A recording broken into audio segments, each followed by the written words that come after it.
the doubt creeps in. I'm like, but why is that my problem? Why am I gonna handicap myself for the feel? I don't know. Because I was told all my life that life is supposed to be hard, not easy.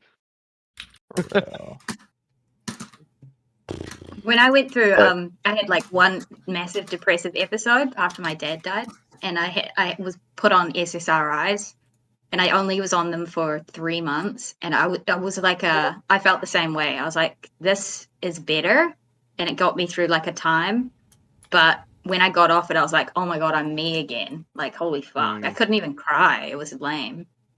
Yeah, because like my issue with the Adderall is I just get mood swings, just really bad mood swings, and like I do not feel like myself most of the time. So like I take it in small doses, and then like when I don't want it, because I feel like that feeling coming on that like I'm losing myself, I stop taking it.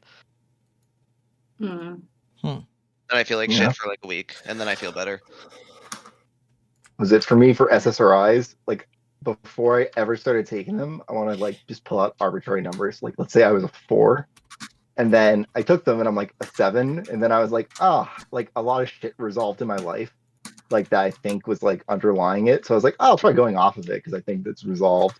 And I went back to like a 2, and I was like, nope, I'm back on the SSRI. Damn. Yeah, sometimes it's just like for me, it was just like just to get through a certain time, but it wasn't necessarily like once the external issues were resolved and like things were put together and other habits were formed, it was like I didn't need them anymore, and I was way Aren't better. SSRIs now viewed as like fake? Like I thought like it has as much as a chance, like as effective as a placebo. Yeah, No, placebo. it's No, Super. SSRIs are It's fucking mixed banks efficacy. as fuck. What's going on, Gurpreet? it's mixed There is evidence efficacy for certain types of depression and for certain levels of depression, and at the individual level. So you can't assuming you broadly heard say me. SSRIs will help I don't everyone know with if depression. they did or not. But Jesus like Christ. certain individuals, it helps a lot. You'll see it in anecdotes. Like you'll start SSRIs and it'll certainly help certain individuals very well. The thing is with SSRIs is that you can't really SSRIs is not just primarily used for depression. It is primarily used as anti-anxiety.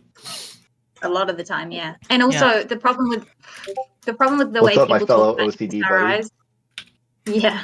Huh? Who else here is an OCD buddy? Egghead. Oh really? Yep. Hey yo, let's go! Woo! Wait, real OCD, not like the fake TikTok OCD, right? No, like the checking OCD that fucking sucks and it's really quite annoying. The real OCD. Oh yes, based actual real OCD. See, Thankfully, I'm under control though with the SSRI. See, I'm an OCD medicalist. All right, what that means. All right, I'm kidding. I just made up the term. Okay, is that they're fakers. Okay, there are fakers out there who say they have OCD, but Yeah, it's And not they just like being real organized OCD. or some shit. Yeah, and all it is like, oh my god, I have OCD. Oh my god, I just want to clean stuff. Oh. All right, but they're just fakers. All right.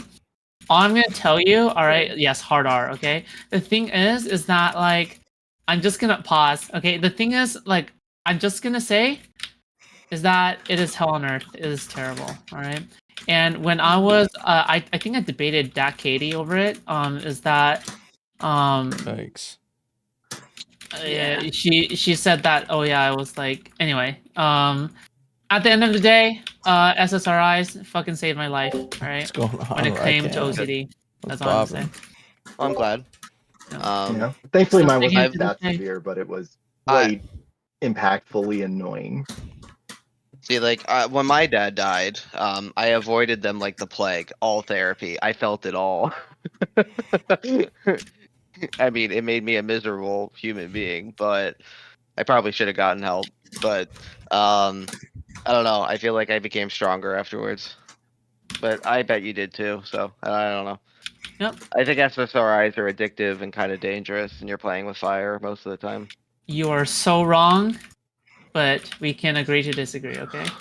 I mean, they're addictive in the sense that like I enjoy not feeling depressed. It's like, You don't. Also, people use the term addictive in like the most wrong way possible. Abusive. You can abuse them easily. I've seen people Well, like, abuse them. So like the problem maybe it's people- just anecdotal. What do you mean by? I have not heard of people recreationally or anything abusing SSRIs.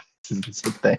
People recreationally use Xanax all the time. Isn't that an SSRI? That's not. No, that's that's a not an benzodiazepine. SSRI. Alright.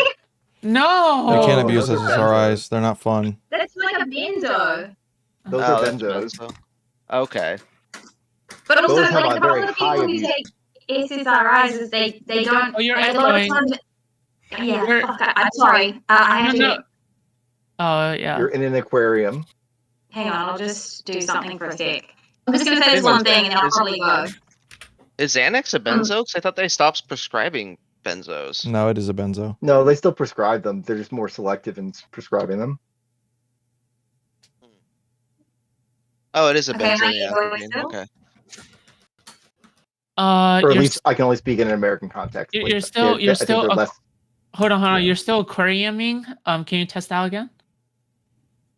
Am I echoing now? Yeah, you're See. still echoing out. Fuck. Alright, I'm gonna jump down here. Okay. Bye. Bye. Alright. I'll charge my headphones. All right. Um, Okay. yeah. Who was the retard that said something about SSRIs? Yeah. Who was it? It was me, Midnight. Okay. Hey, All it's right. a learning Midnight. Well, experience. listen. All right.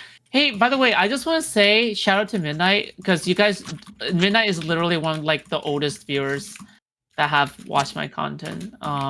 And he is like one of the few people who is still around to this day. So yeah, shout out. You guys seen who's Thank you. here has seen Hunter x Hunter? Some of it. I've seen Hunter x Hunter a million times. I feel like King of Cock was like the Hunter exam. You know what I mean? You know what? Yeah, you know what I King mean. of Kinda. Cock, I met Foods and it made me happy. So you know what? I just Dude, win. Midnight is like Midnight works for the Libertarian Party in real life, I think, right? Yes. Yeah, I don't know and you're not as cringe as any kind of libertarian I met online at all. Like you're Well, because actually I'm super small cool. L. Crazy. I'm small L. That's why. And the thing is like it's just such a huge difference versus somebody who is like in real life versus somebody who is like online. It's just like such a, even if you work for a cringe ass party, like it's like it's so obvious. Yeah. Yeah. I mean, I don't think I've heard him bring up abolishing the entire federal government. So At all, that like, alone at all, brings- like leagues ahead. yes. I've Well, never those are heard of him. libertarian. Ethics is the ultimate. I want to kill myself of libertarianism. Yeah. I don't know what Once you happened, get but to that libertarians level, turn into it's fine. anarchists, and like, I don't vibe with that. So, libertarians always like Ron Paul days were like small government, less bureaucracy, which I'm all for. But then like it turned into, oh, let's just get rid of all of it. Mantis in chat says what I was gonna say was SSRI was used to cure people's depression, quote unquote, but they don't solve the life issues that sometimes are contributing. You got to fix the root if it isn't chemical only. Yes. So Okay. so the thing you got to understand about SSRIs is that number one, they are not addictive. Okay, that's the number one thing that you need to understand. The number two thing that you need to, who the fuck is rustling their back? Stop. Okay. Well, Also, What is I it? just looked Number it two- up, and Prozac. I've seen Prozac used recreationally. I've seen not Zoloft. No, I've not seen that. Well, it's not. I've It's heard not. of it. Say Prozac well, used well, recreationally? I've it's seen not- Prozac used recreationally. By I mean, I don't think idiots. like people use. To be That's fair though, I also don't think somebody insane. using something recreationally means it doesn't have insane. medicinal value. There's zero fun to it. You can't just take one and get high. That's not how it Yeah, works. there's It no- builds up in your Surely system sugar for is more weeks. addictive than Prozac. Like it has to be, right? Well, you guys gonna say like Anybody- a lot of things that are used for anesthesia for like serious like surgeries are like used recreationally. Doesn't mean they're not good for anesthesia. It just means people Yeah. also use them recreationally. Yeah, no, SSRIs, there's literally no recreational value to them whatsoever.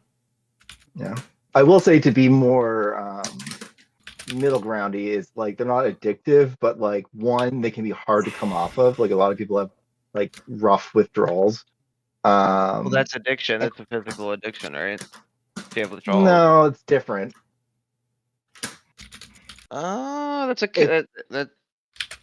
Because you're not Withdrawals craving the are drug. No, no, no. It's like- When it's a physical addiction, you're talking about A dependency? specifically. Stop interrupting me. Okay, so Yeah, when it comes to a physical addiction, all right, you're specifically talking about something along the lines of cravings and withdrawals, but you don't get that with SSRIs. That's it. Okay, that's it. Yeah, like withdrawals I'm talking about are like, oh, you'll have like what people refer to as like brain zaps, which is just like an unpleasant feeling in your brain for a time. But like that doesn't mean it's addictive. It just means that like coming off of it, you have a side effect. You don't like just crave the drug though. Based, Mantis. And then Based. the other one is it doesn't help No everybody, and for high. some people, obviously, there's like negative No effects. way. Some people All have right, bad so reactions. from Sounds what I'm worse. reading, it seems like that if you're already predisposed to addictive behaviors, that you can become addictive and may cause drug-seeking behavior. Yeah, but then that's with you and pills in general, right? Like because it's just like pill shaped, and you like pills and whatever, right? Or I don't know. Yeah, I guess. But it's not because of the fact it's SSRIs inherently, right? I guess so. I think it's just like depends on who you are then. Like that's like a personality flaw, skill issue. Damn, addiction is a moral failing. That's crazy. We're seeing the true Republicans said inside that. of food shops. Addiction is a moral failing at a certain point, right? I never said that. Yeah. Yeah. I mean, you if you're start, like, if you're so addicted to something, you're like failing your family, your kids. Yes, it's a moral. You're morally corrupt. Like that, you're not doing good things. It's morally wrong. Morally corrupt? What does that even mean? It's morally corrupt, right? Because you're choosing a drug and your addiction over your family and not seeking the help that you clearly know you need yourself. Yeah, but Yeah. what if like life circumstances land you in a position where you're seeking short-term pleasure? Then you need to stop seeking short-term pleasure for the benefit of your Whoa, you almost slipped there. responsibilities. Left off your mask. Yeah, what was that first thing? Huh? Well, who I here said you need to actually do what believes in? Sorry, go ahead. you need to do what, like, if you have responsibilities, you need to take care of those responsibilities. If you're letting down those responsibilities, like family, friends, relationships, then you're morally wrong. Yeah, but if a person refuses help again and again and again when they have all the resources to Time to be a libertarian, you die yeah, on the street. to have that, like, or whatever like that, then Mhm. sure, then that's a moral failing in my opinion, right? Because you have Yeah. all the resources already, but you've refused it time and time again, right? Even though you've Mhm. had the mental capacity to do so, if you had the financial capacity to do so, and you know that's what like the administration in Portugal did, was that like Mhm. if they gave you the resources to do that, but if you kept on refusing it over and over again, they will punish you for it. Yeah. The thing is that like, but they will give you lots of chances before you even get to there. So, and they will let you go without any kind of punishment until you get there. But in my opinion, it's like the first several times are not going to be a moral failing because No. you're not going to be Not several, like but I would say like after like I'm a 3-strike kind of guy. 3 strikes, you're out. So no. like, Why does it have to specifically be 3? Why 3? Like you don't know if I it's don't know. 3 or anything It's just else. because like 1, 2, 3, you're out. I don't know. It's just kind of like the saying, right? Like, are you moving? I mean, no, I'm not if memeing. I honestly if that think sounds that like patchy to you, then sure, I I guess. honestly think that like if you are given resources or have the resources, most people who are addicts are normally like lower middle class or working class people who have incomes and they have healthcare, they have resources, they have families that can give them help. And I'm not saying that the people that don't have those kinds of resources should be punished for their predicaments. What I am saying is if you do have those resources and you choose not to, I think that's kind of like a moral failing, right? I mean, sometimes Yeah. people are not in a good mental state as well. That's why they don't choose the resources in the first place. Like, for example, if they really like the physical sensation of heroin or something like that, and they're like, oh my God, but I really don't want to get help because I just like the physical sensation so much to the point where I don't want to get help. I can sort of understand like their perspective, right? But at the same time, like, I sure can. like, am I actually take a lot of convincing and etc. for them to get out of There is that no kind of- convincing. They have to do it themselves. They have to do it themselves. And when yeah, then and they you have can to do it only give them the themselves, sure, resources. but, like, The yeah, reason The it's but- called only a thing you can do is disease. give them the resources. And so if they refuse those resources to cure their disease, there's really not much you can do about it but watch them fall apart, right? Then I guess in that case it would be probably a moral failing if they refuse it. Then whatever. I don't know. Yeah. Like if somebody is like upper middle class, yeah, they have a fucking. Let's say it's a dude. He has a family and he fucking gets addicted to whatever, and that starts causing him to fucking fail on his responsibilities. Yeah, and like he has fucking good health insurance. He has a good job. He has enough money and resources to actually take care of himself and deal with his addiction, and he chooses not to. Yeah, that's fucked up for sure. Like I can name. Like there's so many people I know that have like ruined their lives with alcohol. Just ruined. Yeah, perfect example. Yeah, because I mean I work in politics. I see like I drink all the time because I go to these conventions. I go to meetings and training events and this thing, that, the other thing, leadership stuff, and you're always having a drink in your hand, and I can see how people become addicted very easily in my field of work. And I've seen people get separated, kids taken away, divorces, just because they just won't stop drinking, and that's a moral failing on their part. Even though their environment makes them want to drink, it doesn't mean that they have to drink. That is still an individual choice. Well, wait. I was gonna say like this is not purely a factor of like everyone can be an alcoholic, and then it just everyone else has willpower. It's like especially for alcoholics, like I can say alcohol feels really fucking good, like really good, like every time. I hate alcohol. I drink. Yeah, but I'm saying for an alcoholic, like yeah, like I like what is it? I would consider myself borderline. Like I have a I have a grandfather who drank himself to death, but like alcohol always feels really good to me. This is literally Mantis's like ultimate topic because she's like a recovering alcoholic, so it's like. Yeah, this is like her ultimate. And alcoholics have the worst withdrawal symptoms, like out of any of them. Well, next to benzos, but like if you stop drinking alcohol, I've like when I was in high school, I used to work at a hospital. I've seen people. I would like sit in on patients. Like I've seen a dude die from alcohol withdrawals. It's not a pretty thing. Like yellow goo comes out of their skin, and like it's not good. Yeah. It's the worst way to go. Psoriasis is awful. But when it comes to like, I don't know, I think it really depends, because like if you have resources and you have ways to get out, and you choose not to, that's a choice you're making.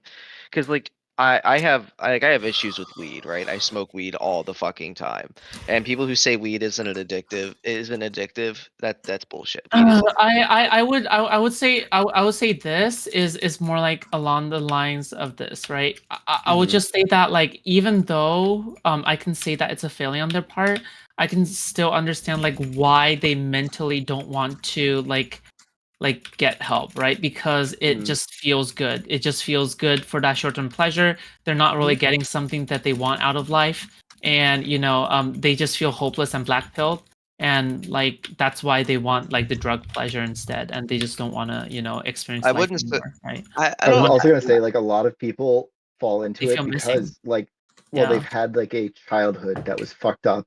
They're a fucked up person.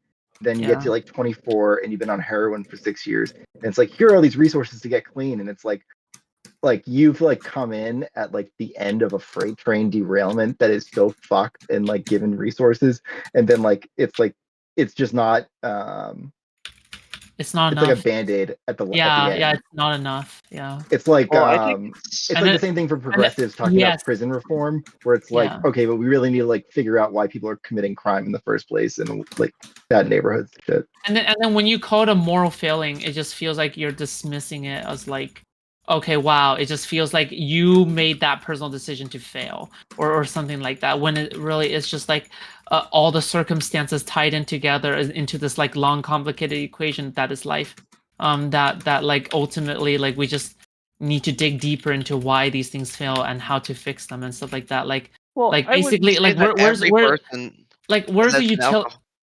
Basically, it's like where's the utility in calling it a moral failing in the first place, right? Like there is no utility.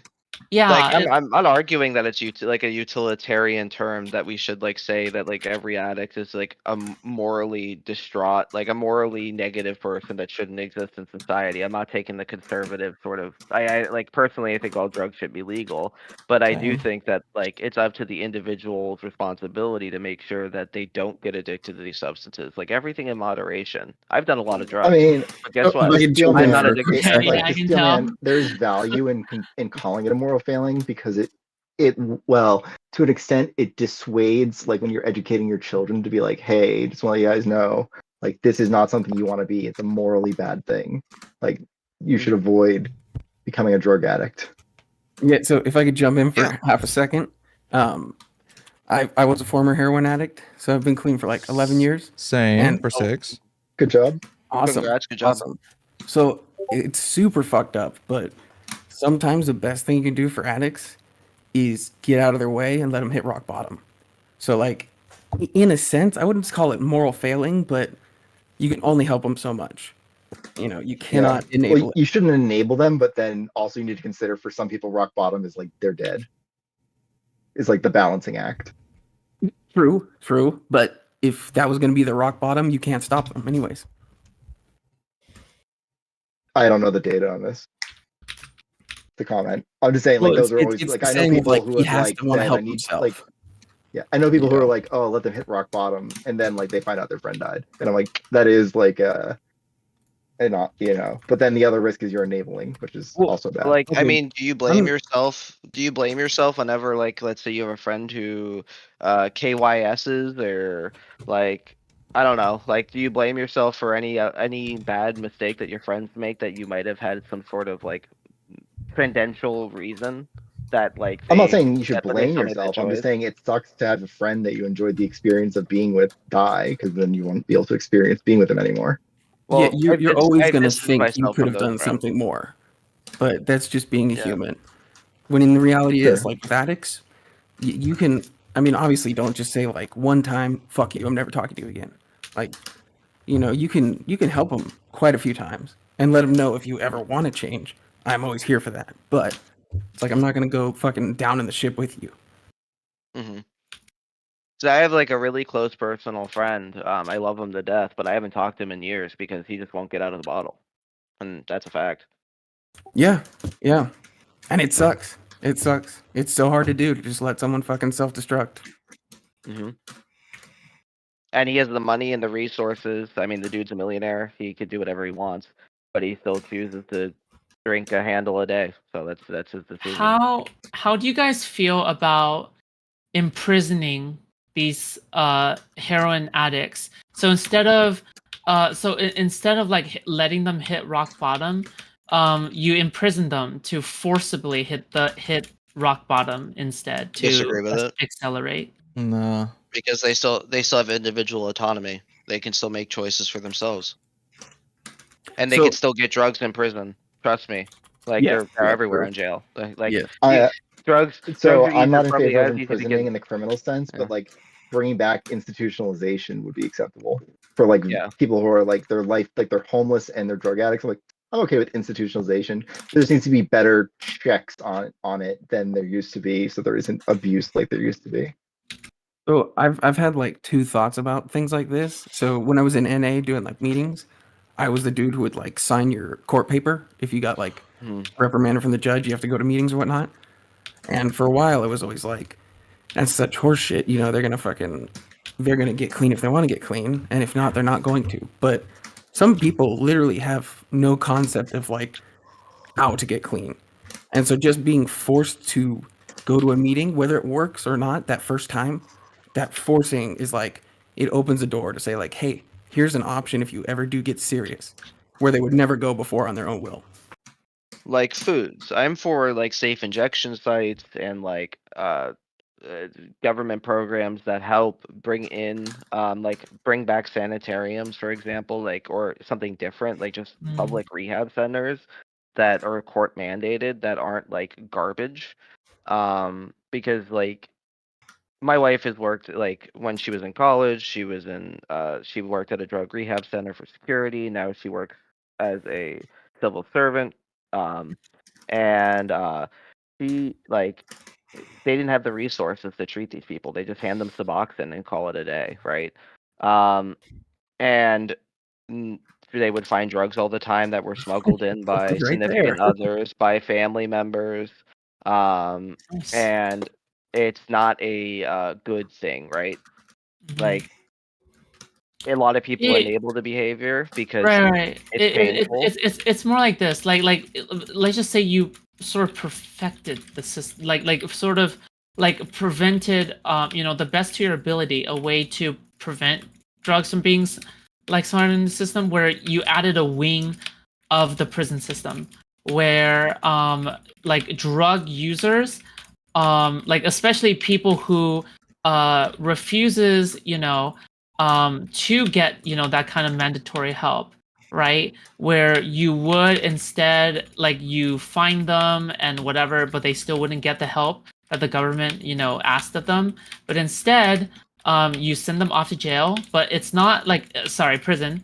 But instead of like regular prison, it is like this kind of like drug treatment prison, instead. Would you be in favor of that? Well, that's what level 1 inmates, most level 1 inmates are. The issue is that they actively interact with other inmates. So like if you were able to just have like level 1 prisons that are actively being treated by counselors, psychiatrists, therapists, and like around the clock treatment, and not treat them like pieces of shit. Like sometimes they have to, because that's the policy in prisons, right?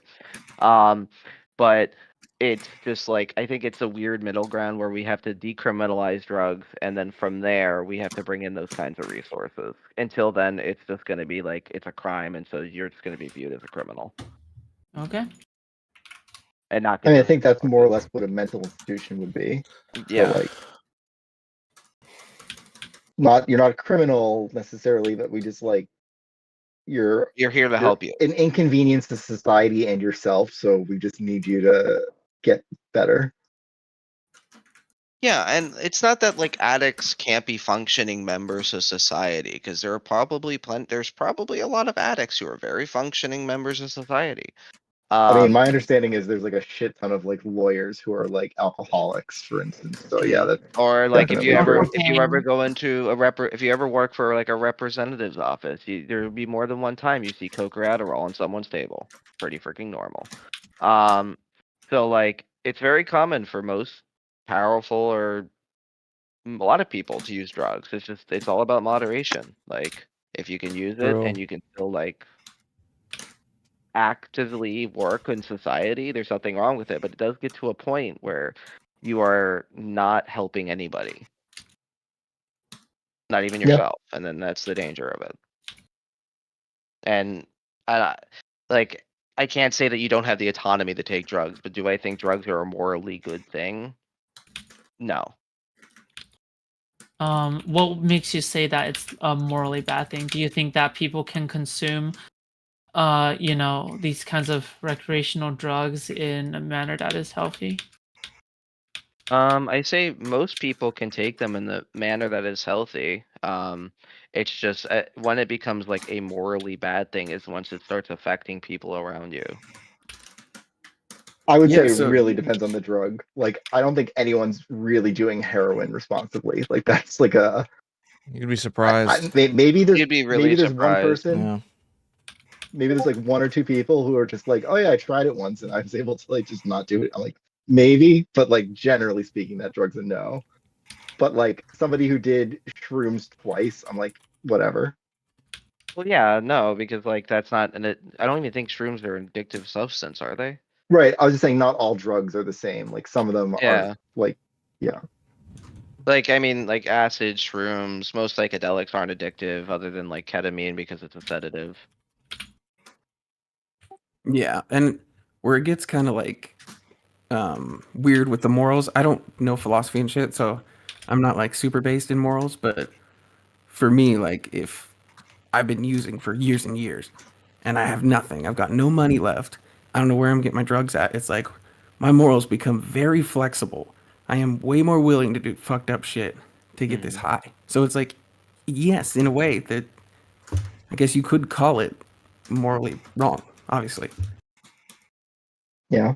Well, then Yeah. it also gets into a weird situation where I don't have this experience, but I can imagine it is like you've sunk to like rock bottom, right? Like you've lost all your friends because you've like done shit to them, your families like kicked you out or whatever, and then it's like, okay, now I should get clean, but like then what's your motivation to get clean? Because it's like you don't have friends and family who are just like necessarily going to take you back. So it's like, how do you convince those people that like the only thing that's like left in their life that'll give them pleasure? Without like That the is the long hard road part. ahead of recovery. Yeah. You know, it's like Um, it's not fair to give homework to like people just for knowing an addict. You know, it's almost like in a way the best thing would be for people to be educated on how it works, but at the same time it's like it's a burden. It's like, well, if my best friend is using, why the fuck do I need to have all this knowledge and then like know when to accept him back? You know, it's like it's a hard thing, but You know, like when you have to break into your buddy's house to make sure he's okay, like that kind of shit. Like it's just not a good feeling. Not in yes, the you slightest. know, yes, yeah, or like, I mean, even at the extremes, like, oh, my friend has like broken into my place and stolen my shit. Like, we're not friends anymore. yeah, exactly, yeah. And it's like, can you really like hate them for not forgiving that person? It's yeah, it's crazy. Yeah. But I was gonna say, like, along those lines, like, Erudite has like talked about because she's worked in addiction counseling or whatever, addiction centers, like a lot of women or whatever, like for motivation for them that does work seems to be like it's getting clean for their kids so they can get their kids back. But like if you don't have like it's like hard if like you've lost everything in life, it's like how do you give people a motivation? Yeah, it really is. Like, yeah. Sounds like a lot of food for thought. Oh my A god, we got a normal new night of show, food Food for shops. Thought. Yeah. Hey, do you call your fans foodies? What do you call them? Some people call them food choppers. Some people call them foodies. I don't care anymore. Aren't we all? I'm just the Well, peas in the Fraser some of aisle. us are fancy enough to be clerks. I mean, Oh, no shit. one actually uses the term clerks. Okay, all right. I'm Why just do saying you that's what the change Discord it role from is. why isn't it the stalker role? I like the idea of stalker because it's like stalker, like we're stalking you, and then it's also like stalking shelves. No, it just seems clunky. Like it just feels like a very clunky name to me. Mm. I have a question. So normally when it comes to drugs and all, it seems like you guys all agree, which is fine and good, but I don't like that. Okay. So I have another question. When it comes to something such as like, you know, let's just say a gambling addiction, where would you draw the line on getting somebody rehab for that? Because at least for something like a heroin addiction, you're like, oh my god, physical symptoms and shit like that, right? But for a gambling addiction, that everybody can agree that, oh my god, that thing is something that's extremely destructive, if not one of the most destructive, Well, addictions or fixations out there. Yet how do you draw the line on forcing somebody to get help for that, or making sure somebody gets into rehab for that? There you go. so You could draw a Gambling similar. addiction. Oh, go ahead. Yeah. I would say that gambling addiction's a wee bit different. Like it's just, well, actually a lot different.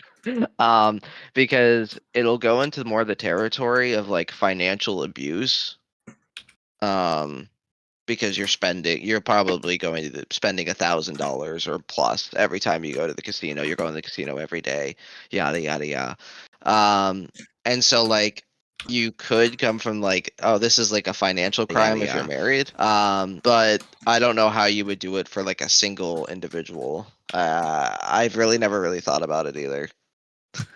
Oh, See, I was gonna say I asked the you right could do it. questions. Would it not make sense to just catch the again near rock bottom, which is just criminalize vagrancy, and you just pick up homeless people and probably going to get gambling addicts, drug addicts, all the other people, mental health issues. But you Oof, want I to don't know. prevent harm, right? You want to prevent harm, right? So like if we're going to prevent harm of gambling addiction, like I know that a lot of casinos, now not online casinos do not do this and they're very poorly regulated, but when it comes to casinos in like that you walk into, they pay attention to who walks in there, and they will turn people away if they're there too often. Yeah, they also have a Um, system where you can sign yourself out to where you Yeah, like won't let you Yeah. back in. yeah. I mean, catching people before things go bad is obviously ideal, but like, I was just saying, like, I can't tell you where the line is, like Loki's wager, but like I can say, okay, at least when people are homeless because of it, like that's like at least a starting point to say, okay, the Yeah. line is at the very least here. Because some people genuinely just enjoy playing poker. It's not about the gambling part. They just enjoy playing the game poker. And so like, where do you like, oh, the guy goes in there and spends $50 every day to play a few hands of poker. Is that comparative to the person who drops $3,000-$4,000 in slots a week? You know? Right? Well, the problem So, is for like, all these to like depends on his analyze wealth. if it's a problem, you have to know the individual's finances like Yeah. ahead of time. Yep. Yeah, $500 a day could be someone who's super rich and absolutely nothing. Yeah, Or it like if could be Destiny $50 like a lost day. $500 a day to poker, it's like who cares? Yeah, or you fucking watch train wrecks on his fucking insane streams. Well, my understanding, I don't watch his content. My understanding, Trainwreck actually does have a gambling addiction and like has claimed as such. So Yeah, I think he does. actually does. Wasn't anyone there who another opens up streamer who, CSGO like- cases. Wasn't there another streamer who got caught like recently in that Slicker. case? What was it? Liquor. Liquor? Was that- Slicker. Slacker. Slicker. Slicker. Slicker. Yeah, you're right. That's right. Slicker. I thought you said liquor. I didn't hear the S. That's what you You gotta just do. hear You what gotta you want to liquor. hear, baby. Yeah, no, Slicker was pretty. Yeah, he was like stealing money from his fans and stuff because he had a platform, and that was real bad. Ugh. Yeah, And that other was rough. content creators. Yeah, Yeah, it's a wild one. Gambling is fucking. I have no idea how you could regulate that better. So you're saying that for are you just giving up on like, oh my god, if somebody I don't even know how has you would solve that. Like, it is like like there's so preventative many. measures? Yeah, like that's all you can do really is just have like policies in place that like casinos and gambling providers just need to like have like a check-in list. But like that's all you can do really, because it gets like that's all personal finance. There's a lot of laws protecting personal finances, and so like you really can't do anything about it. How I think those somber. laws are important. So like how like you really can't think your hands are tied with it.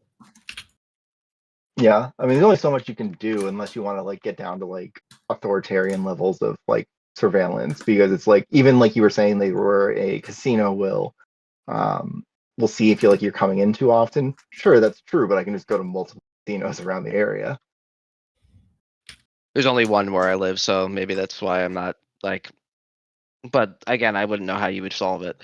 I know that Sure. like bars have alcoholic lists, where like bars in my area will have like a list of the alcoholics, and they'll tell each other like, "Hey, don't serve this person," because they're in way too often. They'll cause a scene. They'll cause issues. They'll be belligerently drunk. You know? But then yet But there's then is still there those any like check on? I don't think there's any checks on people buying like large alcohol from the quantities. store. No. I was gonna say like my a friend of mine was like making like homemade gin or whatever, and they would go to Costco and buy like liters and liters of vodka. My one friend who is an alcoholic, he once made homemade absinthe, and he like poisoned a bunch of my friends with it because it was too high in alcohol content. Damn. Jesus Christ. That's not ideal. I mean, No. absinthe is already very high in alcohol content. It's like 140, 160 proof. Hmm. I'm assuming it was probably pushing like 200. Yeah, like if it's over 190, it's like that's rubbing alcohol. Isopropyl. Yeah. Yeah. And like, or he made something called Killju, which is like it was actually really good. It was like a sugar wine he made from scratch. It's like a Swedish sugar wine.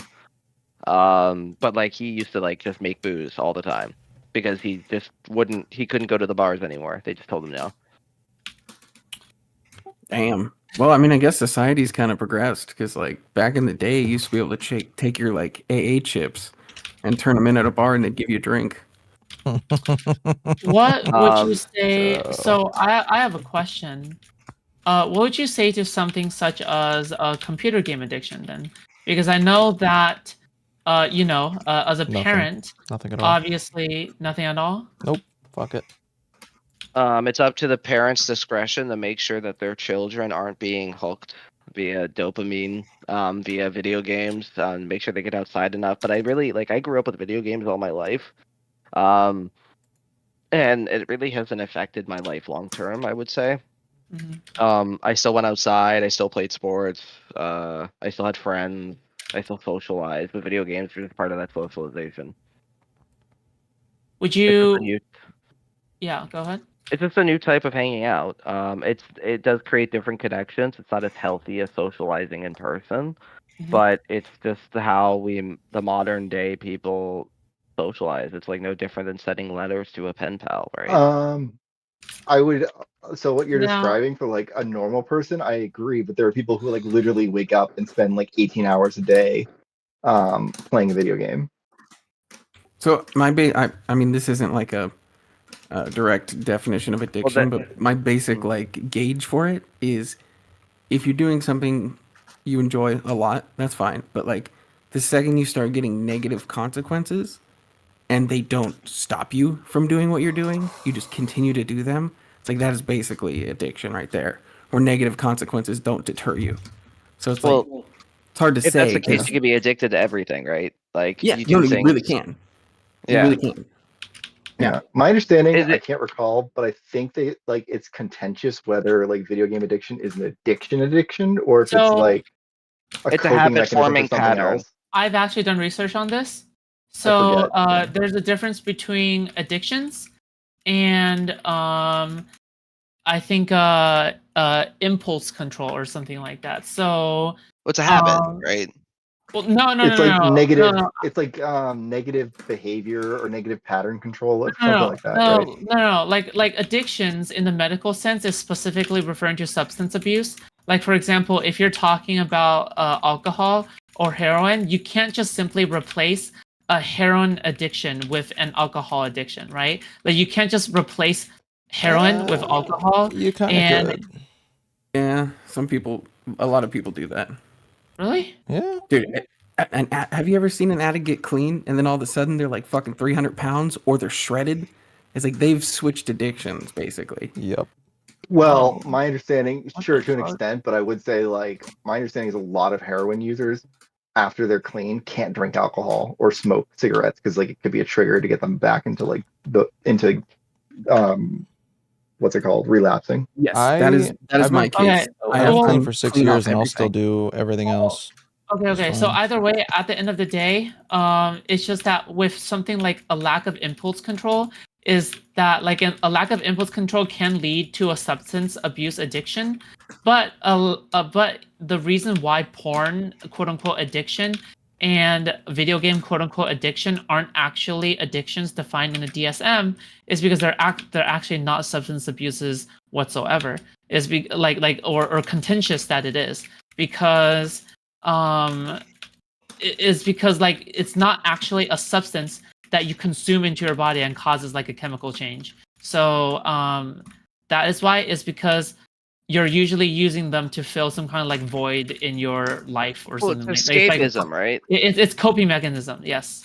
Yeah. Yeah, so like if let's say you're in an abusive home and you play video games 18 hours a day because you just don't want to be around your family or your parents or for some other reason, and you play video games 18 hours a day. Yeah. That's just escapism. And true. that's something that is more caused by the environment and less caused by you. So like I wouldn't call it so it's video games aren't an addiction. It's just like a way to escape. Just like how some people instead of playing video games they read books to escape. Would you call someone who's an avid reader an addict? Or has bad impulse control? No. But I that's would what just that say, is. I would just say it's like a fixation instead, because that's Yeah. like the Yeah. umbrella term, right? Like it's easier to use that as an umbrella term. Yeah, fixation. will think is say- good. I will say like there's borderline shit, like because especially with like video games incorporating like loot boxes and shit, like where gambling addiction could like lead into that kind of. Yeah, and I Like think a that's video where game is some. like part of gambling. Yeah. And arguably, a gambling addiction is also not an addiction either, right? It's just like a lack of control that you have, from like preventing yourself from clicking on the gamble button, right? No, like, 'cause- it Well, is an it hijack- addiction.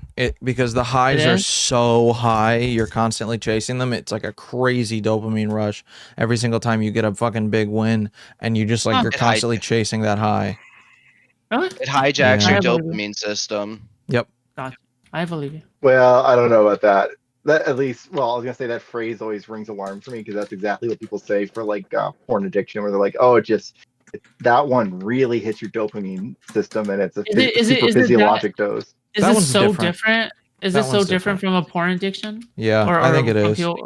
Why? Yeah, How? I think you How are big is the difference? chasing a big win with gambling, but with porn, it's like a dependency on something easy. It's like, well, I can just do this without any effort, and it gives me a dopamine rush, sort of. But then, like, with gambling, it's like so extreme. Like, you get such a rush from like, you put down like $5, you win like 1,000. You're like, oh, holy fuck! You know, everything's amazing. It's Yeah. Yeah, it's like real similar to like fucking shooting up. You Yep. get that fucking like, Oh, yeah. oh, there it is. yeah, it's pretty wild. Yeah, because like when it comes to porn, like it's not as satisfying as actual sex. Like you don't get the same sort of like dopamine rush, Yeah. like the like that feeling of actual satisfaction. I don't But think it's there's been easier. ever. It's easier. It's a stress reliever, Yep. but it's not necessarily like the same as Fuck. having sex, right?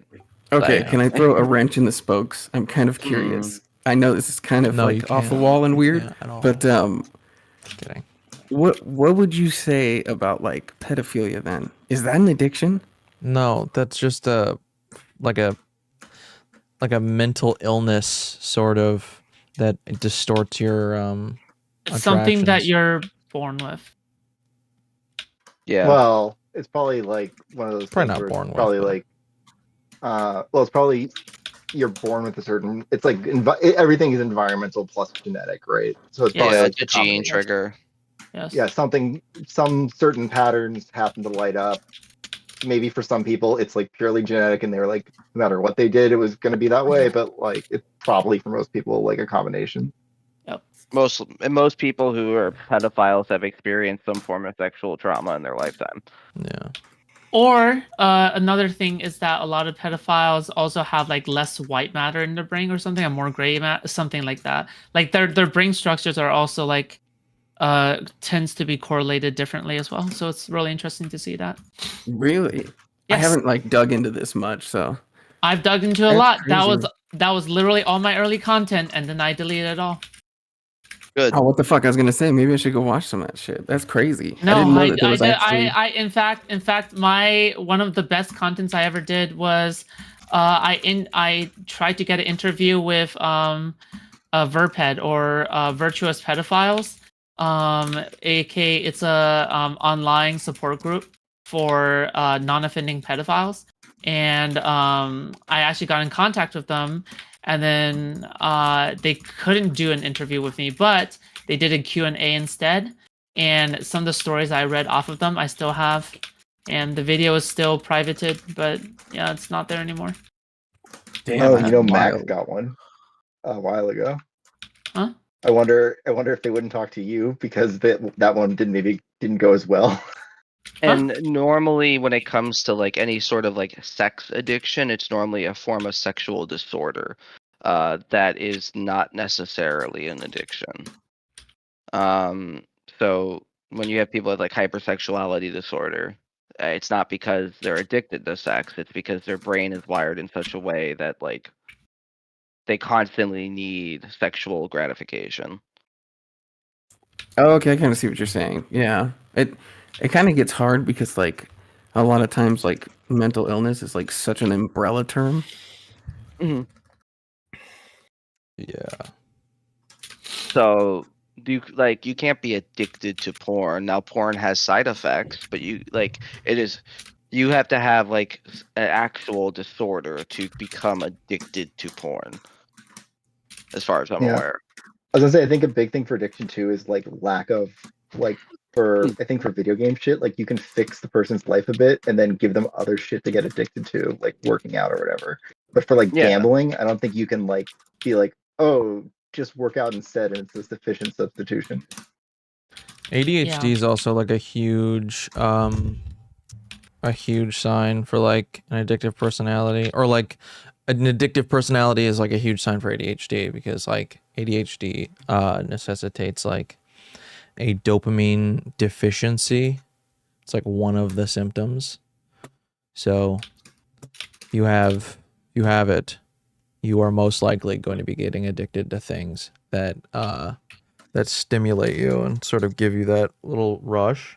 That's why like a lot of people with ADHD will go through these like hyperfixation cycles. Like I'll do this where I'll get like super fixated on something, and I'll like buy a bunch of shit for that like hobby, and then I'll like drop it in like a month or two, and then I'll go on to the next thing.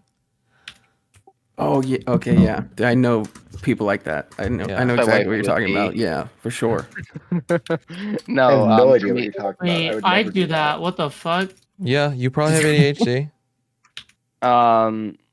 see, like, personally, like, I personally think I battle with an addiction with marijuana. Like, I can't function without it anymore, and so like I'm trying to get better, and I've been like cutting down significantly on my consumption, but it's that dopamine reward, right? Like, cause like I'm always constantly craving something to like make my brain go, and if I'm bored, boredom is death with ADHD. Fuck yeah. It's, you And know what's shitty so though is like I feel like there's not that much sympathy for marijuana addiction, because like I'm even guilty of it in rehab. There was a guy who like came in and was like, "Yeah, I'm addicted to weed," and like our joke was like, "Oh, go get a real fucking problem and come back." Like, what are you doing here? So it's like yeah, that's got to be a rough one, because it's like it's pretty socially acceptable now. yeah, just like how alcohol was 30 years ago, right? Yep, exactly. So like it's it is such a weird, because like I constantly feel like I'm living in a cloud, right? Because I'm always high. So like I don't experience things like on a first-hand basis. It's kind of like constant depersonalization. And so like, and that's the thing weed does. It depersonalizes you. After a long period of smoking it, it'll make you feel like you're constantly like seeing something through like a TV screen. And so as I've like cut down significantly, I'm starting to like get back a lot of those faculties of like, oh, like I'm actually a person. I can feel things again, because like weed is great at killing emotions. And so like when my dad was dying, and then when he died, I was smoking like easily an ounce of wax a month. Damn. And like, come on, Willie Nelson, Snoop Dogg, I'll smoke you under the table any day of the week. That's a gram a day, bro. That is a gram a day of wax, or Yeah. was mostly live resin, but yeah. What? Damn, when I was smoking that shit, I could make like a gram last a fucking month. Holy shit. I think weed is a really easy, like not easy, but like you can definitely build a massive tolerance. Yeah. I was getting to the point where like I could consume 2,400 milligrams of edibles and then not like even touch the surface. So now I'm down to like a quarter ounce of a month, but hey, it's an improvement. Damn, I feel like I'd be the first person. person to like die of an overdose if I took that much.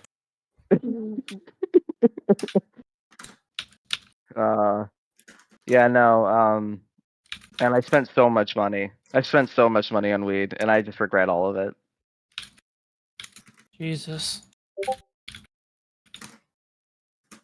And maybe it's just because where I'm from, it's really expensive. I'm not from the West Coast, so Do And I you live in do you, rural Pennsylvania, but do you feel like there should have been an intervention program for weed, for sure?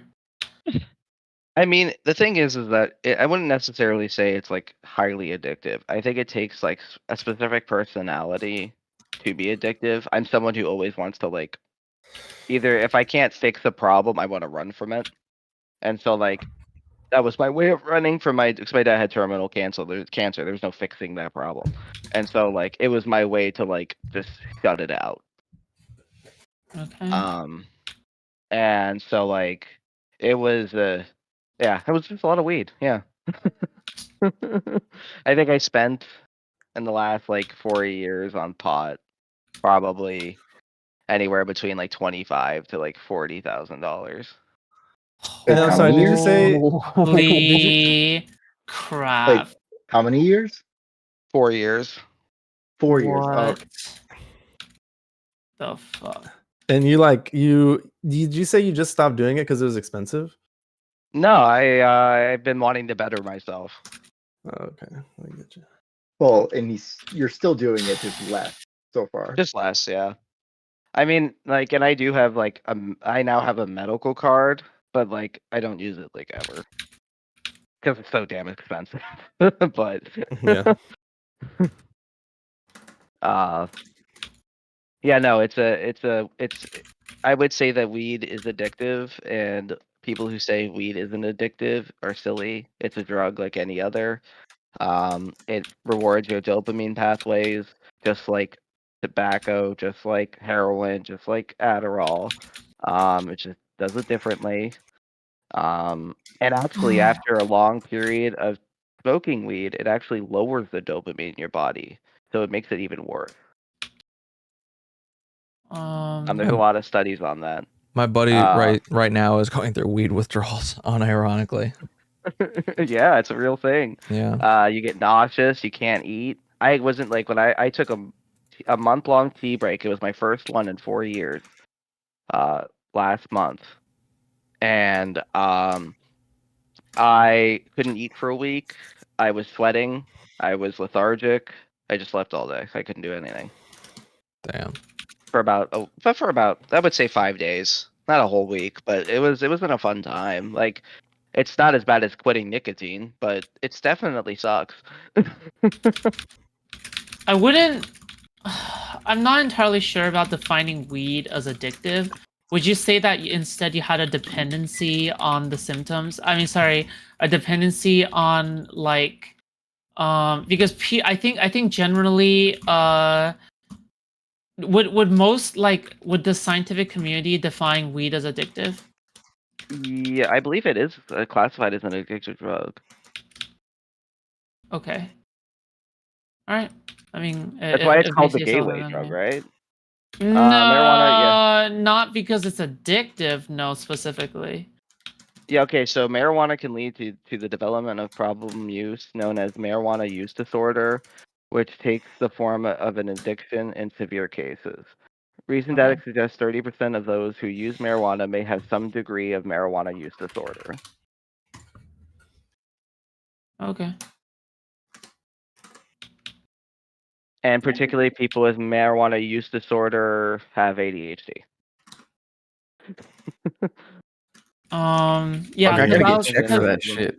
because Yeah. I'm questioning like if you stop eating food, you're gonna die of starvation, but that doesn't mean you're addicted to food, right? It just means, and technically, like if you starve and die, would you call that withdrawal from food? Yeah, kinda. Yeah, so are you addicted to food? Yes. So does addiction have any meaning anymore at that point? Yeah, because I Yeah. think it's like 1 in 11 people are addicted to marijuana. So are you addicted to oxygen and air? You mean 1 in 11 people that smoke? Yeah. Okay. Well, at least you're like, if you're addicted to food, you're in the club because like 70% of Americans are overweight. Based. And then now Like some usually- people even Yeah. oh sorry. Some people in rare cases, I forget there's a specific disorder, but it causes your gut lining to like fall apart. if you smoke way too much marijuana. It's let me look that up. It's like stomach. Let me just look stomach issues. It's called cannabinoid hyperemesis syndrome. And it's like extreme nausea, abdominal pain, vomiting. And what happens is that the THC starts replacing your stomach lining to digest the food. And then when you stop smoking, your stomach can't digest anything. What in the fuck? Yeah.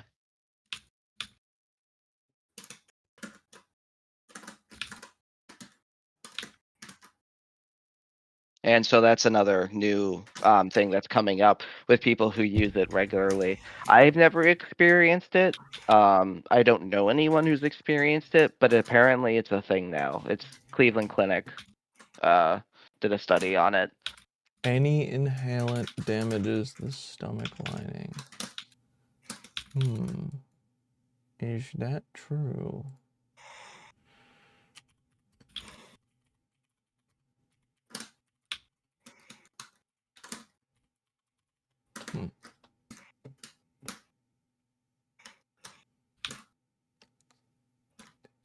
Yeah, so it can affect your Yeah. stimuli and your gastrointestinal tract, turn off receptors, and break down chemical agents used for digestion. What's up, Mantis? What up? Okay, I'm on my phone, so the mic probably sounds like trash. Is it really bad? It's not that bad. No, it's way better than it was before. It's perfect. Totally fine. Actually, I'm getting a new mic soon. Don't worry. I was gonna say, yeah, that's what happened to me. I think it contributed last year. I got really, really sick. I had a stomach issue, and it was the vaping, which I unfortunately picked back up recently. Like when you inhale nicotine, and there's other substances like ciggies do it too. It damages your stomach lining. It can like cause the acid production and like the acid balance to be like to just get fucked. And then your own stomach acid can actually hurt your own stomach lining and cause inflammation and erosion, and can cause like what do you call them? Like ulcers, yeah. So I'm sure it happens with weed. Any kind of inhalant, I imagine, is going to affect your stomach lining in some way. There's probably evidence. But... Yeah, I just got gastritis. gastritis. Yeah, I just got gastritis, and I didn't end up having. I don't think I might have had an ulcer, but they didn't find it because they didn't give me any tests till like fucking 6 months later when it was probably healed.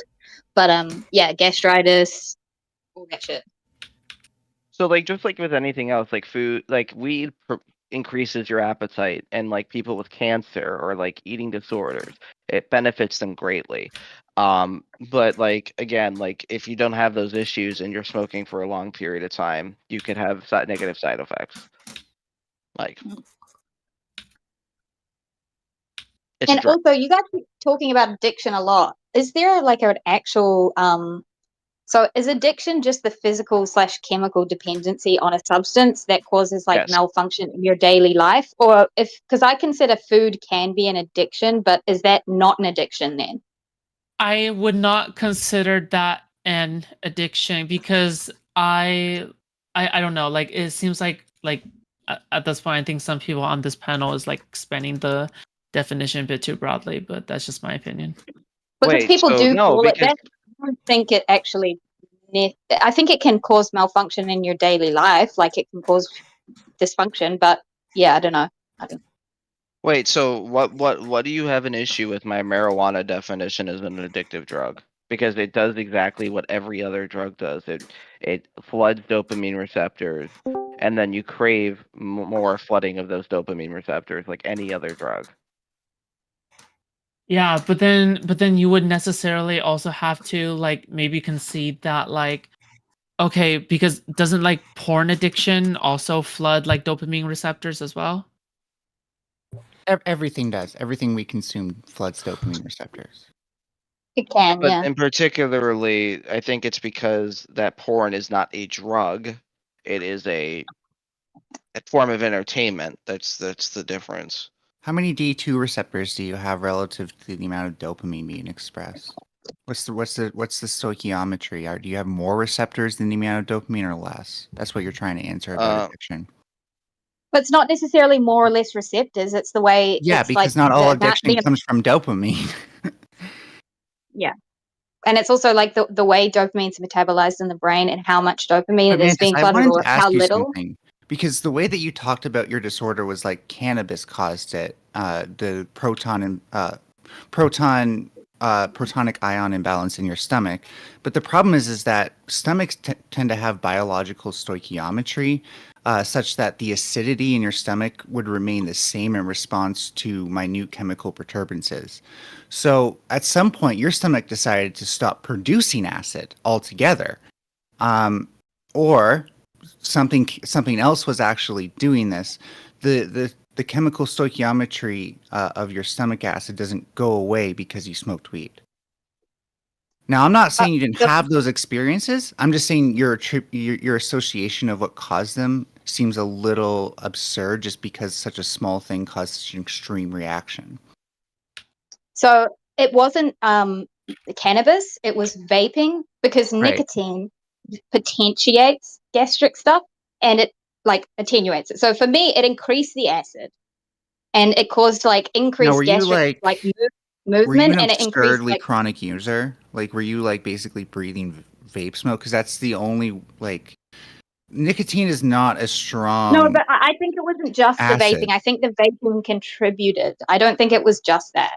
Okay, thanks. Because that really confused me because I don't think nicotine alone is a strong enough acid to protonate the stuff in your stomach acid and stuff in your stomach enough to really make that effect. It would make sense that you had some sort of disorder with generating stomach acid that this then contributed to. Yeah, no, I think it was, well, for me, it was a combination of things. It was, I actually think it was the vaping initially that contributed to like something going on with the stomach acid. I imagine it was more because it definitely didn't feel like less. And then I got misdiagnosed and I was prescribed a medication that I had a really bad reaction to that then contributed to like the rest of the stuff that happened to me. It like ripped my entire intestines out and I couldn't eat for like 6 months. So it wasn't just the vaping. Sorry. Yeah, it wasn't just the vaping that caused it, but it was like an erosion of the stomach lining that was having symptoms, and then the medication like just sent it over the edge. I hope I was saying. I just woke up. I hope I was saying homeostasis when I was saying stoichiometry, but I think I said stoichiometry. So for anyone confused, I was trying to say homeostasis. Good morning. I was like, "What the fuck? Do you mean just balance?" Yeah, it's all gibberish to me, anyways. I think the first word I used was stoichiometry, and I meant it then, and then my brain just said, "Oh, she must mean stoichiometry every time or something." So what do you mean by stoichiometry? Because I'm not quite sure. Well, yeah, because of the dopamine thing. So, like, if you have a lot of D2 receptors, then a small amount of dopamine isn't going to give you a big kick. But if you have a very small amount of dopamine receptors, then a very small amount of dopamine is effective. Does that make sense? Yeah, that makes sense. Okay. And that was just like the ratio of receptor signal to receptor. That's all. When it comes to like marijuana use disorder, would you say that's because that those individuals have too few receptors for the amount of dopamine that's flooding into their head? No, people are way more likely to become dependent on marijuana, either as a replacement medication or because of like individual personality factors / life histories. Okay. So would you say that my cannabis use is more due to like personal factors rather than an addiction? I can't talk about you personally. The thing is like you'd have to make a relation to more than just dopamine because dopamine-based addictions are literally just pleasure-seeking habits. They're not full addictions. Well, that explains a lot about my personality. Yeah. Oh, yeah. I'm a pleasure-seeking person too. I get very easily addicted, but that doesn't necessarily mean you have like more or less dopamine receptors. It means you're involved in habits. So, like, what might happen in like normal situations? Like, let's say you start consuming more of this stuff, your brain, the neurons in your brain will start to downregulate dopamine receptors. Or sorry, upregulate dopamine receptors in response. Because there's so much dopamine in your brain says, oh, I guess I need more receptors. But then that actually reduces the reward that you get from other activities. Yes. So that can become like a feedback loop where if you don't make sure you go out and do other activities, then your life just becomes about smoking pot. D2 is upregulated more, your D2 receptor, I mean. D2 is upregulated more, and it becomes harder and harder to feel pleasure from normal day-to-day activities. Yeah, okay, so Wait, I'm that's sorry, exactly what I was talking about. So I we didn't agree. catch everything, but are you all arguing whether or not marijuana is addictive?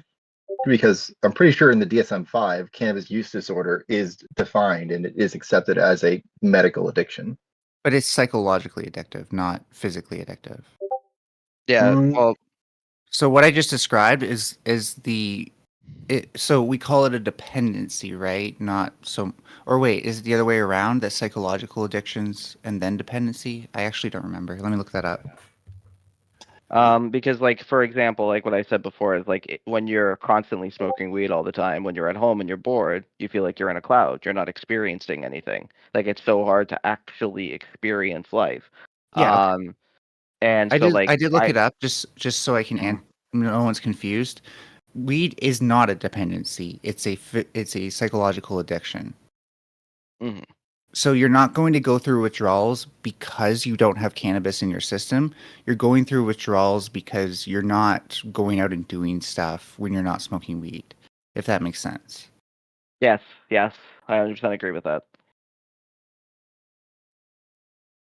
Yeah.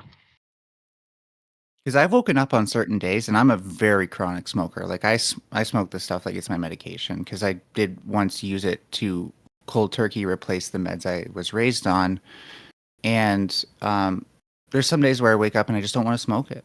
I'm just like, whatever, I'll smoke it when I need to. That's not what I I'm seeing wish. when I'm reading about it. I'm seeing that it also can be physically addictive. Additionally, Well, I like to some people. I've experienced when I've stopped smoking. Yeah, but we're I've gonna start getting experienced, into marginal cases rather than like an actual like thing that I'm applies seeing to like marijuana. 9% is a figure that's thrown out. Of smokers, of people who already smoke. No, Which is 9% of of addicts that marijuana get users have physiological and pharmacokinetic addiction. Of And marijuana users, withdrawal. right? They have to be Yeah. marijuana users, right? Okay, so it's not 9% of the population, just for anyone listening. No, 9% of users. Which I mean, is yeah, like, like and we this need even to says it people need to even be aware contextualize it. that It says it's this is substantial, this is significantly less than heroin, cocaine, alcohol, other things. Like sure. it's lower proportion, but it still can be for Yeah, some we would people. need to like educate people better if that's the case. I would Yeah, agree. it's not purely a psychological addiction for everyone. Is what yeah, I'm no, because like I smoke way too much. It's gotten to the point where if I don't smoke, I don't eat. So like it's just be what it be. Oh, it's the opposite for me. That's so weird. I have more of an appetite before I smoke. You have more appetite Yeah. before you smoke? Yep. What's Yeah, wrong some with people you? it's a hunger suppressant. No, So like yeah, remember when it's I the was first time telling I've you heard though that. how like amanita mushrooms don't affect me at all? Yeah. Like, I Yeah. also have an autoimmune disorder with my digestive tract called celiac. So I think there might be something a little bit fucked with my metabolism because I can't gain weight, by the way. Like I don't think I can gain brown fat, only white fat.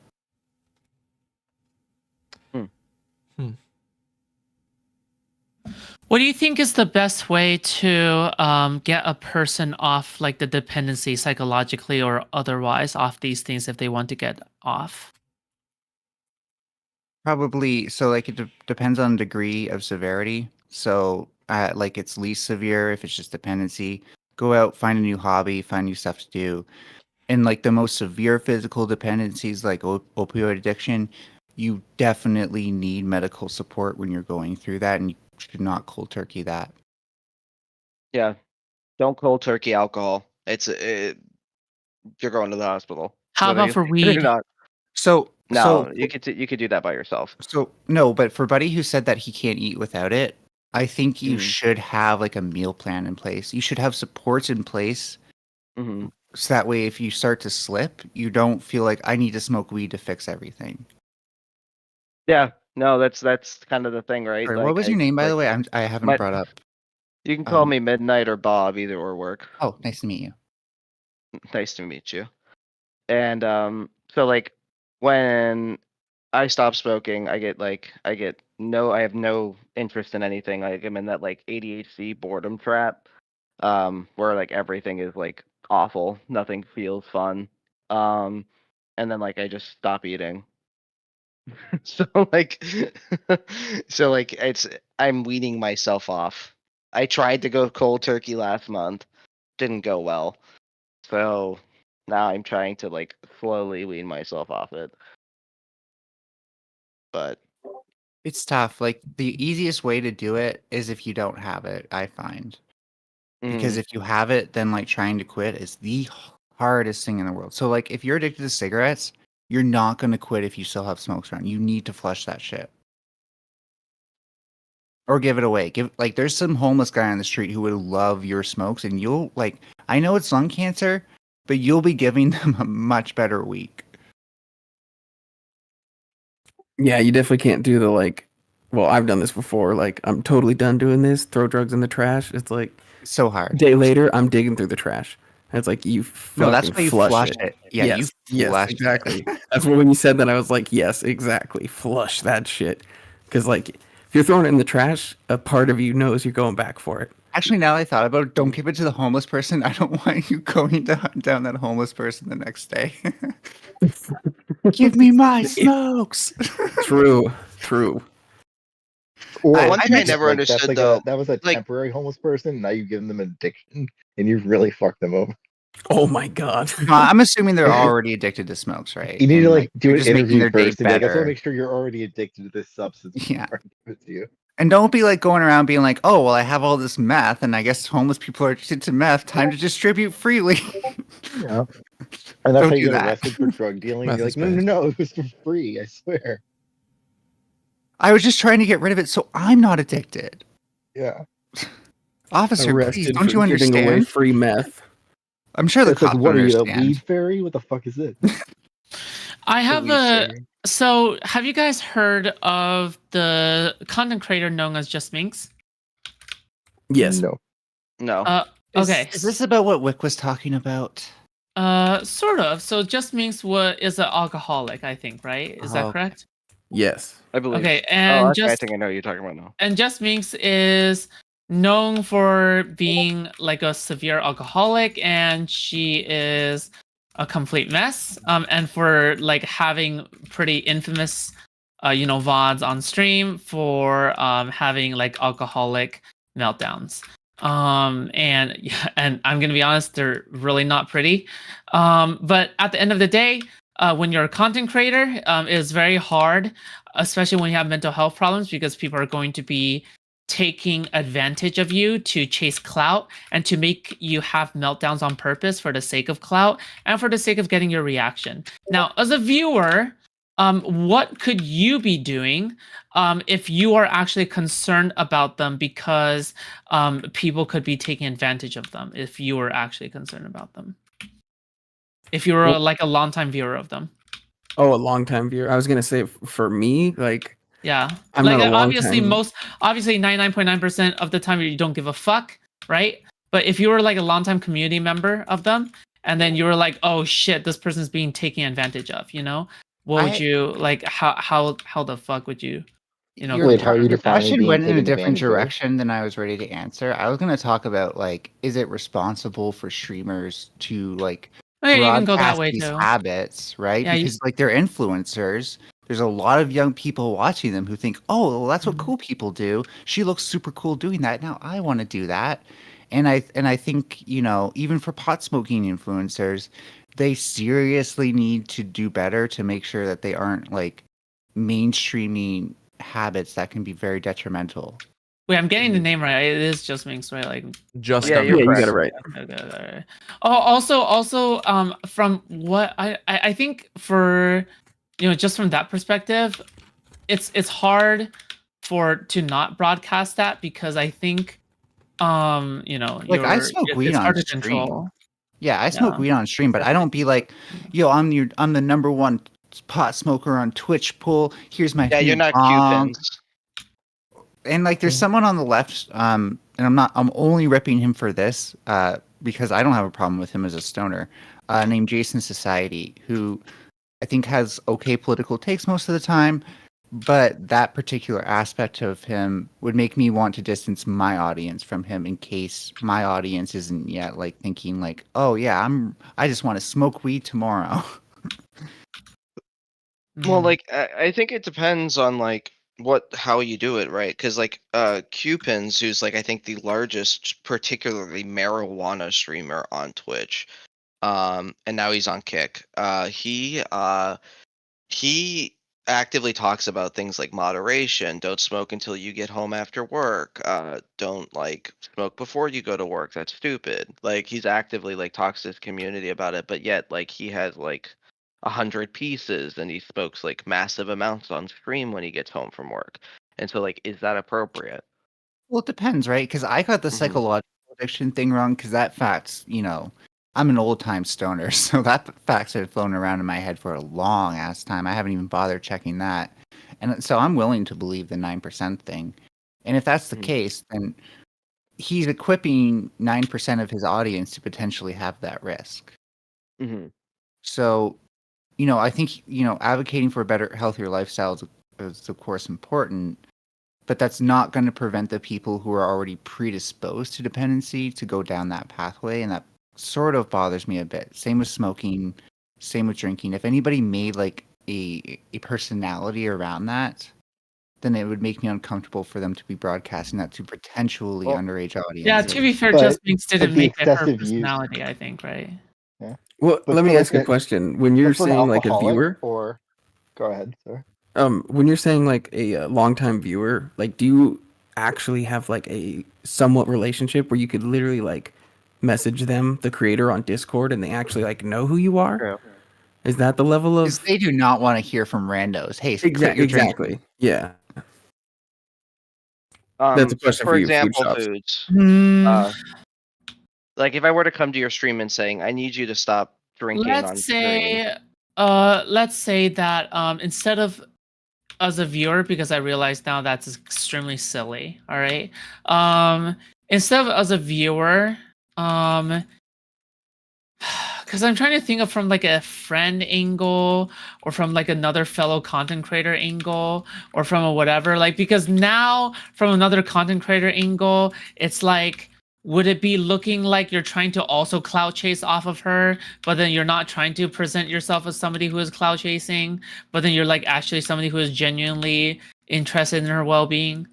Yeah, let's just say from another content creator angle who is in Right. her DMs. All right, so like you're Miskiff. Sure. All right, then I think that you need to be the responsible adult. You need to be that friend, right? Also, because like you're in the same sort of like realm as everyone else, it's kind of important for you to make sure that you're protecting your viewers as well as their viewers, because their viewers are probably your viewers as well, right? Mhm. I think one thing we have to consider, because Foodshop's pointed something out which really sparked like a brainwave for me, is that like a lot of creators are paranoid, just of criticism in general, and like people doing that either because you're big or because you're easy prey because you're not big. And I think, if I'm being honest, and I think Food Shops could relate too, it's a lot easier to hear from people who are already bigger than you that there's something you need to change for all sorts of psychological reasons I don't want to get into. But when it's like a bunch of smaller people coming at you, it can seem like it's like a campaign, like a campaign against you, even if it's I can not. see that. I can see that for sure. Like for example, when everyone went after Slicker for gambling, all the other and all the little people were like, gambling's bad, gambling's bad, gambling's bad. XQC felt like he was being attacked. That's because gambling was becoming huge on Twitch, and like underage people were getting heavily into gambling way sooner than they ever would have. Well, it was also a virtue signal. No, Sorry.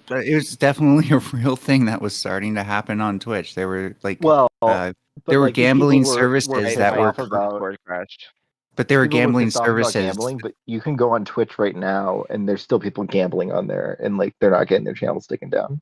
I'm not saying they Yeah. should get their channels taken down. I'm saying that there's a real problem when gambling services start trying to get sponsors through Twitch and stuff like that, and those sponsors don't have good guards on like the age of their audience and stopping that kind of advertising. No, I'm not from arguing influencing. that. No. So like, listen. But that's not a let's virtue listen to signal. That just makes a lot of sense. Well, not it's a just virtue no. sign. So I think you This- misunderstand. I mean, you misunderstand. You're misunderstanding me.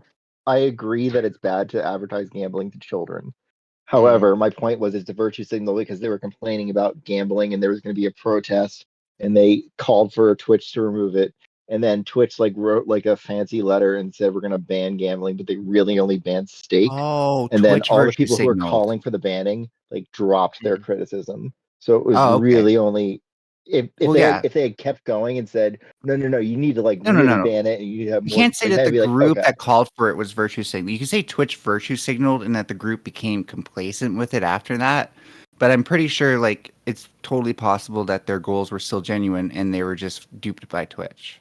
It's possible. I would say that it at first was a virtuistic thing, and then certain other large creators jumped on the bandwagon, even though if they even participated in the very things that they were condoning.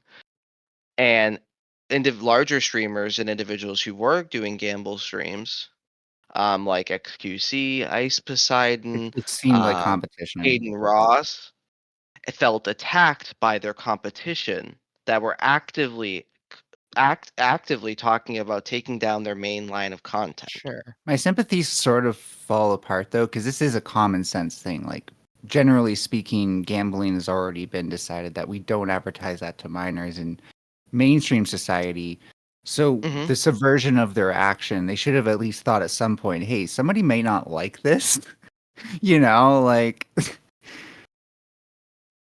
if especially if you're a media personality, you have to be aware of like this stuff, at least aware of the consequences your actions are going to have. I'm not going to say like what prescriptions work best, but Yeah, no, I'm not like arguing that like it was a good thing, but you have to look at the perspective of the larger streamer, right? So like if your community or a outside community is coming into your community to say that you're doing something wrong, you're going to feel attacked and you're immediately going to get defensive about it, regardless if you're right or wrong. That's just yes the and human no. nature of it, right? I think the more wrong you are, the more the expectation is on you to like admit that you were wrong, and it's not So on like them to stop. when it comes to like Minx, I feel like that if her community were to come to her or an outside community were to come to her saying, "Hey, you have a problem," as an addict, she'll feel attacked, and so she'll immediately shut down any sort of help. And this can be something that's like she may not see that as advertising, right? And that would make a lot more sense. My only thing with like the gambling thing was like they were clearly advertising this, so they had to like have thought about these implications. In my mind, at least, like it's inconceivable to me after doing media for 3 years now that they wouldn't have. But that's just me. Understandable. But also, like a lot of these large streamers, they're egomaniacs, and That's a problem. That's what attracts the worst people to that position, you know? So they feel like they were attacked. Like XQC to this day, I don't think will ever say that like Pokimane didn't go after his career. I think we'd all get to the point of politics if we didn't let drama just determine what goes on. I was kind of having that discussion earlier, so I don't need to have it. But drama is a scourge, in my opinion. Drama pushes views. A scourge bringer. I mean, but drama in politics is very important to politics. So, like, Is it though? I think it's contradictory. I would say that that's all that politics is drama. Well, I think, a lot of media, especially news outlets that don't do full journalism at the end of the day, love sensationalizing politics because that's the only way they can get views. But I don't think at the end of the day what really drives policy is as sensationalism as much as like the on the ground facts that they deal with when like in the actual chambers where they make these Well, it's decisions. how you get the voter base, though, because the people that would never be involved in politics normally, people want to rack those numbers up because they're basically wouldn't be involved otherwise. So I would say in the Clinton era, 100% agree. Like before Clinton, yes, 100% agree with you. The politics were separate from drama. But then Clinton happened, and you had the whole Monica Lewinsky thing, and that was nothing but drama. Why is sexual impropriety? Why is sexual impropriety such a big deal, according to anyone? Like, why does anyone give a shit? Well, it's because it was scandalous. rephrase. I'm gonna want? disagree that it had to do with that and Bill Clinton. I'm gonna push way harder that it was Newt Gingrich, by far. Fair enough. But my it was question, drama can I at the ask a end of quick the question day. just that way we Yeah. can frame this properly? Do we want a body politic that votes this way? No, we don't. Okay, But it's just, not. then we're on the but same it's- page essentially. The fact of the matter, though, that's what is today's politics is drama. You know, it's about getting the other person. I don't know if that's a fact of the matter though, or if that's an American thing. You know, Hey, what's going on? Well, it is I an know. American I'm thing. making a stupid distinction. I mean, but I work in American politics, and it is definitely like. yeah, I'm not gonna push Let me back think on of that. it. Example. So, like for example, when I was working for Young Americans for Liberty, right? You'd have people actively going after other people's jobs, trying to catch like moral impropriety, like people trying to like get people divorced so that they would look worse in the next election. Like, Are you sure that you don't just have a polarized mindset? Because I'm 90% certain people don't try to get people divorced. A lot of times people advocate for divorce because they don't want to see people trapped in something like an abusive marriage. I think you misunderstood me. Well, I'm not saying can you I'm not describe? advocating for anything right now. But So, you made a talking point that something was going on. It sounds ludicrous and absurd. Something a child would believe is true. So I pushed back on it with a more reasonable stance that people on my side of the aisle tend to have. I mean, I'm pretty neutral. I'm a moderate, but Young Americans for Liberty is not neutral. I am no longer with them or affiliated. Okay, so just to be clear, there's a like long story. you All don't right. you don't All right. align I do yourself not with their identify. politics. No. That Okay. I did back in the day when they were still students for Ron Paul, but now they've been hijacked by like neocons. So I might have and misinterpreted fascists. your statement then. I really was Yeah. about to hold Not you to the neocons, fence but about that, but conservatives. Yeah, it's been anyways, hijacked by like religious conservatives and retards. I'll drop it. I'll let you make your point. I'm sorry. But when it comes to like when Yao 2 happened, if you follow Young Americans for Liberty, Yao 2 was a massive sexual scandal within the YAL community, where our president apparently was sleeping with a bunch of the younger chairmen and other like chapter presidents of the organization, which was proven to be true, and he was fired. But that ripple effect and that drama got tons of other people fired because they sided with Cliff, even though even though they weren't involved in anything, but just because they were a part of that drama or that scandal, I guess, the scandals or drama, they lost their jobs. And it was politics. Like this was working at a PAC.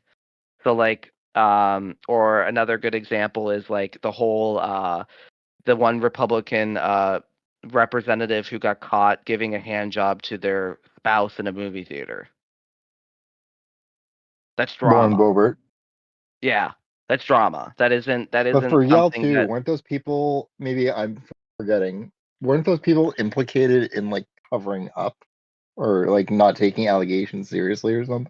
they were not. So the thing was is that people weren't. So what I was actually one of the people that spoke up on the issue, and that's why I no longer am associated with Young Americans for Liberty, which got me in a whole bunch of shit. But that's why I'm kind of blacklisted from most right-leaning libertarian organizations. And I worked for them for years. I was state chair. I was a regional recruitment director.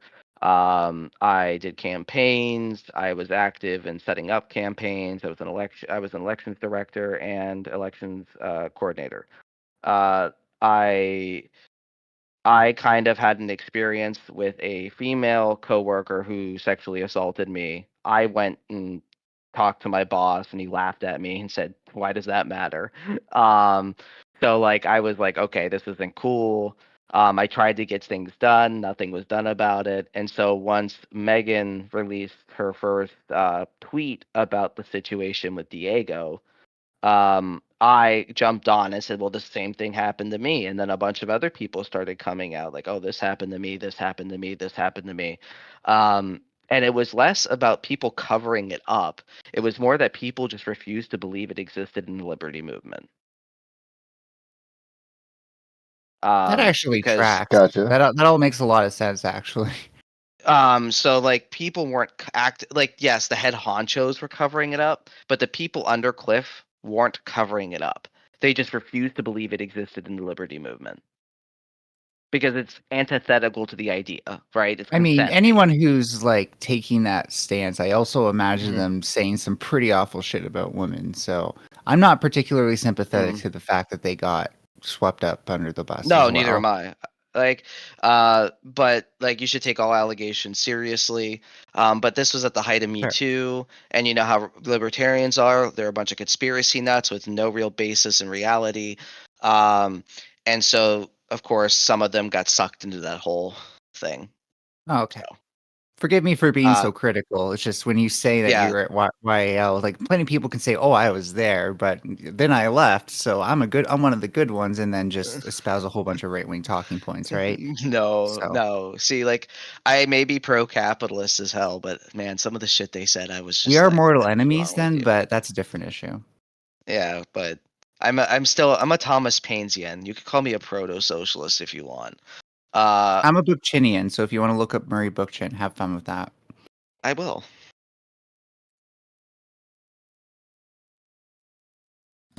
So, how does this tie back in with the original anyways. topic? Good question. Back to drama. Back to drama. So I would say that like when it comes to drama, like people like it. Like it drives views, and Minx being a drunk who can't control her emotions gives her a viewership. And that viewership will always back her for the most part. And so the only people that can help her are her close friends and other streamers. But if the other streamers do it publicly to gain clout, it'll go nowhere and she'll feel attacked. I'm a small part of the problem too because I literally just paid attention to her when she has those crazy moments. So it's like I wish I could say I didn't watch that shit, but I'm just attracted to train wrecks. And you could say the same thing with FusyTube, right? Like Yeah, another yeah. example. So like or Zerka. Oh, yeah, Or fuck, Jesus. Even arguably Sneeko. Yep. Like these people who are They nothing get but attention. drama farmers, right? And they just get want attention the for being attention. bad people. Yeah. Yeah. My question is like, do we expect this to last? Like, I think it's something that's really novel for like, especially for people like us coming out of, like, for someone like me who grew up watching the Clinton scandal and stuff like that, and we're Mhm. seeing how bad people get attention because of that. It seems like there's a bit of novelty to where we're like, oh my god, look at all this fun stuff that's suddenly here now that the internet's around. But then like future generations are gonna come online and be like, this is kind of lame, actually. Like, yeah, everyone sucks, so what? I hope that's the case. Okay, I'm I kind don't of know too expecting much. it to. I don't know too much about history, but like, didn't this start with like the second presidential run? Like, weren't they talking shit about each other and about like drama going on in their life to attack the other person? Wasn't it like Adams and Jefferson, right? I'm remembering this right from middle Yeah, school no, that history, was right? normal. Yeah, you're right. Yeah, like But they've mind been. you, that was It like said like you're. between them, right? So that Yeah, was but drama people loved between it. two people They already, loved not it, like right? And that's what got them involved politically, like through like the reporting on like his wife's a whore or like whatever, right? like Mhm. contrast shit. this to the Clinton scandal where like Clinton lived like this stuff would have never like back then you could have said like, oh, this person's not a real conservative or whatever, right? Now it's like, oh, this person did something that's sexually liberated in a sexually liberated times. As a right winger, I just really want that to be bad still. And everyone was trying to be like, no, it's not. And so like, Yeah. But like then a he lot of committed times, like perjury like an idiot. So I don't know. a lot of these times these days, like these issues become like proxies for like real issues, and that's what bothers me. Yeah. So I think the battle lines. Good. Oh, go on. Another example of this is when the one representative of North Carolina, I want to say, that guy in the wheelchair who was caught having sex with his male cousin, right? Madison Like, it was- Cawthorn. Oh, he wasn't having Yes. sex with them. He was just on top of him, like being, Oh, you know, okay. dude. If you're Eh. with your bros, you do stuff like that, bro. Like, I'm sorry. Maybe it's because I'm a bi man. I would never just like lay naked on top of my boys. I think he was in his underwear. I'm pretty sure. Yeah, I know what you're talking about though. That actually is fairly common, like a bro thing. Yeah, Like, if you're just with your boys, bro, you do gay stuff, but it's like Yeah. okay, it's like a Yeah. safe space. Hmm. But anyway, go on. Yeah, but go on. Yeah, but so or I can name like 1,000 of these weird dramas, right? Like, why does anyone care that like Trump paid Stormy Daniels to shut up about his personal life? Well, conservatives now- should care, right? If they're consistent, The right? conservatives should care because if they're consistent, I 100% agree with that. Yeah. But why does anyone actually care that he slept with a prostitute? Other than he used campaign money, which I would agree is wrong, but everything else other than that, why did people care originally? We didn't know he used campaign money until recently. It was because he So why did did it anyone care? to mess with an election. It's also because of the way his lawyers handled the money, right? Because it wasn't just like he paid the hush money; he got his lawyer to do it, which definitely fucked up the process, and now he's suffering because of that. Well, it's because he used the lawyer accidentally. I'm being simple because I used don't want to get campaign. details wrong, but yeah. But we didn't know this until recently. These are all new facts. We didn't know that back in 2017 when it happened. Right at the time, it no, was yeah. about defending women and listening to victims because that's something Yeah. that's something the left is pushing. Since we do need to listen to victims. Well, But she I wasn't a She victim, wasn't a right? victim. She's a prostitute. She's a porn She star. had sex with him for money. I mean, if she got a settlement, then she's a victim of something. No. So, well, yeah, that was an NDA. That was because they bought the rights to the story about her having sex with him, so that they wouldn't be published. That's what Trump paid her for this. That's why it's hush money, not because something bad happened. And she even talks about it like, you know, his dick was small or whatever. I think the left was using it to also point to the guy who's been on Epstein's island as being just as bad as the sort of people the Republicans tried to gesture towards. Yeah, I think that's the main reason it was used as a point for the left to say you guys are hypocritical about who you all support. Because if it was like Obama had sex with a porn star in the early 2000s or whatever, like it would be insane from the Republicans and I'd be Fox like, News, "Sup, right? G?" Yeah, Yeah, I know, and the Get left that. would love him for that, right? But No, but Obama the G. yeah, no, Obama Yeah. I bet Obama in college pooled, but probably.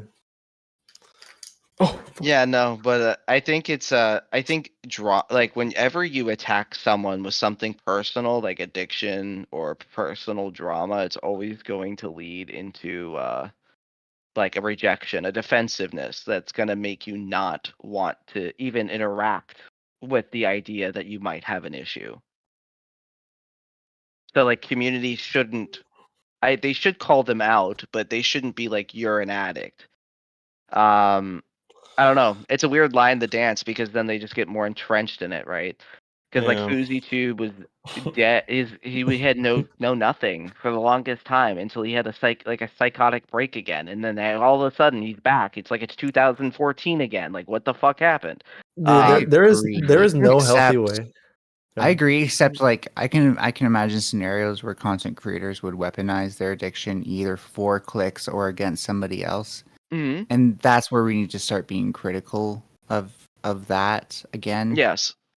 Like to be honest, I sort of agree with the people who wanted to make commentary out of the Jordan Peterson thing because he is a clinical psychologist who literally tried to subvert the clinical system in Canada And now he's trying to claim that he's being persecuted because the College of Psychologists in Ontario want him to take a fucking social media course. So I think that there's a lot to be said about whether this guy actually appreciates the institutions that he wants to be a part of, or if he's just doing this all so that way he can claim to be a victim. Well, I think Jordan Peterson, even though he has some really good takes, has always had a kind of a victim complex. I think most conservative libertarians have a weird victim complex, where it's like this idea of like, like the system's out to get me because we live in a socialist society that also is now skewing more left socially, and so therefore I'm like the most marginalized individual. Yeah, that's where they lose me. Is like if they were just like the system's out to get me, I'd be like, that's possible, I guess. Like there's lots of people Yeah. who are marginalized. But then you say it's with a socialist system. I'm like, wait a minute. We live in a capitalist system. What the fuck are you talking about? And I Yeah, get so that I'm it's like, not I'm really fully confused. capitalist, of course. Yeah, Guys, no, I don't think there would never be a fully capitalist system. Like that is just such a stupid like like it just doesn't Ooh. work. You need to But summon some people from the Discord. You need to get some disagreement going. Are there any ANCAPs watching? Come in here. There's a few in the audience.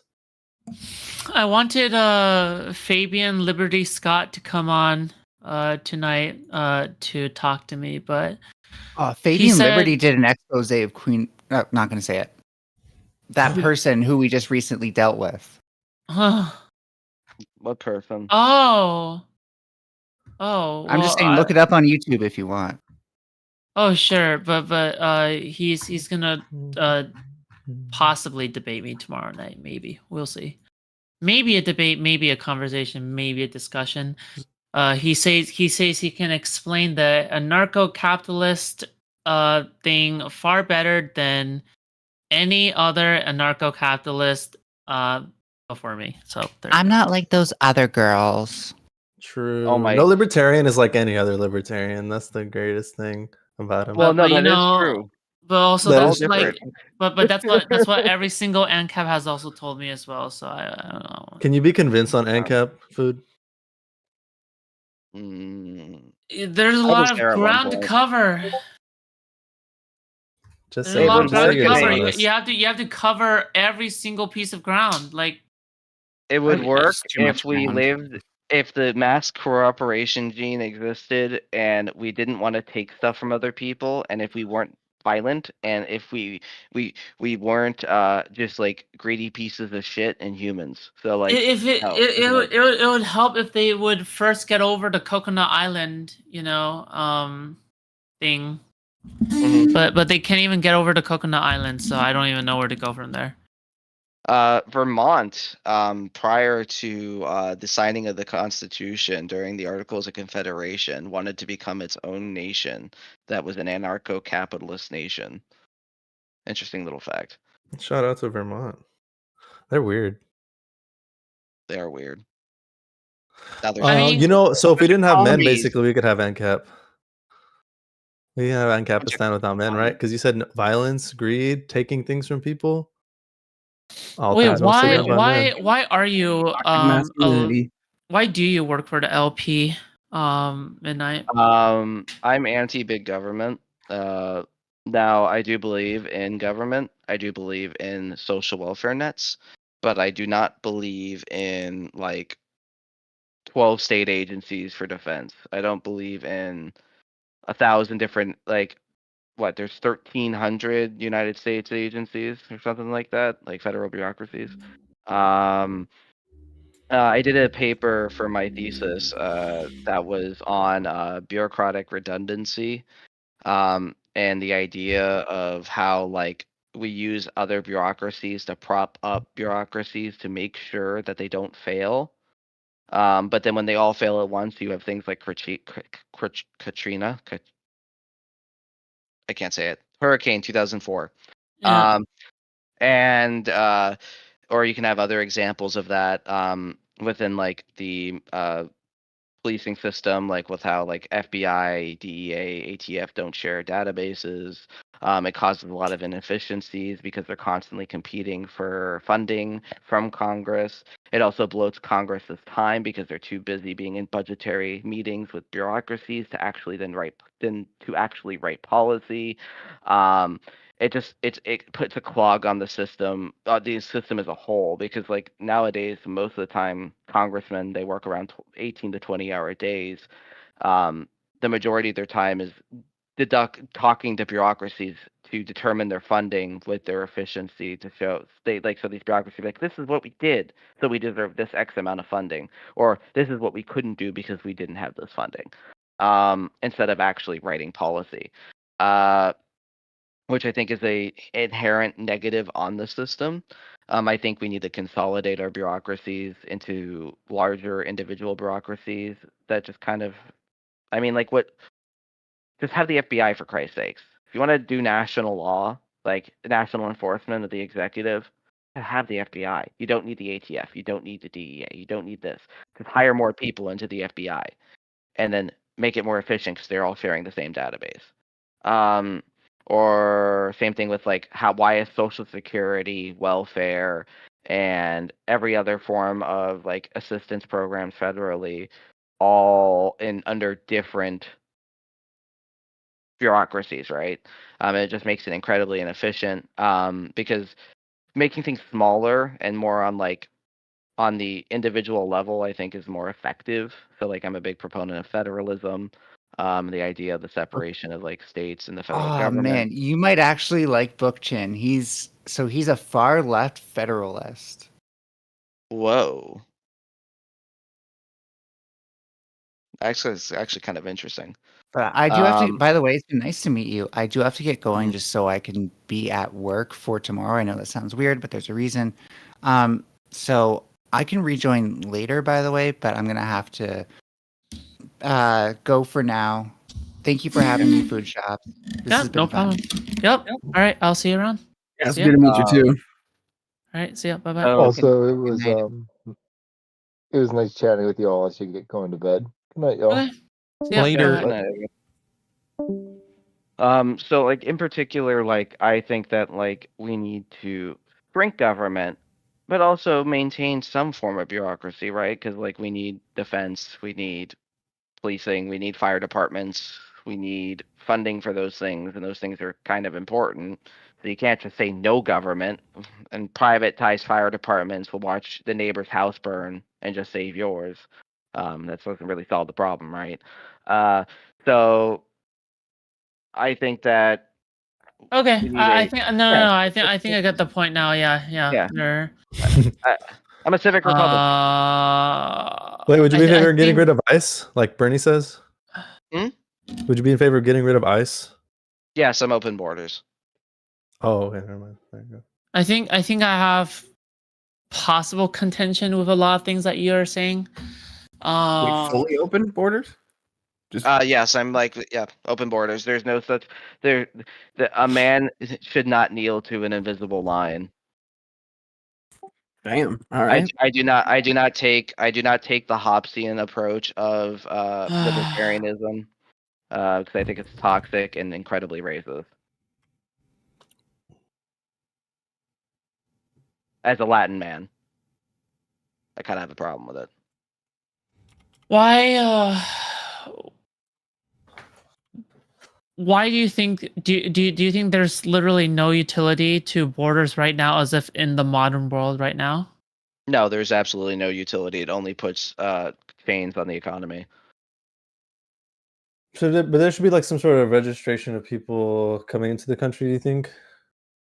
I would agree that like you need to, like, after a certain amount of time, apply for citizenship, but I go more for like the early 1900s American immigration policy, to where they just check you to make sure you're not carrying any viral diseases, and then they just plop you into the world and say, go get a job, and if you have a job, you can stay here. When you're talking about open borders, are you talking about America specifically? I'm general, really. In general, okay. So you're saying that. I'm a globalist. So right now in the current world, if there's a hostile country, and Like what the heck? So if there's open borders, they can just march people over. Yeah, well, no, like that's different because if it's like an actual army, right? You're talking about like an invasion. Yeah. I'm talking of so let's say we're at war with Russia and we have a bunch of Russian migrants. We are going to have to separate the migrants. So like you'd have specific situations where you'd be like, okay, we're at war with Russia. So we're gonna have to make sure which migrants are refugees, political refugees, and which ones are actual like spies, right? Like kind of common sense. I hope we do that. Would you say the Why we did the drug FBI, right? problem? Would you say the drug problem in Mexico with drugs coming in is sort of a national security issue that would justify limiting immigration or tightening immigration? Oh my God, Tom No. Fuller, thank you for the raid. Much No, appreciated, not at all. Tom. No. I do not what's up, think fools? I do not think that the drug problem is I got jalapeno in my eye. No. All good. I don't think that the drug problem is that large of a Rip problem. Joe I mean, Rogan. it's a problem, but like I think that we just need to create better resources instead of criminalizing it, right? Like Yeah, that's an you were easy gonna one. do Just drugs either decriminalize. way. Yeah. So you decriminalize it, you regulate it. You decriminalize it, then regulate it so it's safe. And then Then the it's not a cartels make no problem. money. Yeah. Yeah. Yeah, I don't know. Just trying to, be some pushback. I don't even believe that shit. Yeah. So like I like the Republicans now are talking about going to war with Mexico, which I think is hilarious. Now I am pro. Yeah, So it's fucking wild. This is where I differ from most libertarians because I am a globalist. Because I think it's antithetical to any of the founding principles of libertarianism not to be a globalist. You believe in open markets. You believe in the free exchange of ideas. So then why lock yourself in the side of borders? It's just it, it's dumb. Just lead it to the logical conclusion, right? If you want an open society that is free to share knowledge and ideas and economy, then you're going to need open borders and you need to be a globalist society. So that's why that's another reason like I don't agree with right-wing libertarians at all. Most of them have taken a more Hobbesian sense of it where like we need to kick out the degenerates, socialists who die and like yada yada yada. And then when it comes to like I am kind of an imperialist, but more of like a mercantilist. So like I think the United States has interest in other nations to develop their infrastructures and their economies so that we can tap their resources to develop our own infrastructures and our own technologies, right? I think it's important for us to be constantly connected with other nations so we don't go to war, and to make sure that everyone has a stable economy because it benefits us the best. Like, so like I'm pro like modern economic policy. Like, well, I mean, the thing is with the open borders like that, I don't know if I necessarily agree with that. That just doesn't really make any sense to me because I still can't get over how if you just simply have open borders, like for example, because right now we have separate governments, right?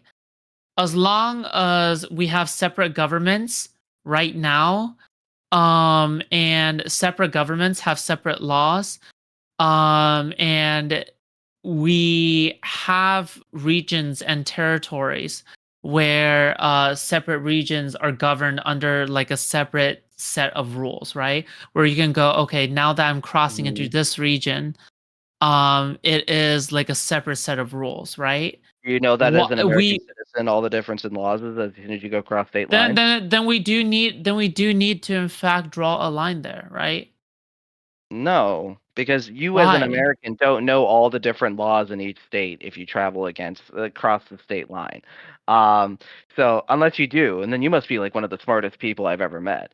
No, I'm talking about cross countries. I'm talking about cross countries, right? Well, like I'm saying like for example, right? If I'm crossing over from Mexico to US or vice versa, right? What the laws are going to be different in Mexico Yeah. versus like the laws in the US. Just like how laws are different in each state in Europe, yet they have open borders. Do they? Yes. They do? Yeah. I actually don't know that. That's the European Union, you know? Union. Yeah, all the nations under the European Union have open borders. Every single one. That's what it is. Huh. It's like the United States for Europe, except The they United, don't have as much yeah. centralized power. So, and we had open borders pretty much. We had the revolving door immigration policy for the majority of the United States history, which was practically open borders. All right. I don't know too much about open borders. I'm just asking questions. Borders, as we have them in America now, are actually Your prescription just seems extreme. That's all. Well, is it? Can you imagine? Is it? We didn't have borders with Canada until like before COVID, like 2016. Well, should it be allowed for like a country in your ideal mind to say we need to limit immigration for whatever reasons? Like, well, obviously we already said national security if it's some sort of open conflict, right? That's an exception. But what about for like economic growth? Like if the country determines it would be economically productive to limit immigration from certain places for people of certain income or of certain backgrounds or whatever, would you be okay with that? No, because I think at some point it'll become a violation of property rights. What do you mean? What? Let him explain. Because Don't. Yeah. So I want to invite my buddy from Nigeria, my friend Chica from Nigeria, over to my house. That is my property. That is my land. Why can't I just have Chica over? Well, because you're part of an larger. You don't just live in your house. You live in a nation that's governed by representatives and people I who agree. have national security interests that you elect. But the government's only job is to protect the rights of others. As long as I'm not violating anyone else's rights, what is the issue with it? Well, you don't agree. Do you not agree that government should be able to make determinations about what is in the best interest? I mean, that's what like the purpose of government is, right? It's people get together and they determine what's in the best interest for like this whole group of people, and it's not always going to agree with what everybody's personal interests are, right? But they should be still allowed to make those decisions. Well, like how is me inviting someone over from Nigeria affecting everyone else, right? If I'm inviting my friend over to my property, how is that hurting anyone else in the nation? Well, I guess okay. Actually, I don't think this is analogous because that would be sort of like a tourist sort of person, or like it would the circumstances under which they come is like dependent, right? If it's like an asylum seeker versus an immigrant versus a tourist versus a resident or temporary resident, like these are all different. And if I choose to host this person to find work in the United States, what is wrong with that? Well, yeah. What if they determine that it would be detrimental to the economy to allow people from Nigeria to come and have jobs for whatever reason? And so, even in your special case, or even what if because I offer him you just, job? huh? What if I offer him a job? Well, I'm saying that's like I'm asking you. Isn't that the point of government though, to make decisions for the whole? That's not always going to accommodate. That's not always going to be right for every individual scenario, you know. Like why can't like basically wait, do you think that there might be something bad with just allowing an infinite amount of people into a country? Because I mean there's not an infinite amount of space in a country, so eventually people are going to go somewhere else, right? What? No, we're not saying like obviously like fit in a person to every single square feet, right? Like we're not saying that. Okay. Like we're not saying that, right? Like we're An saying indefinite number of people is what you're asking. Bro, we're saying something along the lines of like we're like if everybody brings over their own personal Nigerian prince, right? Or something like that, right? Like don't you see that might be a problem? No, because you're just going to create more businesses, or you're going to eventually create more jobs that will fill in those people that will eventually boost the economy further. It's what happened during the early 1900s and the late 1800s, where you had mass immigration, a developing economy, new businesses, new ideas, diversity. You know, the But whole what if they were able whole- to collect data that said if we introduce people from these particular populations, whether it's class or national origin or religion or whatever, And the and crime said if rates we go up. they said, yeah, they say this will actually be a detriment to the economy. Like, let's say every single person in your state had a Nigerian friend, and your Nigerian friend Okay, was a not good Nigeria person. specifically, but let's just say But arbitrary for his country example, No, I where they honestly have a spread Nigerian friend named spread a Sequan. I disease, was where they using that as an spread example. where they I'm spread a not deadly disease. I'm And not attaching any value to Nigeria as a real okay, example. no, I'm just using it using arbitrarily. Nigeria just makes this entire argument Okay. sound racially motivated. Okay, all right. Okay, what if you had a let's friend get Can we from not started use on this Nigeria? shit. Can we Oh my not use God, do Nigeria, not. please? We're Please. gonna start Okay, Yeah, all right. For the we love of won't. God, start hearing okay. about Every Coxley. single person in your state has a friend from Denmark. And let's say your particular friend from Denmark is a good, economically productive person, and you know that for a fact, and they're going to be good for. But let's just say that the government has determined 70% of people who come from Denmark are a detriment to the economy, and so we need to completely halt immigration. And every single person in your state had a friend from Denmark that they were inviting over. You wouldn't then say, well, it's right for the country in this case, for the government in the country in this case, to make a determination based on data to limit immigration. But there's been very little data saying that immigration does not benefit a society. Isn't that the point of the hypothetical, though? To hypothesize. Well, yeah, the idea I'm trying to communicate is can the government, based on some sort of determination, whether it might not even be economic productivity, they might have some other interest in mind that is represented by the will of the people, to limit immigration in some cases, not explicitly because of open conflict. You get what I'm saying? Like, should they have that power, even if an individual person or circumstance might actually be good for the nation? Can they make that determination that doesn't fit within everybody's conception of their personal freedom? You know? Because like I don't know. I just kind of view it as like quasi just like afraid of people from other places. Like that's all I view it as. Because like I don't know. Like I can't argue that like because people come here, it's going to be a detriment. Because if more people come here, that means it's better here because there's more people coming here. Right? Hold on. It's a very simple hypothetical, right? Like here's the thing: country A, country B.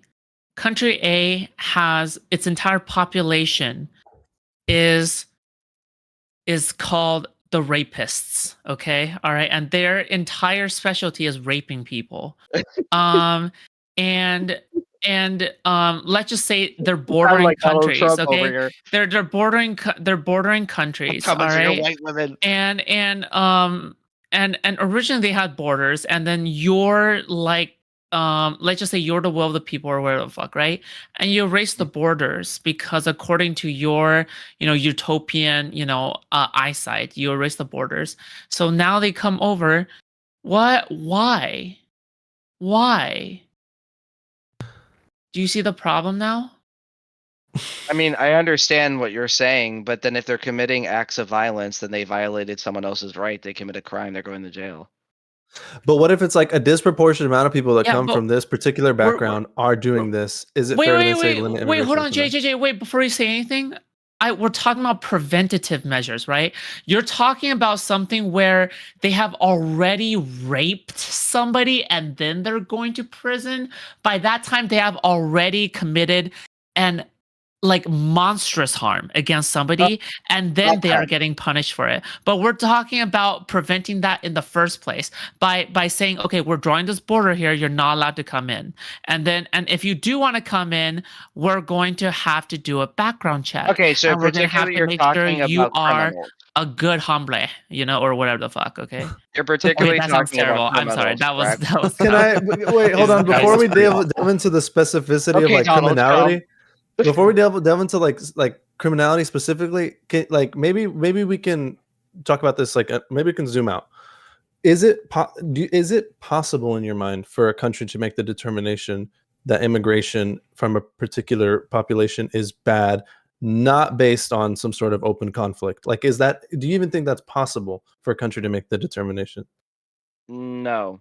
See, that's where even that's where we disagree. That's really where we disagree, probably. Because and I think there is no reason why an individual can't like claim his destiny, right? Like there's nothing wrong with an individual going to another nation to start a new life. Because if they want to leave from one nation that they feel oppressed in or feel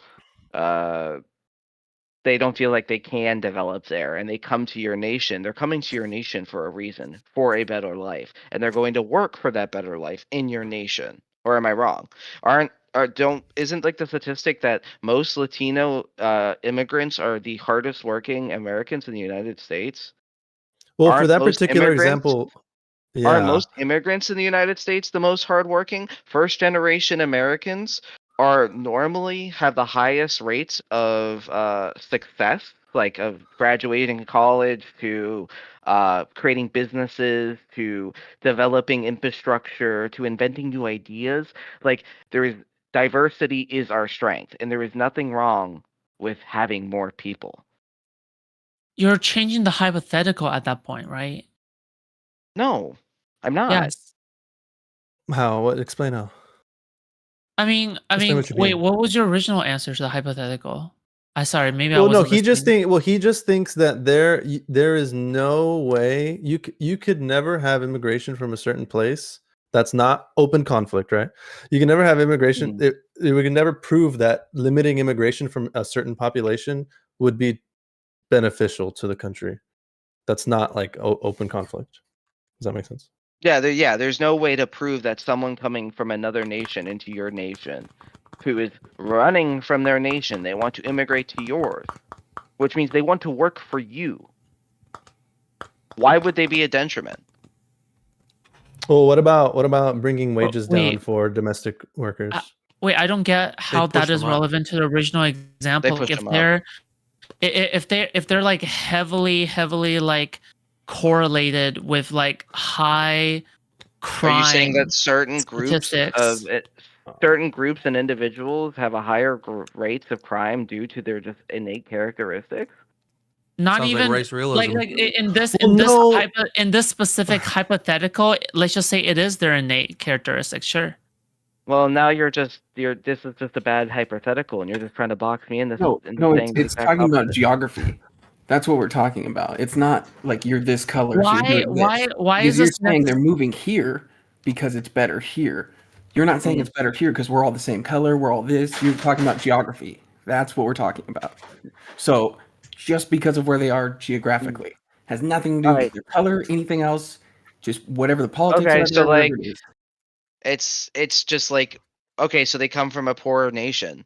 They come here. They're at a richer nation. They want to better this richer nation because they want to come here to live a better life.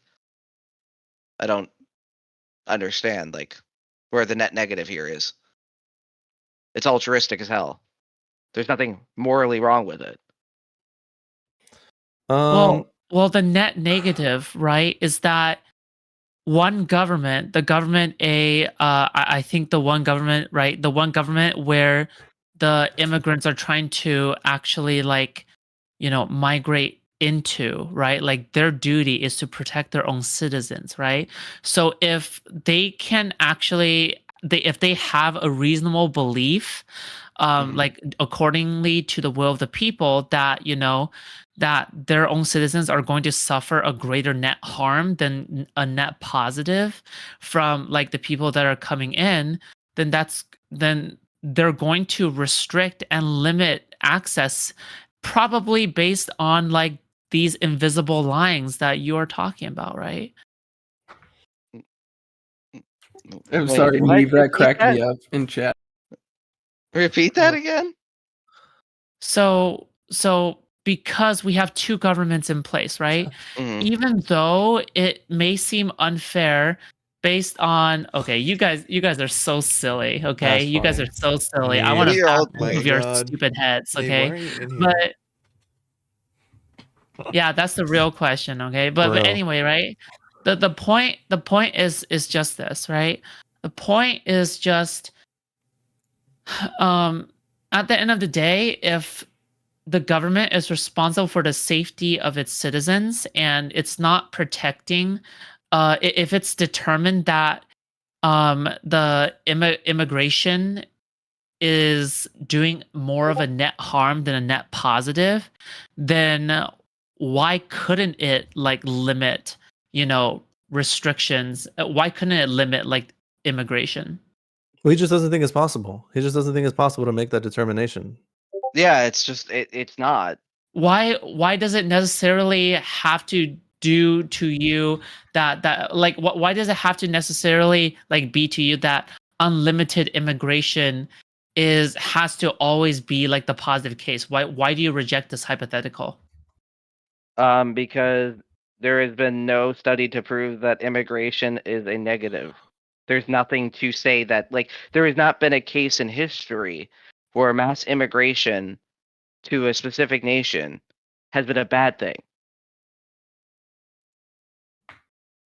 There's no like, I can't put it into like a. I can't. Do you think when the Zionists went to Palestinian land, when they did a massive incursion into their land and drove them to the Gaza Strip, do you think that was possibly maybe an example or something? I don't know if this is a good example or not, but I thought It's not I an would immigration, is it? That was an immigration. That was a immigration? violation of a nation's sovereignty. Yeah. Then what is then like? Well, can you think of an example, Kat, of like a time where there was mass immigration that was detrimental to a country? Because this is something I've never considered. Not off the top of my head, for sure. Like, That's I for just sure. conceptualized that it could be possible.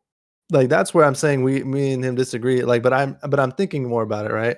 And I guess I'd have to really research it. But it's like I just think that it's possible to make the determination that immigration from certain populations could be harmful. But I actually don't really have an example of Because that there's a happening. difference So between mass immigration and an invasion, right? yeah, that's what we're Like- talking about. Open conflict. That's different, right? Yeah.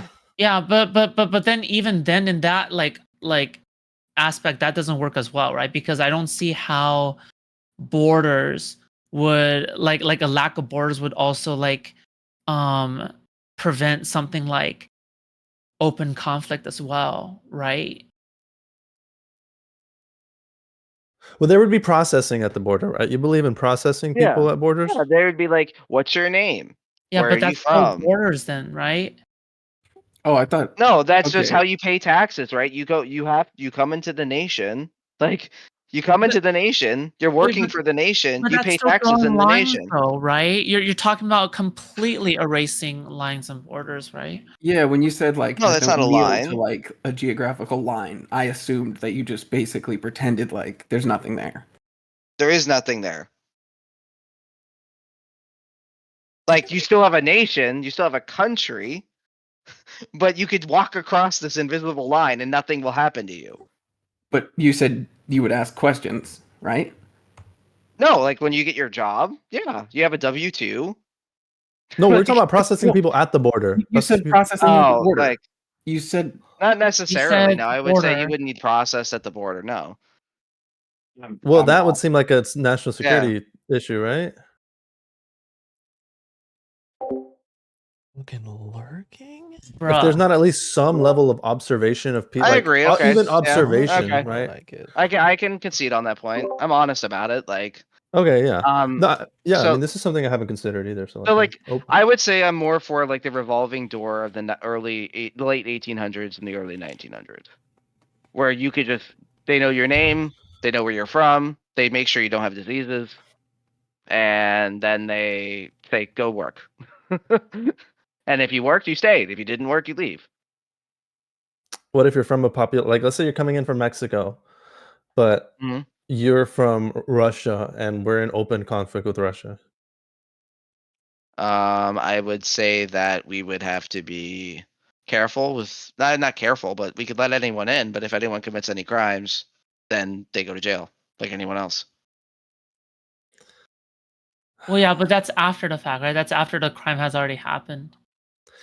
I'm not So you comfortable want- with that. you're sort of like the. I hope I'm using this term correctly. It's like the deontologist in this sense, Weak as fuck. in that you don't want to violate the rights of, like, open the possibility of violating the rights of any individual person. But I just think that's impractical. Like, I mean, I think when you make policy, the point of making policy is that people aren't going to agree with the policy, right? That's the reason we need to make it law, because people aren't going to agree with it. And it's like, and there may be circumstances where somebody could have completely honest, good, economically productive intentions, but it's prevented by some policy. We cannot just policy the most extreme circumstances, right? We're talking about like some crazy like conspiracy between Mexico and Russia to invade the United States, right? No, it couldn't be a conspiracy. It could be like people working without the Mexican government's knowledge or consent. Because it's like, especially if it's like, what if like you're bordering a place with like that's a failed state, that has like no centralized government or whatever, And so, like, who knows what could be brewing there that's not being monitored? So we should violate everyone's rights so that 1 out of 10 person that is bad doesn't get in. Well, I wouldn't assign a number to it, but I would say that sometimes there needs to be some people's rights might be violated for the betterment of the society. Yeah, for sure. I mean, yeah. What would the number have to be for you to be okay with it? Like, say it were like 7 out of 10 people. I would agree then. Okay. Yeah. Well, 100%. the thing yeah. Oh, okay. There you go. Oh, but it's always going to be speculative, right? It's always going to be speculative, right? You're never going to know. Oh, well, if we had because then they're clearly an active enemy, right? If it's 7 out of 10 of everyone in the population, they're clearly trying to commit some violent act towards the nation, and the nation has a right to sovereignty and to protect its people. So, like, go right ahead. Do you think like TSA, like when you go through the TSA airports, is that like kind of like a violation of your rights? No, because you consent to it. Well, hold on. That's kind of tricky, right? Because if you're saying I should be able to have airlines, well, hold on. Let me give this. Airlines lobbied for TSA agents because they didn't want to pay for their own private security. And so when people started flying again, when you start signing your tickets and stuff, you give consent for them to search your shit. Yes, but we don't have any you could other imagine choice. somebody might. Yeah, you can imagine somebody might be in a situation where that would be the most efficient thing for them to do, like for their life. So for example, I think this kind of contradicts what you were saying earlier about having your friend over from Nigeria, because that's a violation of property rights. You're sort of consenting to live in the country that has the immigration policy, right? Well, yes, but in my ideal nation, there wouldn't be an immigration policy to the extent that we have today.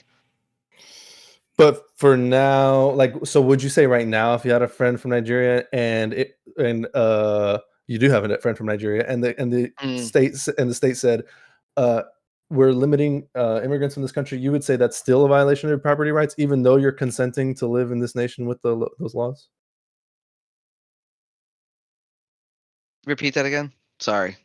Like, if your thing is consent, you're consenting to live here. So if the state disallows you from having your Nigerian friend here, is that still a violation of property rights, even though you're consenting to live in a place where Nigerian immigration is limited?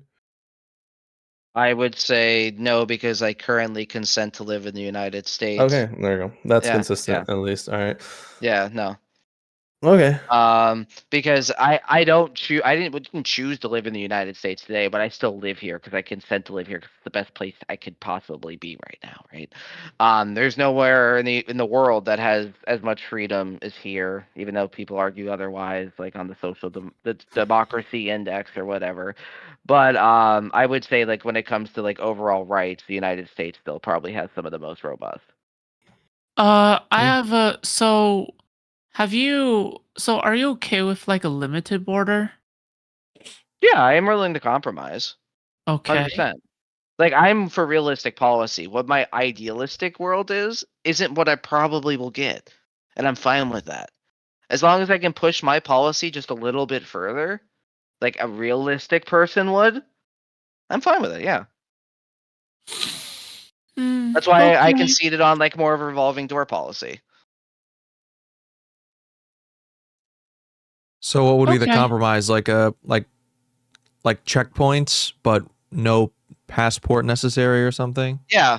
Checkpoints, no net passport necessary. Just need to provide some form of identification. And maybe if you have a past history of violence or criminality, a background check of some sort. Okay. Why would we need to ID them? I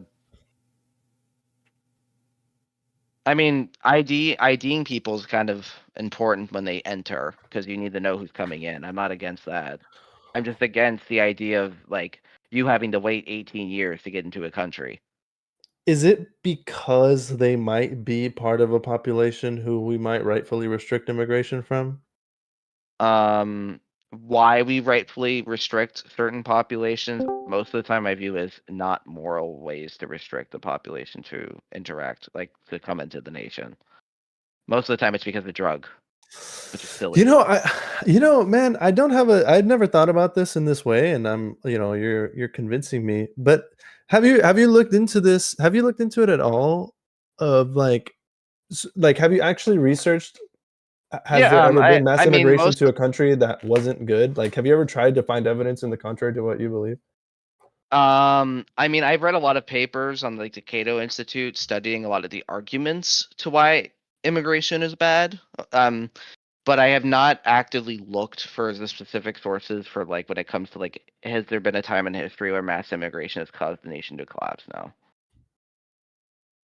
Okay. Yeah, but as I think most people like me, like just like I've never had a deep engagement with like open border policy, would intuit that there could be a reason besides open conflict that would be a legitimate reason for restricting immigration, and I think everybody else Another believes in that here too. Yeah, another good reason is like if you have one country where like especially if a disease suddenly sprouted from that country, like especially like a pandemic of some sort, Mm-hmm. and then like they wanted and they didn't have enough like access to like medical care, but then your country does, right? And then so then they did a mass immigration to try to get into your country, so then you would use soldiers to blockade the borders, because here's the thing, it's not because you hate human rights or anything like that. Was because at some point there's just so many people at that point, like millions and millions of people trying Well, to yeah, get you're in, talking about trying to like get access to your well extreme circumstances, yes, right? yes, but And we still have to tackle the most extreme circumstances, because that is Mhm. when these scenarios are most relevant, right? It's and if because there we're was not a just talking about the pandemic, norm. if you're talking about a pandemic that's killing everybody, and I'd be like, okay, well, there's a pandemic Well, killing not just everybody. Maybe we necessarily should do killing some everybody policy. either. Maybe we should do some like policy that might protect our people that we currently have. Like, I'm not saying that, oh, there aren't external circumstances that might require the rights of people to be slightly suppressed for a time being. What I'm saying is that we should at all times try to No, find ways to protect people's rights. no. I'm not talking about anything like outside of the hypothetical. I'm just saying like here we have a perfectly valid reason I to just stop people answered. at the I border. answered it. I answered it. And what was your answer? Your answer is My something that is outside of it.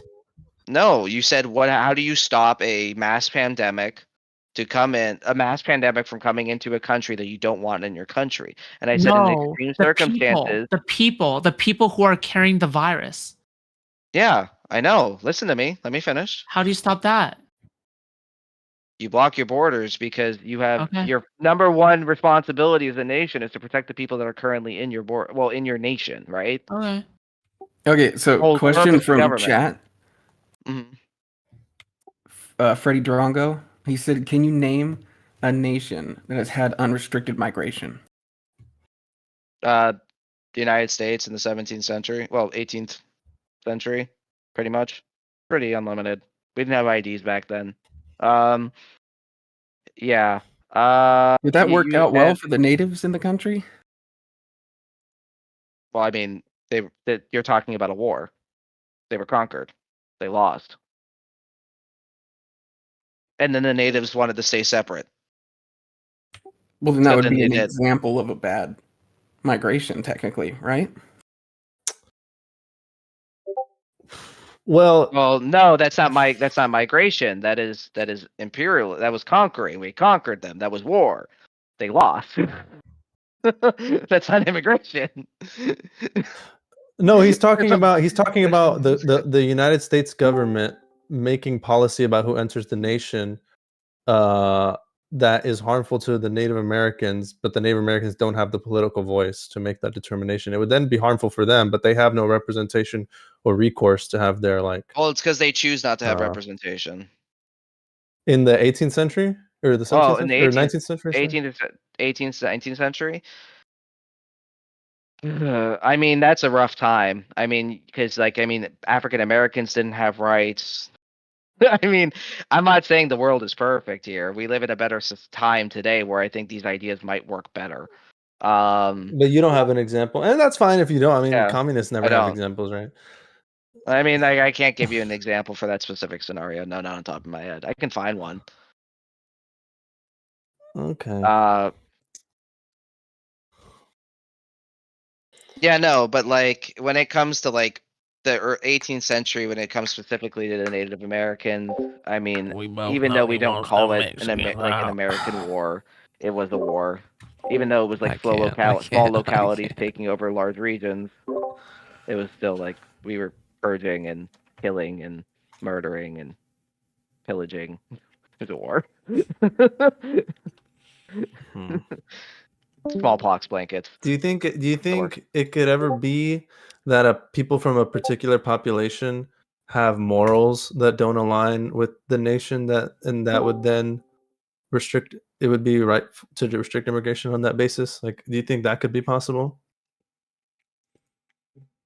Like maybe they think it's okay to No. marry 12-year-olds or whatever. Yeah, no, there's I don't- no such thing as a population that doesn't have morals. Not That's doesn't ridiculous. have morals. Doesn't have morals that align with. Yeah, that would be. Yeah. If someone said that, that would be ridiculous. Has morals that doesn't align with the nation. Like, I don't think there's ever been like there's very few nations that like morally antithetically like go against American values, right? In today's day and age. I mean, most Not a of Europe nation, is but a pretty population liberalized. of people. That's why I'm saying like. Okay. You know what I'm saying? Like if it's like a particular. So you're let's say- talking like the massive immigration into France and Italy by Islamic Africans, right? That's a good example. Well, I'm not thinking of that. Well, I mean, I don't want to use that example because I don't know the particulars, and there might be stuff associated with that I'm not aware of. But they're. I mean, yeah, sure. Like we have laws. You need to respect them. A lot, like that's it. It's that simple. If you don't respect them, guess what? You go to jail. Like, okay, so the laws would have to be robust enough in the nation to allow the immigration, then, right? I would say that you just have you have good enforcement of law. Like, and that's not that hard. That's pretty. I mean, I think we've solved that for the most part.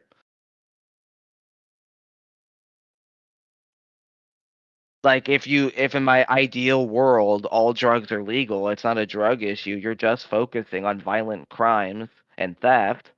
And so really, what are you focusing on? Like Well, there could be like child marriage, right? It could be like child Well, marriage. But that's just straight up illegal, right? Like Yeah. again, But that's a violent crime. let's say you have a large unrestricted amount of people who believe in that, who take up you can't like wouldn't that also be sort of a violation of people's rights if you were like say go into these neighborhoods of maybe thousands of people and say like, hey, you need to use force to stop them from like marrying children? Yes. That would be a violation of the rights?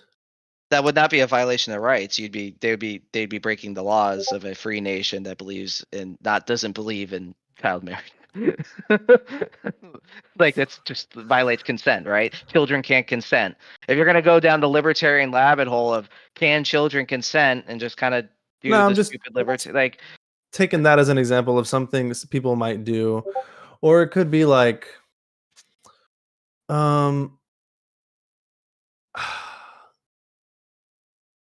what if then in their locality they're somehow able, in their state, they're able to change the age of consent to align with that? Then the state needs Like to the federal decide government? whether they no this as in like the state that they're currently residing in the United States needs to decide whether or not that they can actually enforce those laws through the judicial system. Yeah, Court but then let's precedent. say they then control a large enough portion of the state that they can make the lowest laws and have control of the judicial system there. Also, you could just pass federal laws as well that ban it, which I'm Yeah, perfectly yeah, fine that's with what I'm federal saying. legislation. That's what, yeah. So I guess so. Along with this open border policy, you do need. Would you say you first need a system of law that aligns with what you believe protects people's rights the most, and then we can have the open immigration policy? Because if we have, let's most say we live. definitely. Okay, all right. Well, okay. So then for now, it's probably fine to have the borders closed then. I would say Not closed, that but restrict immigration. Sorry. I would say that like how we have our borders now is a fucking mess. I do think we need to loosen the restrictions on immigration. But until we have this until we understand that like someone shooting up drugs isn't violating your rights directly, or like, oh, people with individual like want to do things with their own bodies for some bizarre reason as a crime. I don't think we'll get too far with the whole open borders because people are scared of people with different lifestyles and cultures and such. Hey, I'm a first-time viewer, and I'm here to call in. I have a question for Kankamore You are specifically. not okay. Kankamore, what is your position, and what would you say where would you stand in all of this immigration conversation? I don't Yeah. have much of an opinion on the current immigration conversation, but I do have like an immigration sort of policy stance, sort of. It's more of like them all out, right? It's more of like a path to citizenship type thing. Like, fuck the idea of deporting everyone. Path to citizenship. Immigrants always boost the economy. They don't steal jobs. They create them. All that. But I don't have the best understanding of border policy overall. I haven't read much. Kankamore. You're welcome. Well, I'm gonna say this much: like what he's advocating for is the leftist position, and I doubt he would advocate for the leftist position just out of nowhere. I'm pretty sure he's thought about this. Like he said, he came from YAL and then decided, like, no, this is smarter than to be fucking xenophobic. And I agree with what he said earlier. Like, a lot of the virtue signaling you're doing just sounds like aimless gesturing at people who aren't like you and being like, well, I feel xenophobic, therefore my rights are being violated. They're not coming here to violate your rights. They're not coming here to do crimes 9 times out of 10, okay? So we don't need to persecute 9 out of 10 immigrants because 1 out of 10 might be bad. I'm sure some of them are good people. Okay, Trump. They're all rapists. I'm trolling. Hold on, this boosting wages thing, that only works if there's no like livable wage, right? Like, as if we were to have like $15 minimum wage, then the immigrants wouldn't boost the wages. Right, okay. Just being clear on that. Which is why I would still have the leftist position, but I would have the more authoritarian position, which would be limit immigration on that basis. No, because I think the competition of wages is the lack of competition of wages is what's causing the wage stagnation that we have today. I mean, if you want to send me some stuff for that. Yeah, no problem. That's it? No pushback? Well, I mean, look. Well, I mean, he already admitted. Well, I'm just interested in having to be fair, Midnight already conceded on like the open borders to limited open borders, and so I mean, I feel satisfied. Like, would you classify as a checkpoint as not open? Like having to show your ID, I won't say is not like. Realistically, Even that's Europe open does that, borders. right? Like, if, Like you know, realistically, that's open borders. It just has a bureaucratic step, right? yeah. Safety measures, you know. Yeah, like it's not like I'm not saying that you have to wait. There's a 10-year waiting list. They just scan your ID and check Well, your no, background check no, back in no one, Mexico. no one here, right? no one here is advocating for a 10-year waiting list. Like, all I'm saying is That's for just like citizenship. maybe a little safety just goes a long way. Wait, would they be able to search your person and belongings? Why not? I'm asking Midnight. They have to Oh. suspect you of a crime. Just you can't just do that for people coming in. No, you can't. I'm just asking. I think I think it's really stupid that I can't bring an apple pie from Canada down the United States. All right, I can't bring What any if there's that's a illegal. bomb in it? What? True. what? That's what people are thinking. Wait. What if you have a bomb?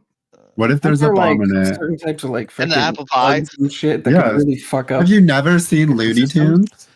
Be some. It's a bomb classic. It's a classic. The bomb in the yeah. pie Oh, gang. Yeah. Cringe. And then it has like the steam coming out, doing this to the guy, making him. I mean, it happens all the time. Usually it says T on T, but you wouldn't be able to tell if it was baked in a pie.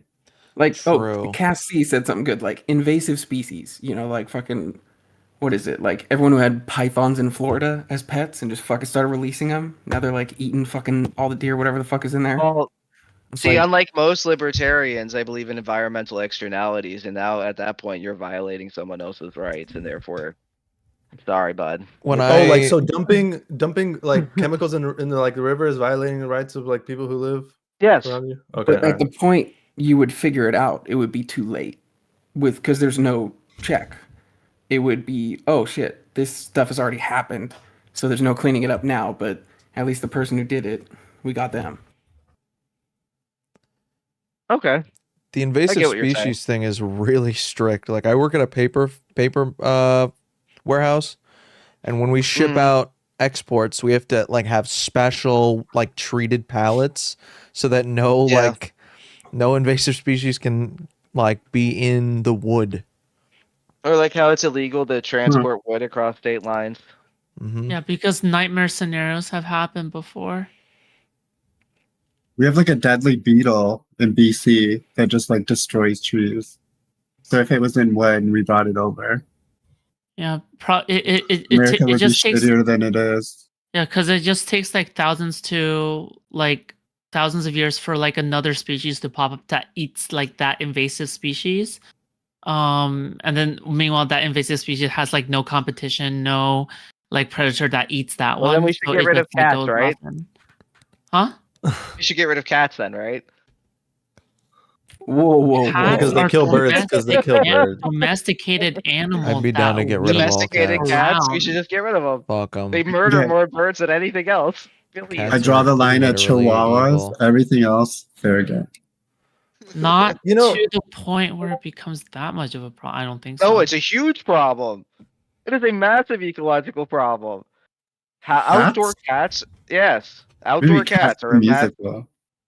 Yeah, no. I can even send you some studies. Well, I I'm think this is the- allergic, so I'm on board, but I mean, We like, pick and choose what ecological impacts we want, right? Like it just seems to be that like I don't know. yeah, but we can still limit it using borders, right? Like we can do as much as we can to limit like the ecological damages.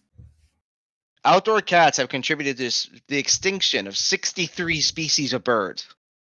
Sure, but like it's not like we can use borders to stop cats, right? No, well, No, you and- can. Like you can restrict can. you can restrict certain Well- animals from coming into your country on the basis that they might be an invasive Yeah, species. sure, but I just don't get why he brought up cats in the first place. Well, no, because we already like my point is that we pick and choose what animals we decide are invasive species that we want to keep around, right? Cattle, United States cattle, all of it invasive. Horses, invasive. Okay, can- no, wait, can I have I- no can I- idea what this Yeah, means, but, but the Mantis thing is, said, but the thing is, at the end of the no, go ahead. Mantis was saying they do have cat rules already. I don't know what this is, but an F4 cat can't enter America.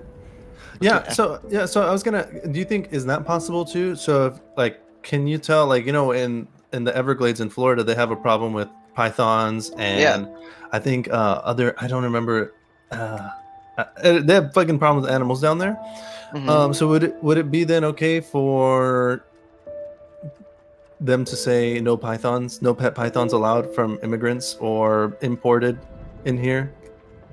Well, what I would say is that if you are caught letting out your pet python, or if a pet python is found into you area, let the immigrant in, but you let the immigrant in with the python. Yeah.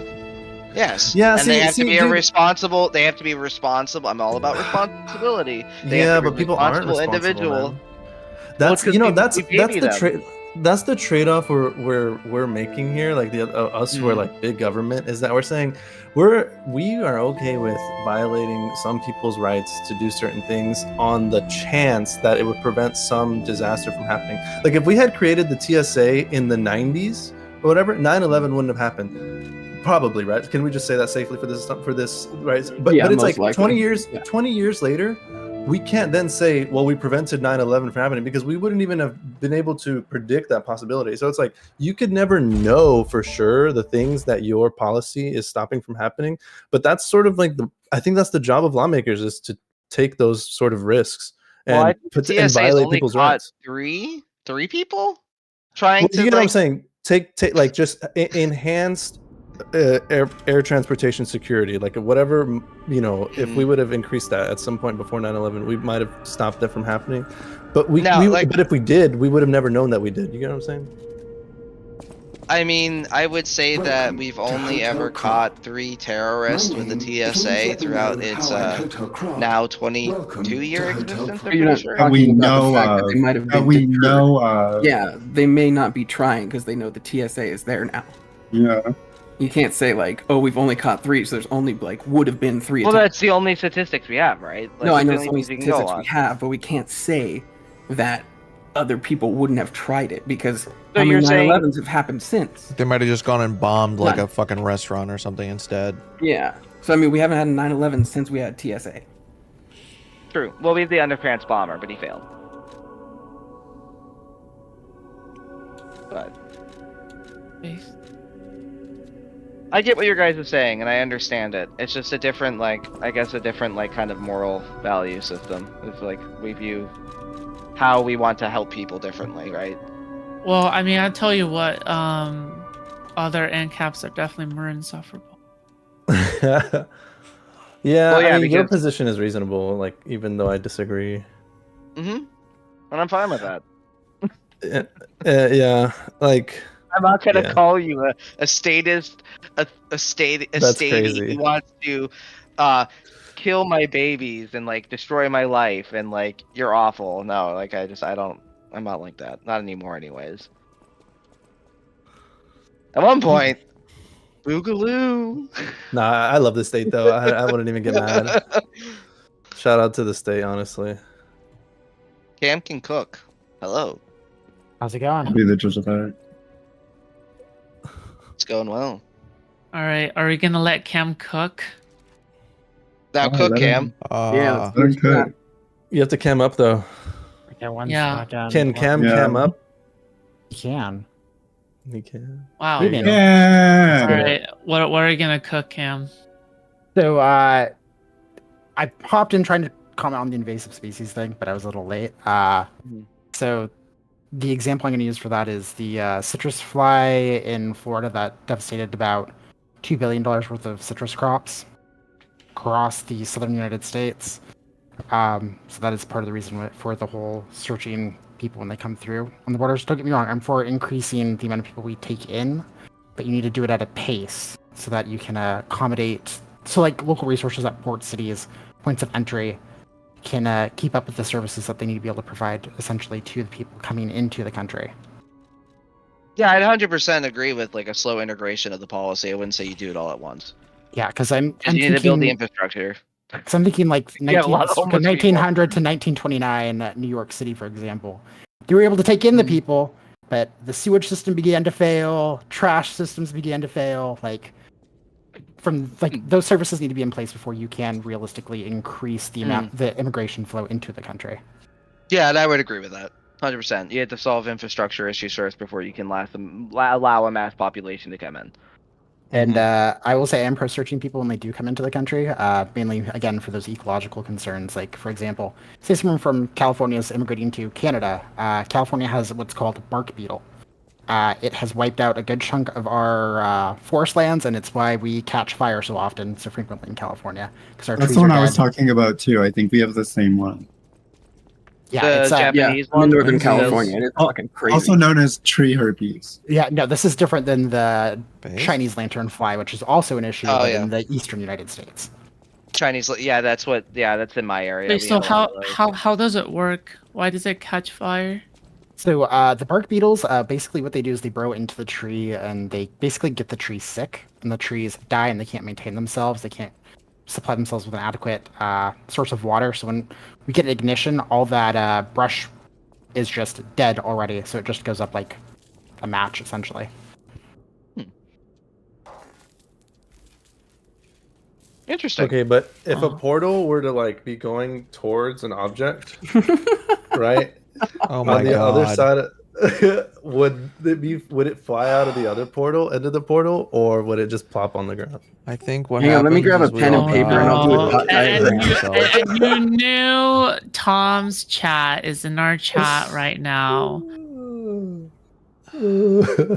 I think didn't we already solve this?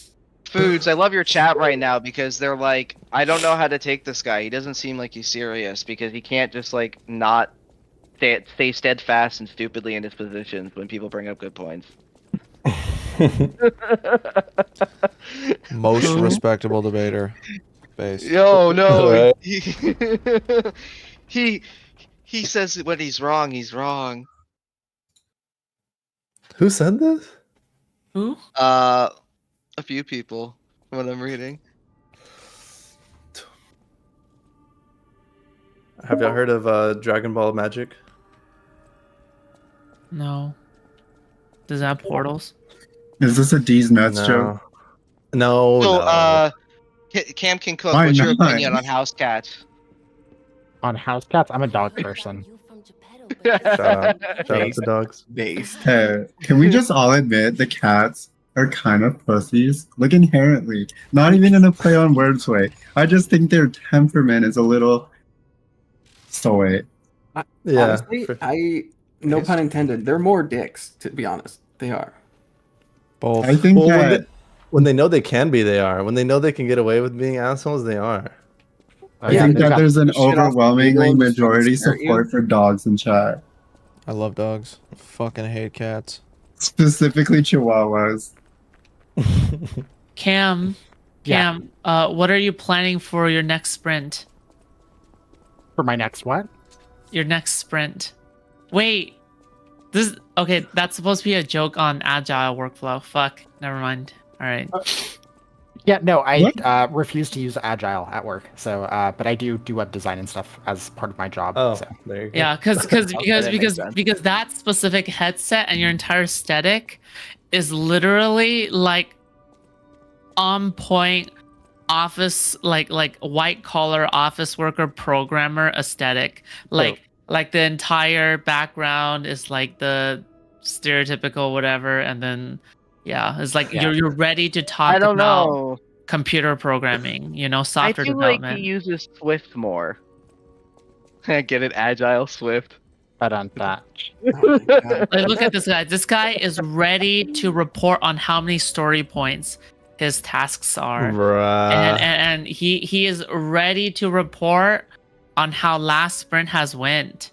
You know, I do not envy my other teams at work that do use Agile and Kanban and all of that nonsense. Thankfully, I'm just very task and project driven, so it's my team isn't on board with that yet. But I work for the event planning team, so I do like our event websites and our event registration sites. I see. Cam, give us your hottest take. You have been in my kick chat for a while now, and you only speak up when necessary. So now you have to give us your hottest take. Education should not cost what it costs. It should be a lot less expensive. For example, Pell Grant is the only entitlement fund in the United States that has not kept up with the cost of inflation. That sounds familiar, Pell That Grant. is lukewarm. That Wait, sounds what? familiar. Yeah. That's how you know she had fucking money. I hate you so much, Kat. She's a Pell Grant. That sounds familiar. I've heard of that. Yeah, I Yeah. fucking hate you, Kat. So I would argue that the over focus of college is the over focusing of college and college making sure people graduate college is what's costing college. That's making it more expensive because there's more people going to it. And because it is such a need within the economy, it forces people to go to it, which allows them to charge whatever they want. So at one point in my I- life, I worked for the community college system here in California as a lobbyist. Hated working in politics, would never do it again, but I do enjoy talking about politics. We are one of the few higher education systems in the United States that's completely free. First year full time, or first 2 years full time student, your cost of attendance is free. So state? I don't. Yeah, you do have to be a California resident for at least a year to qualify. But once you've Okay, I've met got that a- 1 year mark.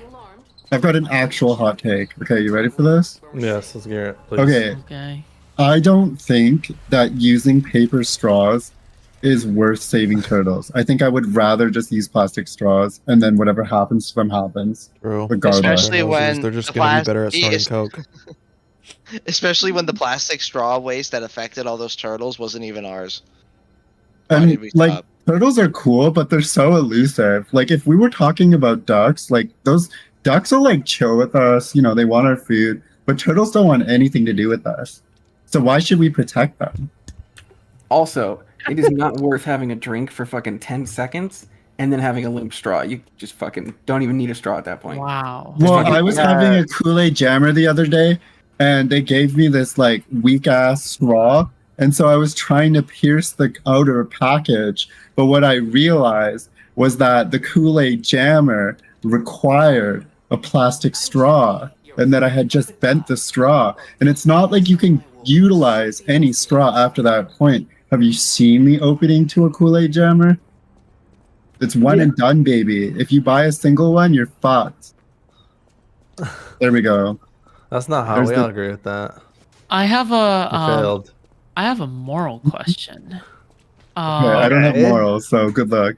Let's just yeah, say, please. easy to understand. Even a baby can understand what I'm talking about. But Oh, you gotta break it down a little more. I already know where you're going. Okay, wait, go, keep going. what? How do you even know what I'm gonna? Yeah, about to how ask? could you possibly know? No, I just know how you explain things, and it's like. Damn. What is that supposed to mean? Wait, I elaborate. watched you. Okay, so yesterday, remember when we were talking about quibbles in the portal debate, and then Yeah. you and Keiko left to go to the debate? Yeah. Well, I watched you guys all spurred for like 2 hours at least, and I was like trying to listen to you, and like other people were understanding you, so I'm not gonna gaslight you here, but I was like, what the fuck is she saying? I had no idea what your point was, but other than that, I feel like I was on the same level with a lot of people. That conversation was really confusing. Don't and then worry about also, it. Ninetales was really angry. What was that? I know. Why was she so mad the whole time? That's what stopped me from watching it. I was like, bro, she's just like so angry the whole time. Like, this is a Yeah, I've science never- question, bro. The last 2 panels I've seen of her, she's just been pissed. I'm like, Ninetales, chill. So Yeah, here's ask there's the a question slight first. interruption problem. okay. So here's the question. All right.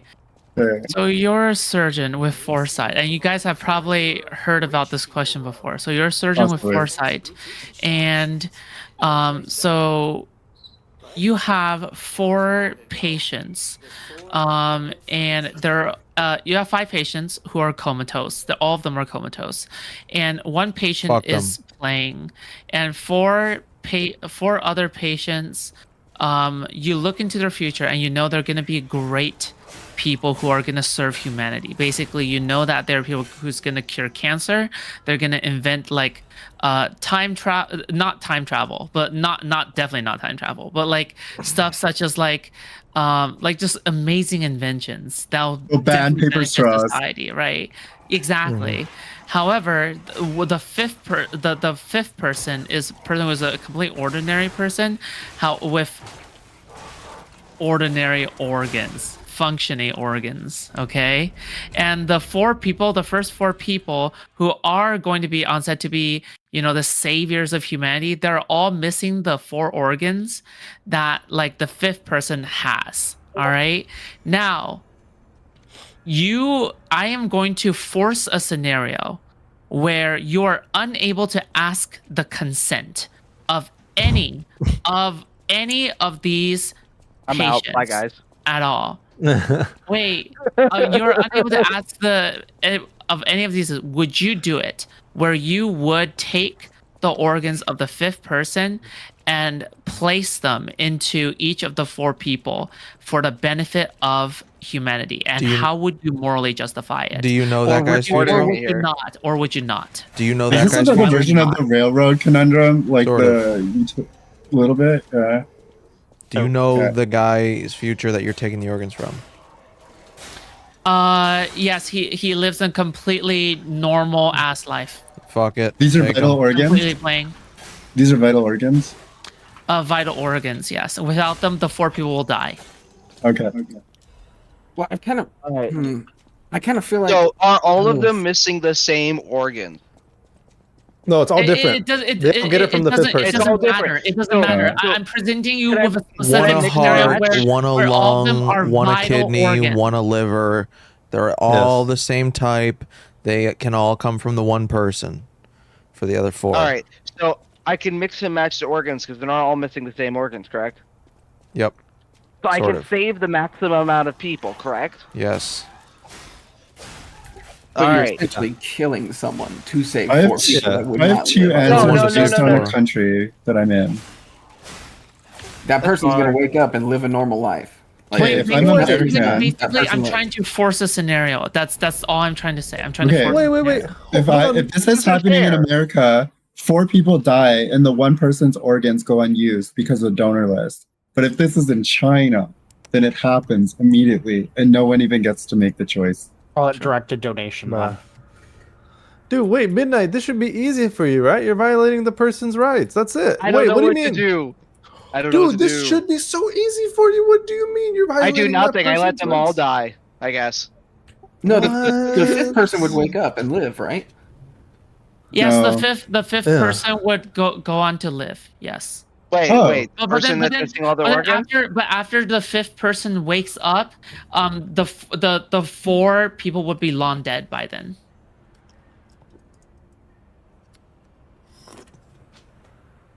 I would not harvest organs. Yeah. Yeah, I I wouldn't guess. either. I wouldn't harvest organs. Everyone just dies, I guess. Well, except the one dude. Yeah. How I look at it, right, is I see the one person's future, but I don't see the future of every single person he affects in his life, right? So who's to say he's not there to lend a hand to a friend one day that prevents a friend from either driving home drunk, killing himself, killing his child, something like that, right? And then that butterfly effect, that butterfly effect, that butterfly effect. But the same thing would happen to the other 4 people, right? I'm not... On a but bigger that's scale, millions their would be current saved. natural course, right? That's the current. Yeah, that's their current natural course. And I'm not violating someone's bodily autonomy that way. I would have to agree with that. And say God has a plan for those 4 people to die, and that's why I would just let them die. Oh no, I'm definitely taking the organs. Are you actually religious? No, I am not. Okay, No, I didn't think so. I was like, holy shit, this guy's with pieces. He's. Huh? What are you saying, bro? What are you saying? I was trying to communicate your confidence, like your confidence in your God. You know what I mean? You're like, just straight up, this is a moral conundrum. God wants him to die. Just fucking arrogance, basically. Just like, okay. Fuck God, I'm God. You're playing the role of a I hate surgeon. hypotheticals. Arrogance is a given. Base? Yeah, if I knew the one guy was gonna go on and do bad shit, then I would. If I was all knowing, but if it's like I just know he's gonna live a normal life, yeah, you can do that, you know. What do you think, Keiko Moore? I would take the fucking organs. Okay. I'm fucking. If it's 4 Utilitarian? people that are gonna change humanity forever, over one fucking suburban fucking house dad, fuck the house dad. Yes, it's a suburban house dad. I don't give a fuck about him. Yeah, but turns out this kid grows up to be the breadwinner of his family because his parents died really early in life, and he's got 2 siblings that he needs to take care of. Think about Okay, it. well, the what rest does of the humanity is benefited forever. Okay, but he Fuck wants the to grow up one and be guy a music and his star, and family. he's actually the songbird of his generation, but he'll never get the opportunity to go out and use his voice because he'll be stuck at home saving those siblings. Cool. I don't care So you're about still a gonna- musician. They're still gonna take the organs. Absolutely. All right, Ken, cool. I thought we were Oh friends. no, a good singer. Hey, I'm what if taking it the was- singer over Hey, fucking what if- everyone in the world having a comfortable life. No, the singer can What if fucking it choke was- on a goddamn walnut and die. What all if right? it was? What if it was? Shit, I can't think of any singers. Damn right. Because none of them would change my This is mind. really What if it conflicting was? for me. What if it was Neve, but Neve the singer? Neve, I'll kill you for them. Okay. No. Dudes, Yeah, I'd let Neve die for the 4 people. Yeah. You guys are Yeah, all I, hoes. I can't come to a conclusion here because my capitalist self is like, but the efficiency of saving 4 people over 1, the That too. utility. But then the rights are like, this Hold is wrong. on. Hold on, consent. Remember, aren't you a big proponent of consent? Okay. Like So? Jay says, It's this the should whole be map easy for thing you. again. I'm trapped. No, it should be easy, bro. Hey, do they know the circumstances? Like all 5 involved, do they know the circumstances? No, Does no, it when they were- matter? No, nobody does. Yes, it does. I think it does.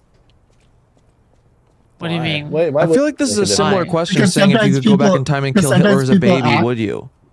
You Because know? sometimes people act based on perception, right? Or I like wouldn't what kill Hitler. they're. Yeah. So, Maybe it's so gotta I try let it. 4 people die. Strangle that Okay, baby. I let 4 people die because I'm not willing to intrude on someone's bodily autonomy, right? So if no one No. knows, then I might be more inclined to take the organs from the person for the 4 no one people to knows. live. Oh, okay, no one will know you committed the thing. Okay, yeah. of So course. they don't know the circumstances. Okay. Yeah, And no, nobody in you the will, world you will will ever never know? be caught. You will not be caught. Yes.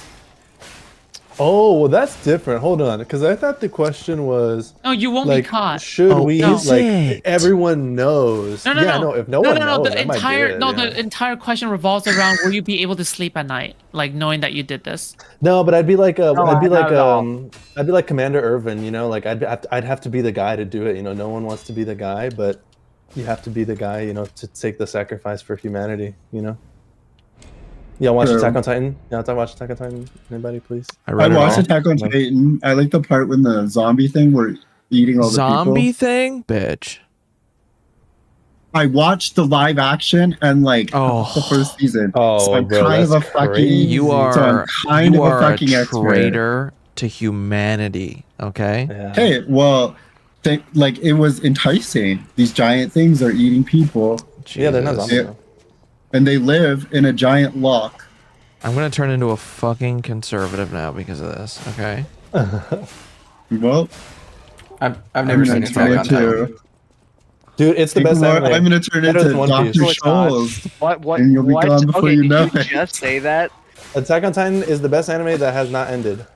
It's still not over. No. Oh my Out. god! Comes I out- read the all ending I'll is the take your fucking word for manga, it, and but I'm gonna I haven't watched all the actually, I shit. will watch Don't it. spoil. I will watch I'm not it. going to. Where can I watch it? Wait, Neve. Hey, what's up? AIDS. Why is it? What was your choice again? I think that I would be willing to significantly disable the 5th person to save 4 people, regardless if I knew they were gonna leave their lives being like the person who abolishes paper straws or the person who solves cancer or whatever. I think I would probably be looking for the majority rather than the minority. So, even though the 5th person could have been you, Yeah, you would but be it's not. comfortable with that. What? It's not though. How could it have been me? I'm transplanting my organs into somebody? What? How about this? Think of it like this. That fifth person could have been somebody like Jay Chisel. Base, do it. You know, I'm gonna kill Jay Chisel said he would do it to me, so fuck Jay Chisel. I want you to just think about this, okay? This is a suburban, middle class American dad, all right? Fuck who him. has Chisel, a are you a loving dad? family, a loving family, all right? Fuck that family. Wait, are you talking about Jay Chisel, or are you giving me a archetype? Engage of a with this. person? Engage with the. Who has a scenario. loving family, all right? Okay, Who you said American. has Kill them all. a wife and kids Kill who the wife. has, you Kill the know, kids. Hey, you said American though? love that is waiting for them back home. And even though this is not the equivalent of curing cancer, this is not the equivalent of whatever the heck it is, this is something that it means a lot to them. This is something that means a lot of emotion to them. And I don't think you can necessarily discredit that. And at the same time, people say that we can't really necessarily place the value on a human life, right? Or consent, or whatever the heck, right? Like, for example, can you place a price on rape? Can you place a price on how much will you be willing to get paid to rape somebody or take someone's consent away, right? So would you still be in good conscience to say, okay, I'm gonna sacrifice this one person's life for the betterment of society? So I think there are two different kinds of violations: sexual, and then the other one is a complete violation, like as the word. But no, I don't know how I can rationalize rape in this context. Sorry, it's not the way my mind works. What if to save these 4 people who are gonna do great things to change humanity, you have to rape this 5th person? Then no. Oh, okay. Sure. Why is that suddenly different? Why? Because I feel like violating somebody sexually is a really heinous thing to do. And More if than in this killing them? context, you're not. Well, I'm a surgeon. I'm a professional. No. You're killing them. You have to kill them. Yeah. By taking their organs as a surgeon, Okay. they signed a waiver. No, they didn't. Died during the thing. No, you're deciding to do it on your own. That's the whole point of the question. So, but well, then I wouldn't be able to do it effectively. No. You do it and So no one I else don't- knows. You do it and no one else knows. You don't have a team. It's you and you do it, and it works, and you know it's gonna work. But no one finds out. No one ever finds out. I don't know, man. I don't know. That's what I'm saying. The no one ever finds out thing for me actually changes it. I would do it. But if it's like in a professional surgical environment or whatever, like where I have a team and people are gonna know it was me who made the decision, I'm not doing it. Just because we shouldn't create a precedent where we violate the rights of one person in this manner to save other people. I think that when you used the grape example, there's like, because we talked about the person who is like losing the organs, ultimately dying. The person who is graped is like going on to live their lives. It's like in a shitty way. So it's almost like, oh no. Like it would be one thing if you took someone's organs and then they like went to live their life after the fact, knowing that they had their organs taken from them. So it's something about them living through that after the fact and having to come to terms with it. I would have a problem with it versus like, okay, 4 people I'm saving, but one person won't even be alive to like understand the circumstances. And No, even you're if just they do while they're inconsistent on this. well, even if they do when they die, they won't be alive after the fact. I don't know. Tell me why I'm wrong. Tell me why I'm wrong, Jay. Nah, I'm kidding. Nah, I agree. Well, no, you're just saying that. Tell me why. No, I agree. Leaving somebody with a lasting fucking trauma is different than killing them without their knowledge. I don't disagree with that. Well, there's a severity. Like you could definitely like rank them on severity. Murder is always going to be the worst choice, but murder with Well, this the isn't option of murder in that like you put this person in fear of being murdered and then you kill them. This is sort of like they go into some sort of comatose state and then they have no idea they're being killed. You know what I'm saying? Versus like rape, someone has to live with that. What if you have to force someone to become a fucking heroin addict for the rest of their life to literally save humanity? I'm just kidding. To save 20 people. 4 people. 20. To save 20 people? They have to be a junkie on the streets for the rest of their life, shooting up heroin every single day, except half the days they don't have the fucking money for it.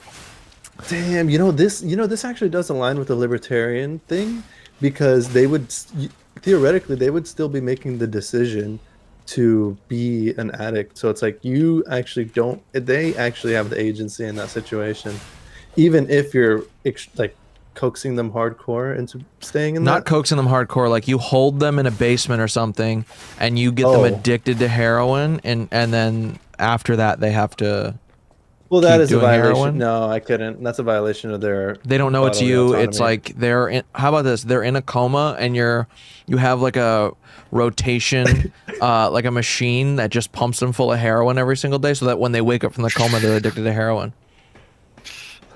And they have to keep doing it. They go on to live their life like Addicted to heroin. Addicted to heroin. Yeah. Hey, is it fun for a while? Oh yeah, heroin's great.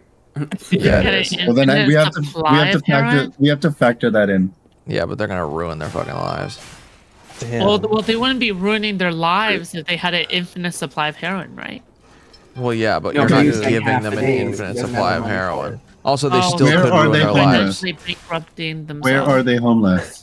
I don't know. New York This City. is so crazy. This is so a guy who's trapped in your basement in a coma that you pump him heroin. And Not when he gets necessarily out, he's trapped in your addicted for the basement. You rest could of still his be a life in surgeon. New York City to save 4 people who would change humanity. 20 It's people. like, what the fuck is this fucking? What is this metaphor, bro? Don't you Like, know what- the King It's the Moore most is simple just hypothetical. reciting his I don't own see what's life complicated. story? Based, I Don't you am. understand? I'm literally telling you my life story. I became addicted to heroin to save 1 million people. Obviously. You silly goose. And you were locked in a Silly basement. guy. Forced. Is the 4 people us minus Yoon? Yes. Yep. No, because I explicitly asked to not save Yoon. So. But they Why did it did you anyway. exclude Yoon outside of the equation? I'm just kidding. Wow. Okay, let's That ask would some be real fun. shit. Fucking femboys, gay or no? No, stop. Yes. Base need. Definitely. Yeah. What was the question? Are femboys gay? Are No, is having femboys sex gay? with a femboys as a man, is that gay? Most likely, but not necessarily. Dude, you're a man of culture for thinking about this. I don't know. That's the right answer. Why is it so okay? Why is this so Gay? what's the word? No, controversial. Because Why I is know this in so like gay? Okay, wait. no, because like in tell me what a Destiny's femboy Discord, is it's a in banned fact. topic. You can't No, that's ask, our you can't traps debate gay. that. That's the Ask this. banned We should topic. do No, you here. can't debate this in We Destiny's should mute community. this here, honestly, too. This is a stupid. I say it like it's stupid, but I It's like bring it- it up all the time because it's Well, stupid. well, this community, Destiny's community, isn't ran by a trans person, so Oh, I'm I not the guess. one. I'm not the one running it. You don't run your Okay. community? Okay. Your name's on the channel. Well, She doesn't. I mean, run you get- I run the streams and I control the flow of the panels and the stream and the voice chats and stuff. But Yoon is the one that is moderating it. Yoon, can we debate this or no? Well, He Yoon already has says- probably well, fell asleep. He has a Let's be fence-sitter fair. position on this. Is that He liver has a king? fence. He said, Okay. oh well, it might be gay, but everyone's a little gay, and you know, it doesn't make sense to label I am things in this way. Like, 95% straight. Hey, I wouldn't judge someone for doing it, but in my mind, I would be like, yeah, it's a little gay. well, it's not. But I judging, also right? don't think I know. Like, It's not gay. It's not gay. It depends on your approach to it. You know. Jay, I know why you're saying that. It's because you have fucked femboys before, right? Base? Red hey, pill? what is a J-pilled? femboy? It's a. What is a boy who's femboy? feminine. Chisel pilled? What does that even mean? I don't know. It's just your. No, Your I'm saying like, fucking what name. is it like? It's a boy that's feminine. What do you mean? No, like what? Wasn't it it's like not a like a No. trans- Neve It- asked it's me. just- Neve asked me. Oh. Yeah, I actually don't know Oh, the that's exact Liver King. definition either. Okay, you When have to I give us first saw a that, I thought it was the fucking wrestler from Waterboy. Do you remember that? give us an Urban Dictionary. Ask Ninetales. Ninetales. Femboy. Urban. Hi. Hey, is liking femboys gay? No. Well, liking femboys is probably gay. Okay, But why? not. Because there's an aesthetic to liking it. is different. With the I'm fucking with Hey, you. what is the actual question? Sorry. Is fucking femboys gay? Oh yes, there we go. Is having sex with a femboy gay? No. It depends A why femboy- you're having sex with them, I guess. No. If we're the You're gonna give- aesthetic, no. then No, not no, no, no, no, no, no, necessarily. no. Hold No, on. you're You know what is answering gay? 4 words only. You know what What? is gay? Sucking dick is gay. That's Yeah. gay for sure. Like, I are you don't even attracted know to you them there. because of their dick, or are you attracted to them because they're feminine? Like, that's It two doesn't femininity. make things. gay. It 4 words. It doesn't Hold up. Is make jerking gay. off gay then? It doesn't make you gay. That's 5. That's 5. Right No, now. it doesn't make gay. Oh. Yeah, but I don't understand it because it's an incomplete sentence. Sorry, can you You'll try figure that it out again? someday. You'll figure it out someday. Ninetales, no. I won't. I won't ever figure this out. This is like, it has to be yes or no. It literally does. No, it Everything's doesn't- it black and doesn't have to white. be If yes you or no. haven't noticed. Okay, no, You know I don't think simply having gay sex makes anyone gay though. That's my problem with this. Yep. There Okay. you go. Okay. It I is a understand where you're gay coming from act. now. I'll admit to that. It's a gay thing to do, but it doesn't make you gay. Like sex, like that sex is enjoyable for straight men to give to other men. Let's just be real. It feels good Oh, to stick God. your dick in a fleshy hole. Oh God. That's how nerve endings work. Hey, it's gay adjacent. So not straight. Yeah. Yeah. It's not gayifying. Like if you do that, but you generally have sex with women, I wouldn't say that person's gay. Could you call them gay for the duration of that sexual act? I don't think it works like that now. Why not? I don't think we have these sudden binary states that we switch into and then switch off. Well, I wouldn't think that you're be just convenient though? I just don't. I think you're 99% straight. You know. You think I'm 99% straight? Why would you No, think I'm saying that? no. Not I'm saying you. anyone who has Ninetales, sex with a femboy. you've literally been listening this whole time, then you jump into this chat, and now you're Yes. making these crazy assertions. What's next? That if someone were to only have sex with femboys as an aesthetic, but otherwise be attracted to women in general, like that would be, like they would basically be 99% straight anyway, so it wouldn't matter. Yeah.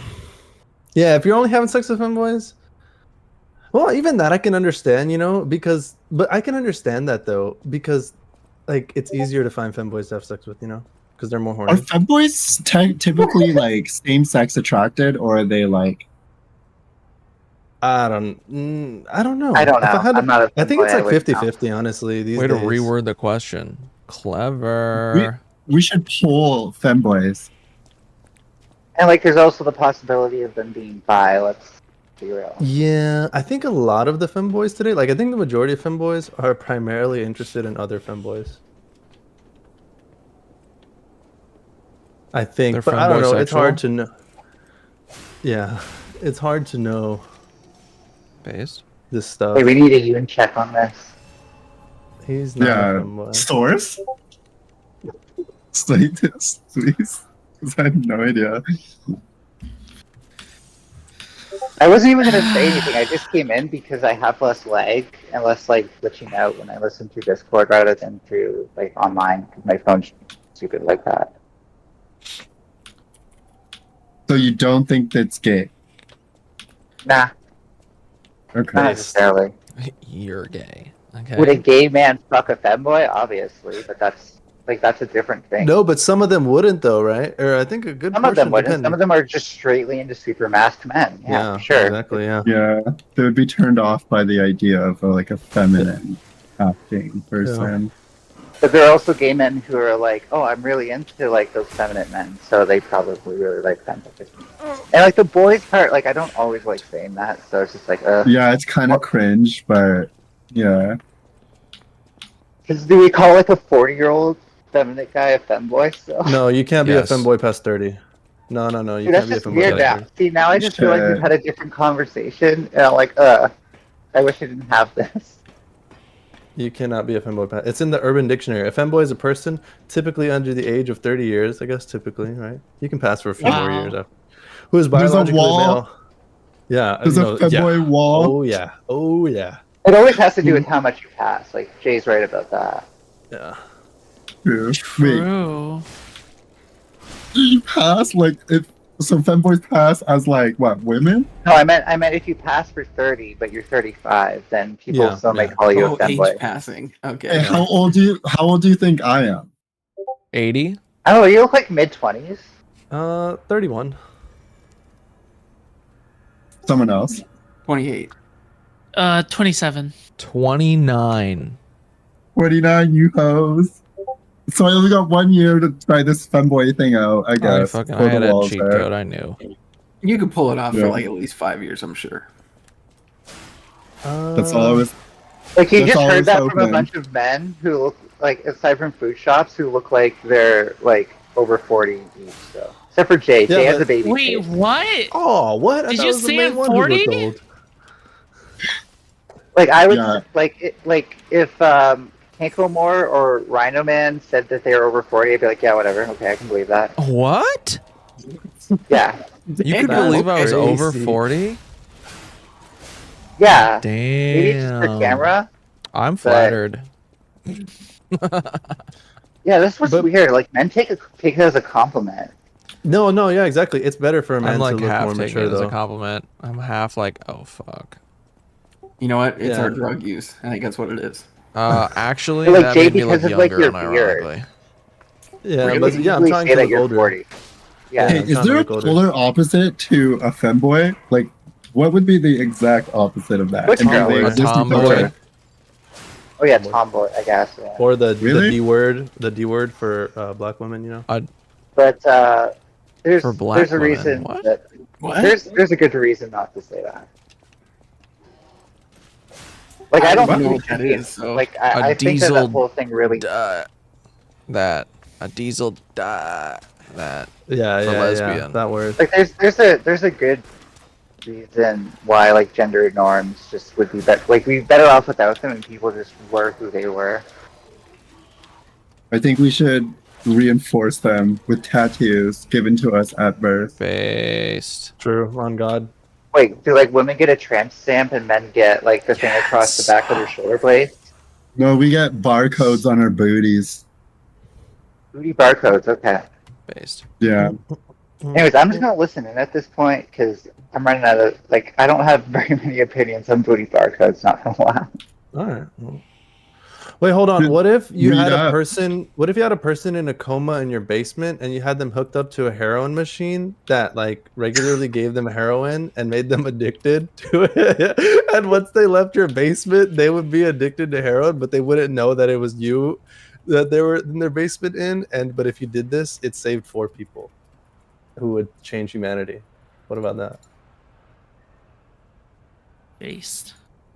Okay, sorry. I went Wait, too is this long. I went on too like long. is this I went because on. I brought up the thing in the abortion debate and you're like tying this to that? No, this is something we were just talking about. Oh, lately, okay. Yeah, we had It's- hypotheticals that just got fucking wilder and wilder.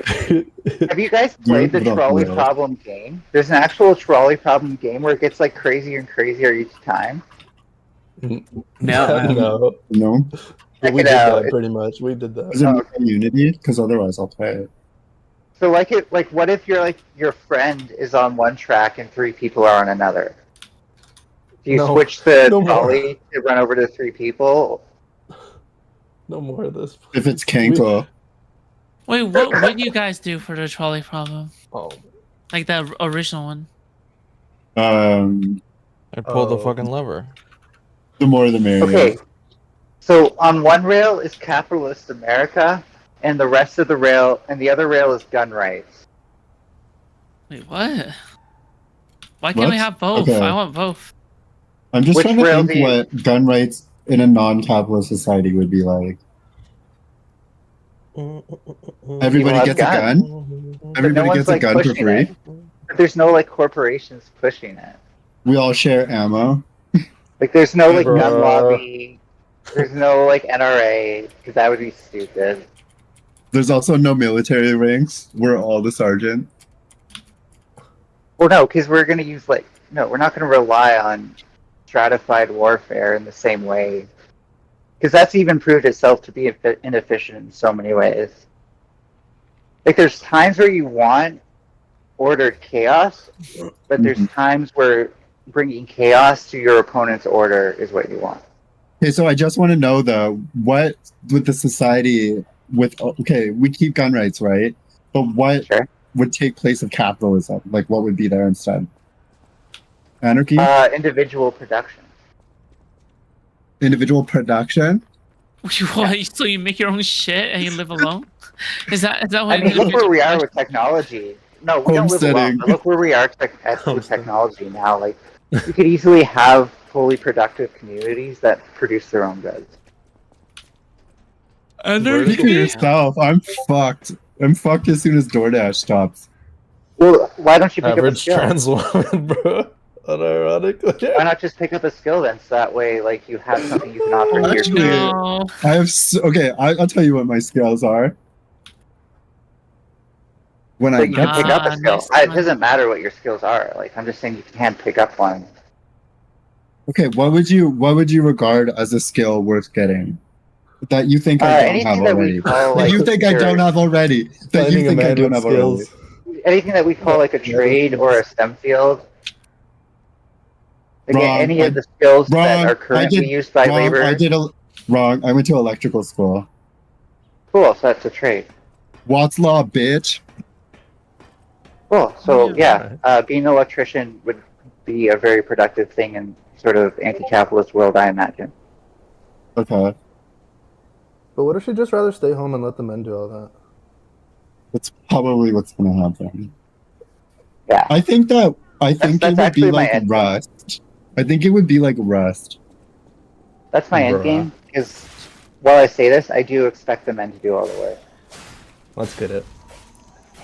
I don't enjoy the fruits of my own Unacceptable. labor at all as a woman. Hey, question. We're all American, and then people are getting drafted to war. Do we have to go to war?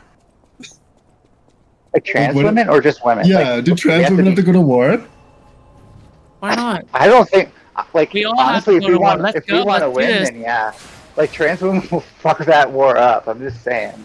We both got, There's no got our DoorDash in competitive Afghanistan, advantages, bro. according to right-wingers who don't follow science at all. We've got competitive advantages, but also, think about this. We've got those hormones making us super fucking sassy out there. Like, we are fucking going to fuck shit up. Okay, you know what I think? Because we clearly have a biological advantage, we stay home and then we become the military presence. Because we would be the strongest people of the people remaining. So, like, we wouldn't be strong enough to go to the war, but we'd be, like, strong enough to, like, hold down the fort. What do you think? Which is a general case for, like, defecting from any draft, which I agree with. But is there a real answer? I don't know. That's a good question, actually. But I think you can change your. No one should have to go to war. It's like my stance. I don't want. Could we draft femboys? Oh yeah, femboys are going for sure. Yeah, they need something to entertain themselves with. They're their going own on the Vanguard. I hate you. Why do you have to say it like that? It'll probably boost morale, bro. Combat engineers and scouts only. Oh my god. Let's say, are trans women part of the draft? Women part of the. Well, we would have a draft. We would have a tactical advantage in no man's land. So by the way, I had to sign up for the draft. So I was just gonna tell you. Yeah. Yep, individuals who are born. This is according to the selectiveservicesystem.gov. Individuals who are born male and change their gender to female are still required to register. Guess what? Canada has anti-draft laws. Fuck you, Americans. Yeah, Sucks to fuck be you, America. I'm Canadian too, so suck it. Oh, I don't mind. I think that equal rights mean equal fights, and I'm willing to share this burden with Jay. Okay. Shout out. The anti-draft laws are equal rights as well. Nobody has to do the draft. Guys, people in chat, listen. Yeah, I wouldn't. All right, I wouldn't want to fight for I'm Canada with you either. guys. All right. I wouldn't want to fight for fucking Canada. I would want to fight for the We're United States. better That's than just- you. That's just Make your We're own. better than you. Make your own Imagine metal. Make your own trees. Except we're better than Americans in every way. So Dude, you're we dumb. could literally take Canada. We just like don't. Like y'all are like our little femboy pets. No, you can't take Canada You gotta because stop with that Hey, shit. And the United States is all like of our the borders, alpha daddy. all of our Jay, cities are on like the border. Jay is thinking back to that long time ago when he banged that that one femboy a couple of times because he talked. By the way, that conversation is in the server where he was describing it. Okay. No. By the way, here's why you're not Oh. going to be able to take Canada. First of all, we are your neighbors, and we will be able to launch strikes on America. And America fucking sucks at warfare that they have to fight at home. Secondly, all of our cities are literally along the border. There are plenty of places along the American border that you guys don't have cities. That means that we're actually going to be better fortified than you are. We've already done this war. We know what strats you're going to try to use. Yeah. Good We luck. haven't taken Canada because we don't Also- want Canada. Yeah, That's we also- what we You've honestly don't equipped want us so that way we can see you whenever you enter our airspace. Good luck.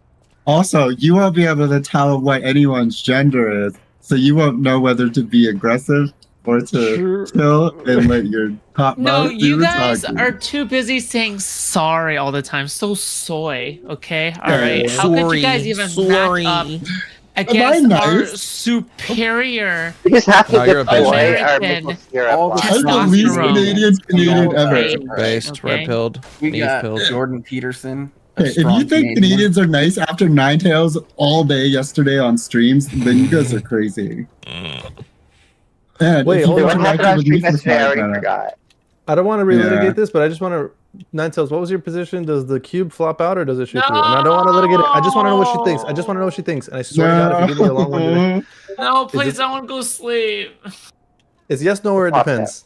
It Oh, plops it out pops because I out? forget what Okay. A and B was, and I might have messed it up last night. I'll get it's it. understandable that Jay doesn't remember. No, I didn't watch it. I watched like fucking 10 minutes of it. Yo, you were just yelling. I didn't even know what your conclusion was. you guys want to know something funny? How I indirectly started that debate twice. Okay, so first time I hopped into Tom's thing. It was Tom and I. We were debating stupid shit, and then dude came on, brought up the Portal debate. They were talking about it. I left because fuck the Portal debate. And then I was with Cankle and Food Shops, and I was telling them about this coffee quibbles guy that was kind of annoying, who was talking about the Portal debate. And then you opened Tom's server, and you were like, "Oh, they're talking about it right now." And then you all went in there, and then Ninetales showed up, and then it was literally the Portal debate. Yeah, it was chaos for sure. I just Yeah. love how close And he then- got to his own camera. It was And so then- fucking and funny. Puppeteers, And then- and you guys are all. I'm the puppet master. You guys are all puppets. Seriously, dude, you fucking caused a bunch of chaos. Holy And then fuck. Quibbles came back to our server, and we had a complete unrelated debate. Okay, right, that was completely unrelated.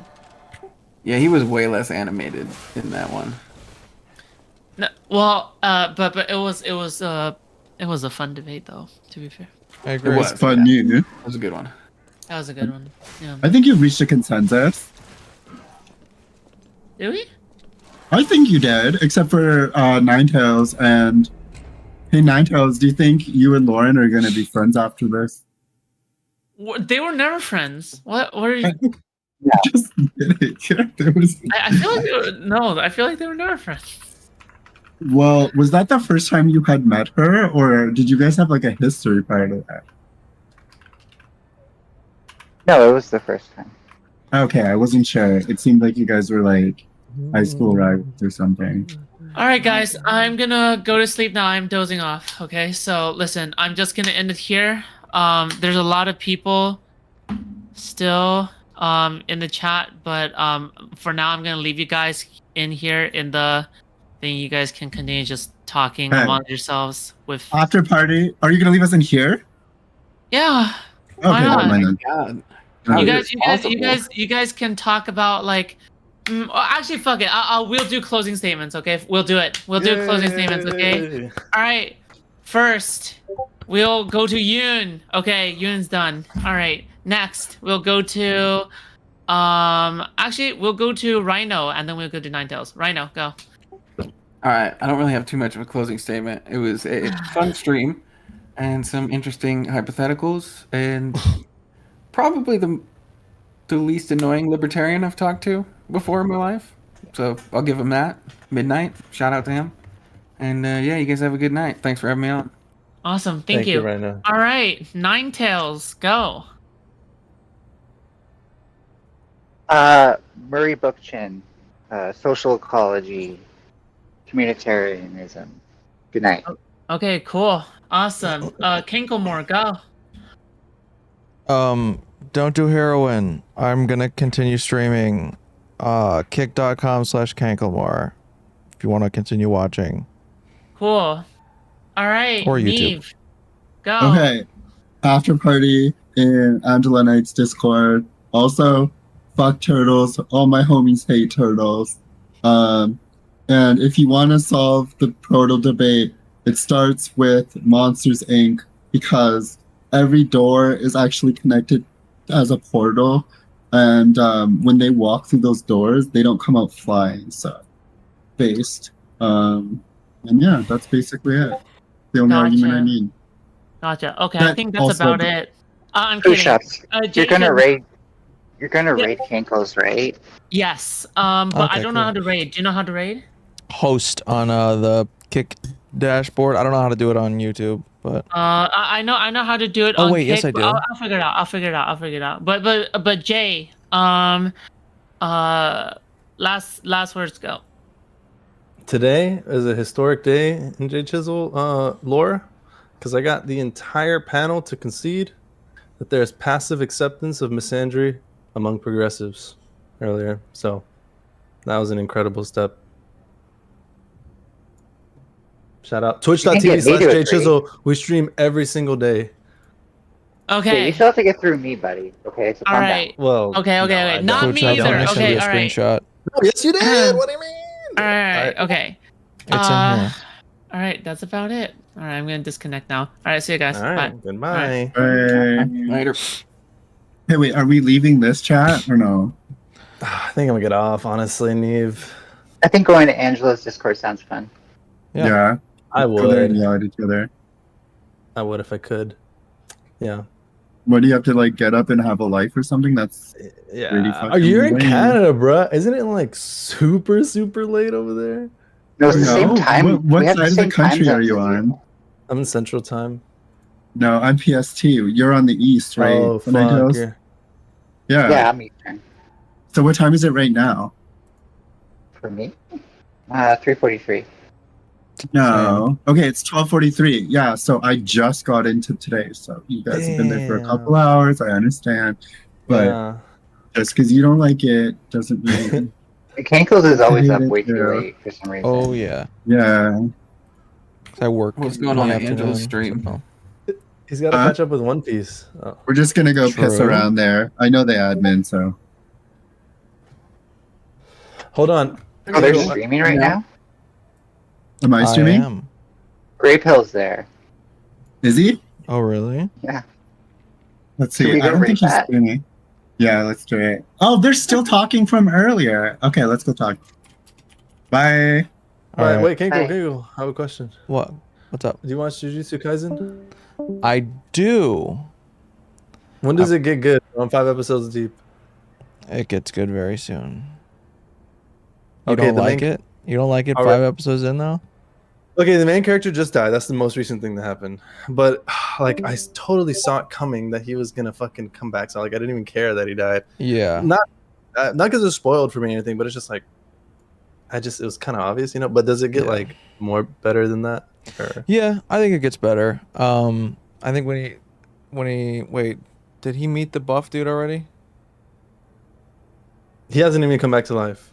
Yeah. Okay. When he meets the buff guy, that's when shit gets funny and good. I watched that show with my my buddy before he died. It was like our show. Oh. So I'm probably gonna get like a half sleeve from that shit. Damn. Yeah. All right. It's a good show though. I like it. It gets better. I liked it from the beginning, but mostly just I wasn't much of a critic back then. but Okay. yeah. Is that what I'm being? I'm being way too critical. No. I'm like that now. I'm like that okay. now, but I. Oh, I get you. I get Yeah. you. I get you. I get you. Yeah. All right. Well, thanks for talking today, man. Yeah, I'll see no ya. problem. Appreciate talking to you all the time. All right. See you later, bud. Okay, let's go into Angela's server. All right. Also, Wait, food shops. Thank you for the raid. Hi, Spanklemore. Stop. Hey, Kankalore, did you like my joke earlier when I said, okay, this is the best joke ever? Because you were Kankalore, right? And I said that I'm Dr. Scholes. My audio is what? What's going on with I that? must have missed that. Sound fuzzy? It was like fuzz, like feedback, yeah. Is like it? staticky. Okay. Just a little bit. Yeah. Holy shit. Tad. Yeah, don't Okay, I'll figure this out. Okay, good stuff. Just that game. But if I'm talking too much, you can just say so, Great Pill, okay? Don't blame it on my mic. Hey, now don't get feisty with me now, because you lost the war and the battle with Moxie. Now, don't do that. Stop, Great. Don't do that. Don't, please don't, because please. What the hell? I'm still confused. I don't, please. All right, we good. Let's move on. Please, What was your joke? yes, What was your joke? Lord. What's up, Nine Tails?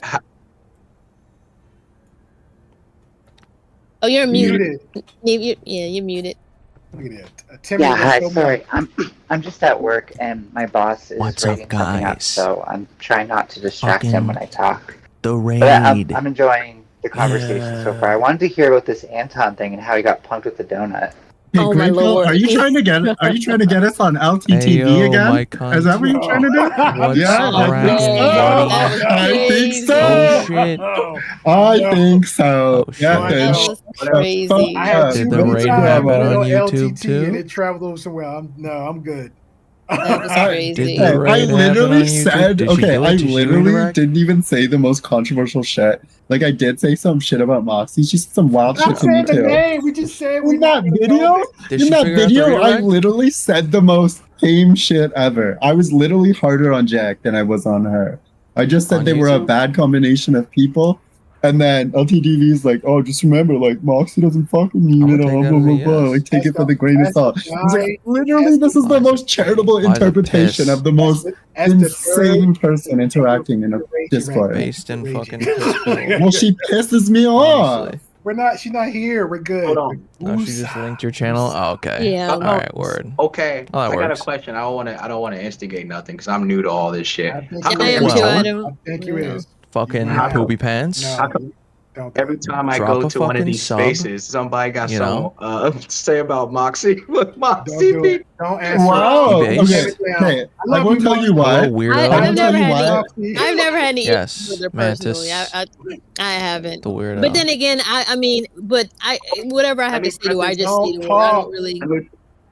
Let me preface this by saying she's been nothing but very Alright, nice like- to me. And like, Alright, later. there's Later, one cunt. time I was in another channel where I got into it with her, and it didn't go harsh. It was just kind of like an understanding.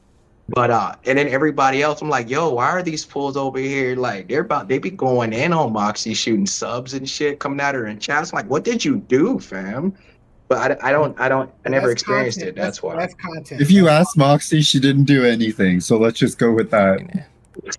Moxie is a golden gem. I love her. Yeah.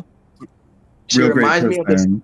She reminds me of this That's old not being Puerto Rican lady sarcastic. who worked in I middle school. genuinely have love for New York and the New Yorkers and the citizens of New York. I am from New York, so you better. Minus Kinkle. Minus Kinkle. Fuck you, Grey Pill.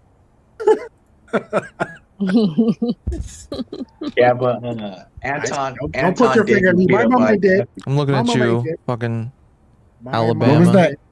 What was that Anton story? Because I derailed with that. What we were talking Oh, about. yeah. He got punked. He got punked. He got punked this down.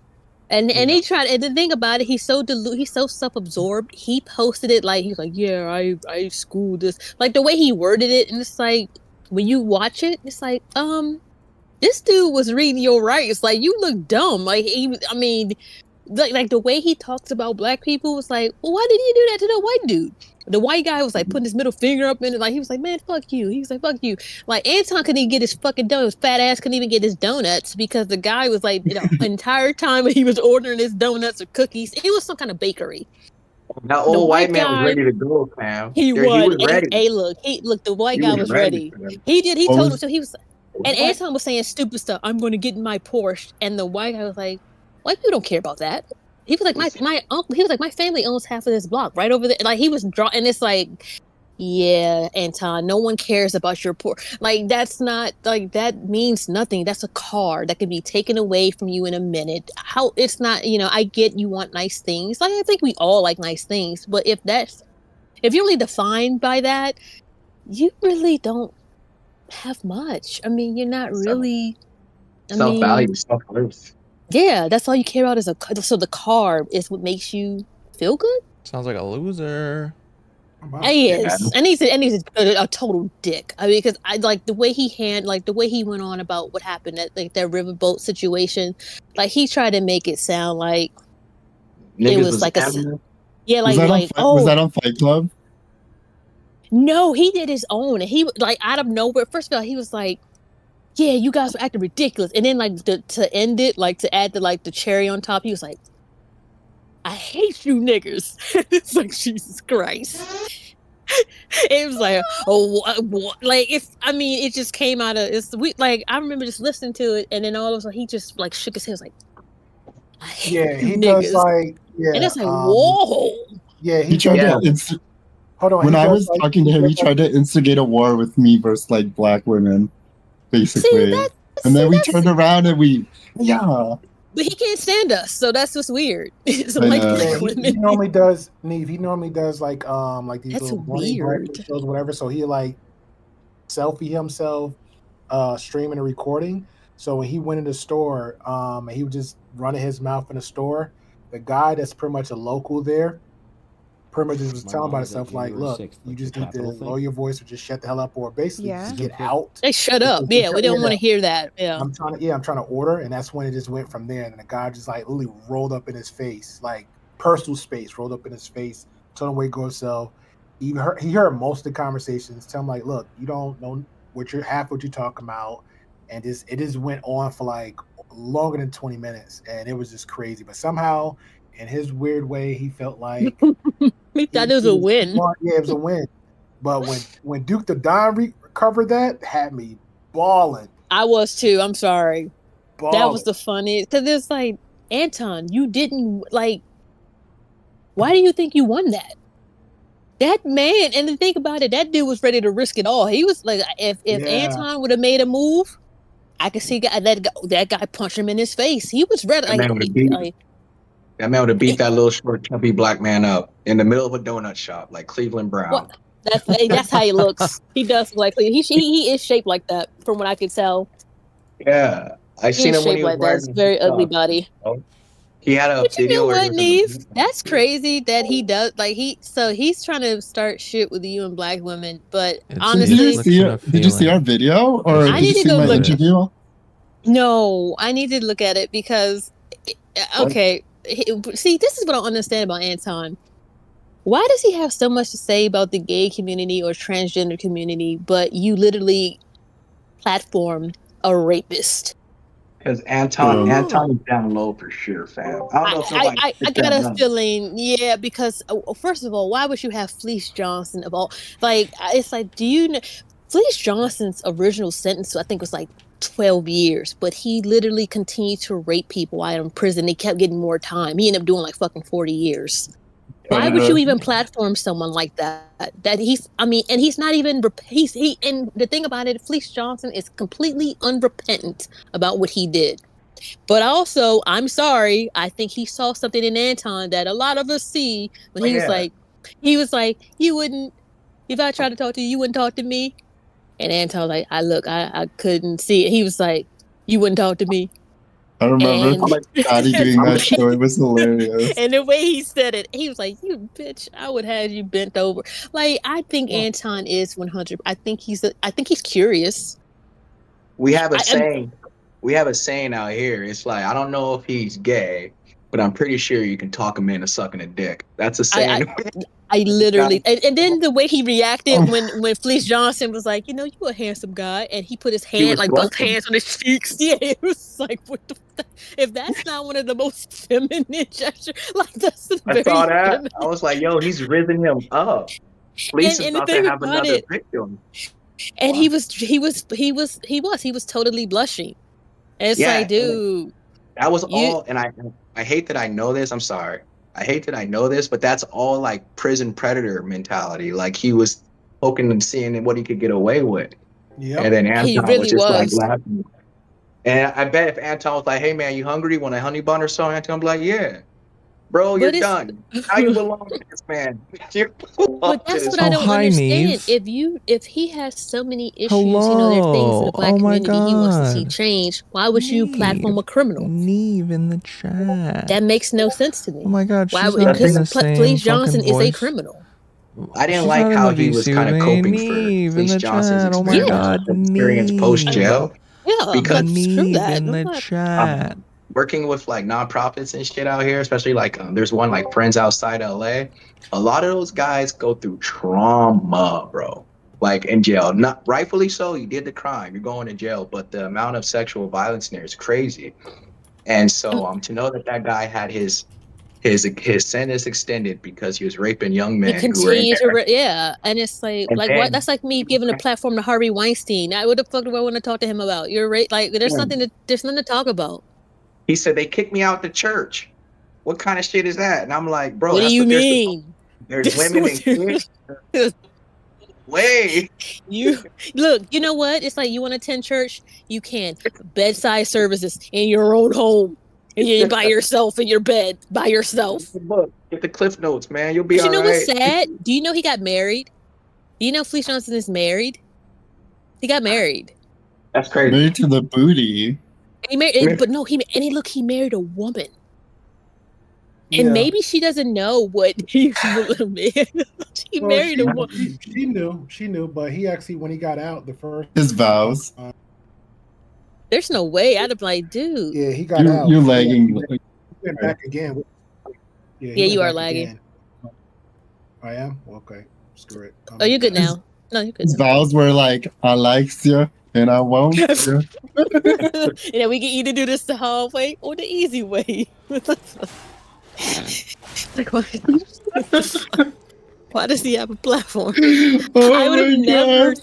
I would have never taken that, and I'm like, no, I'm not interviewing. No, there's nothing to talk about. I don't look. We got enough shit that we're trying to clean up in the black community. The last thing we need to do is be interviewing Fleece Johnson. Okay, I thought it was gonna be one of those things where it's like a panel and like funny maybe, and it was all intimate, like between two ferns, just two men. That's what made it weird. Like And a he's high like- intimate He's like, moment you know, with people. Yeah, he was like, you know, people give me a hard time because I like butt. What? So what? I like butt. It's like, come on, man. I like see that right there. I'm like, look, you know what? I'm not doing this interview. I don't have anything. First of all, you are to be honest. I'm like, to be honest with you, sir. You are literally a you're a disgrace to our race. That's a vulture, though, You are a low-key. disgrace to our race. You really are. You have raped numerous people. You think it's funny. This fat motherfucker here wants to interview you for God knows what reason. I don't like you, Fleece Johnson. I don't, and I really wish you were still in jail because you should be. You. I mean, literally, you are a compulsive like you a fucking rapist. That's I went like to- Mhm. I think I dropped onto Fatty's panel when he was reviewing the Anton Fleece Johnson interaction. And it was funny, but I thought that I didn't know that it was Fleece Johnson who's the person from the Boondocks. So it was like it reminds me of the Alexia and Amonsi person. And they were like, that's him! I was like, holy shit! And he really said it like that too. Like that's literally. And you know what's sad? That interview from Lockup is on YouTube. You can find it, and you could just the way he aged. My God, he aged like milk. Looks Yeah. terrible. Usually But people in if you- jail don't look bad when they come, but I don't know what the hell happened to him. if you watch that video without context, like you didn't watch the Boondocks, that's a fucked up video. That jail interview, Yeah, it that's a really is. scary Yeah, it video. is. It's really scary too. And the guy who was interviewed, he was like, "Yeah," he said, interviewing him was really uncomfortable. He said, "Cause it just." Yeah, he was doing this the whole time. Yeah, he was with his While he was, hand on his. Yeah, he was rubbing his mouth. I was I like, why can't. is his mouth open while I he's would have. talking? I'd have been like, So I like, dude, you are a disgrace to the race. I ain't interviewing shit. I like if I worked with Anton, I'd be like, look, I quit. If you platform him, I quit. I quit. I would have actually wanted to be around that interview just so I could laugh as they try to ask serious questions. But see, Like, so Johnny, you how would have ruined it because you'd have been laughing the whole time. yeah, I got can't kicked laugh out of at the it. I'm like, church. I'm getting I'd have up. been like, you got kicked out of a place that's free to hang out and be married. That's like getting banished from Christmas, fam. You're horrible. Well, he's banished from everything. He needs to stay in his house. Yeah, Don't that's like go Santa anywhere. Claus just being like, I don't fuck with that guy, man. I ain't going I'm not nowhere, man. delivering you no presents there. You're not getting no presents. And, why You ain't getting was shit. Anton? Why was Anton trying to start a beef with you and black women? What was that all about? Okay, Yeah. you just have to. It was basically the narrative that he was trying to spin was that, like my opinions were the fault of black women because black women have always supported trans women. So he was using me as like a juxtaposition, between, which I didn't figure out till it was too late. Like until after he made like 8 videos out of the fucking one interview. So That's I was what like, Grey Jesus. Pill was telling me yesterday. He was like, Yeah, "You'll learn." I learned early too about Anton's treachery. Literally 8 fucking videos of me just saying different shit. I'm like, what? But to be fair, the original video has like 35,000 views. So, it was quite the spectacle. And the comments are generally pretty favorable. Like, there are some people that were like, I fuck with me. I was like, Yeah. I was telling Grey Pill the first time I got commissioned to go look at this whole shit, the Manosphere Red Pill. It only took me like 30 minutes from the time I watched footage to the time I got home to be on an Anton panel. And I was like, what type of fucking journalism is this? Like, there's no email. It's not no, journalism. no Yeah, it's not. song. And I was like, okay, whatever. And then when I was talking to him, yeah, he tried to lead me down, I guess, which I don't know the holes of blackness. Like, oh, so you just support all black people? And I was like, well, I try my best to support black people because, hey, man, I'm black, bro. That's what we're supposed to do, right? And he was like, well, I guess. And then he was like, are you FBA? And I was like, what's that? God. And he told me, he goes, you don't know what FBA is? I said, nah. I said, I literally just found you like 30 minutes ago, my guy. And he goes, bullshit. He goes, you know who I am? I was like, bro, I do not know. No, I really don't.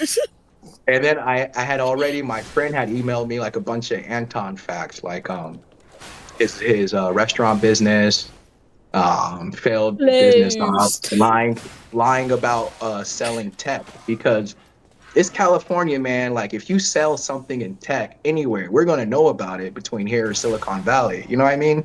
Or Vegas, like we have TechCrunch and shit. So I was like, oh, he sold some kind of software. He's a brain. And then there was no software ever anywhere that had anything to do with Anton. So then when I talked to him, I realized like, oh, this dude's a caricature. But yeah, we had a really just chill convo. And then when he realized I wasn't like broke or like lonely or shit, he just kind of like ended the stream. But next thing I know, he thumbnailed me. He thumbnailed me and tried to use me for content, like God. And then like I remember reading the comments and everybody was kind of like, no, he's chill, he's cool, I like that guy, he's nice. And I was like, yeah, you fucking dick. But I ended up writing him like, hey man, I didn't know I was gonna end up a fucking thumbnail. I said, usually in this business we talk about stuff like that. The first time when he told the story the other night with me and LTV, I swear to God, I guess because I already heard it. When he first told that story, he had us dying laughing. He's like, yeah, next day he just put us on thumbnail. And I was like, yo. All the kids at the gym I work at, like I'm a trainer, like I train fighters all the fucking time. You just got Anton. Okay, I'll post a link in the chat, but I don't think. Hold on. Yeah, you're like, Coach Jumpy, you know Anton? I was like, no, nigga, he's horrible. And then they kept showing me my dumbass face on his thumbnail. Like he took the worst. It was like me like this or some shit like that. I was like, oh, bro, I'm high. It was like midnight. I was like, what a dick. Oh, I But got plenty of jacked up pictures of him. I got plenty of them. Now oh yeah, he's easy to.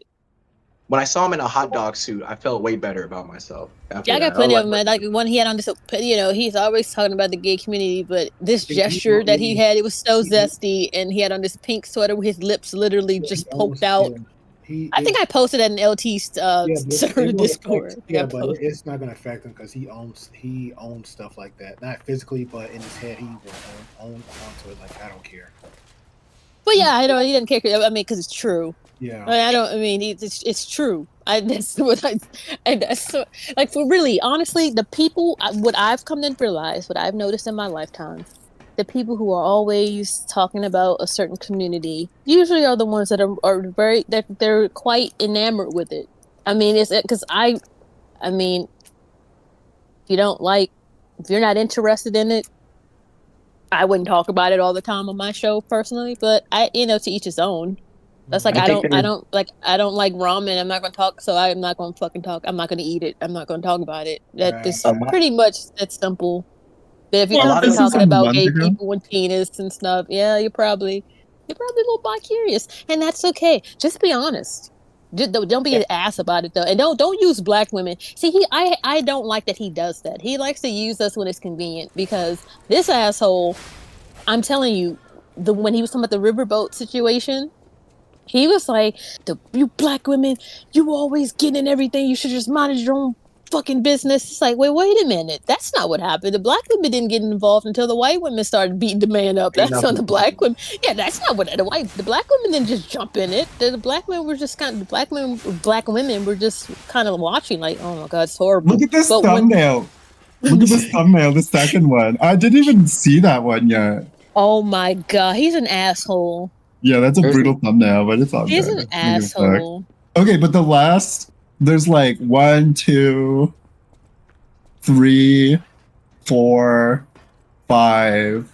Like I see like 5 fucking videos with me either in the thumbnail or like it's so random. And it's random. Or were you even part of the Oh, I was, yeah. Oh, okay. Oh, Trans surprised everyone. It got you. This one's genuinely funny though. This one's funny though. Trans surprised everyone with deep voice. Well, yeah, this one's actually funny.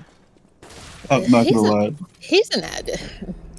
But it was kind of disrespectful at the same. Yeah, I mean it is. I mean it's meant to be hurtful. It's meant to be. I saw why that arrow? Why is that arrow there? Like he's a dick, fat ass. I didn't see. I saw the last thumbnail, but I didn't see. I saw that conversation with you and what you call it. Asshole. This fat fuck. I didn't see. Had a nice. I didn't see that thumbnail with you He's and really not. I would cuss his fat ass out. I would be like, dude, you really want to do? Like, listen, I'm telling you now. There's another one. Because it's like, look, I stand to lose nothing. Okay, I'm not a YouTuber. You can't get me kicked off this shit. I'm not you. I stand to lose nothing. Okay, I will cuss your fat ass. I don't think nothing of it. My big goal is to somehow finagle a way to get those guys into the gym and see if they'd really put like gloves on and shit. That would be hilarious because I noticed that when dudes like that who talk big shit, when they actually walk into a gym, they turn into mice. And if you record that moment where they realize like, oh shit, I'm about to get hit in the face for like 5 minutes straight, it's hilarious. I wish those. They're not even trying their 6 videos right it's now. Putting you in every. Hold on. Ninetales has something to say. Ninetales says they don't always become a gay or trans or whatever, but they're often avoiding the parts of themselves they feel can out them. There's a reason these Ninetales, there's a reason these sort of people act like authoritarians who want everyone to conform to an orthodoxy while they contradict themselves with calls for freedom. If they really cared about freedom, they love freedom for trans people. Right. I'm not speak too much. Yeah, because they have this thing called mind your business. I find it kind of crazy and funny how when it comes to like the gay community and trans community, they will see this and straight men be like, no, I'm not. I'm not. Let me fight some more about it. But then start harping down on. You're welcome. I'll be harping down on women. Period, like Myra does. Right. It's weird. Tree Oh my been god, there's another one. Yeah, Tree Logic been on Myra all the time. Like, yo, he's gay, he's gay, he's gay. And then the last video, I listen. I have my suspicions, and a lot of us do. A lot of women are like, yeah, the dude. first one was him just like, bro, do you hate women on the side of like you just hate women? I didn't think the gay thing, and then a lot of sussness started Oh my coming out. god, he puts you in every fucking thing. He puts you in everything. This one has 90K views. It's so the weird. Last one. Hey, tell him next time he better pay you.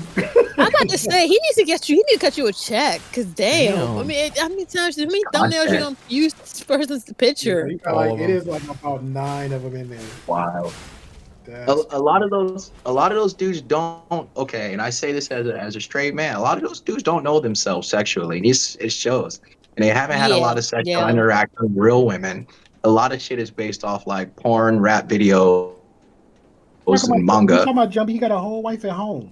He's only been with her ever. Exactly. He has a whole wife at home, but He's wants to tell literally the people only about woman. modern. She's literally the only woman he's ever been with. That's crazy.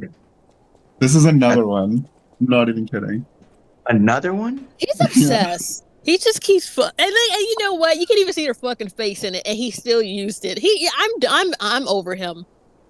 I'm done with him. I'm posted. Let me find that picture of him that I thought was. Yo, this is like a combined. This is combined like.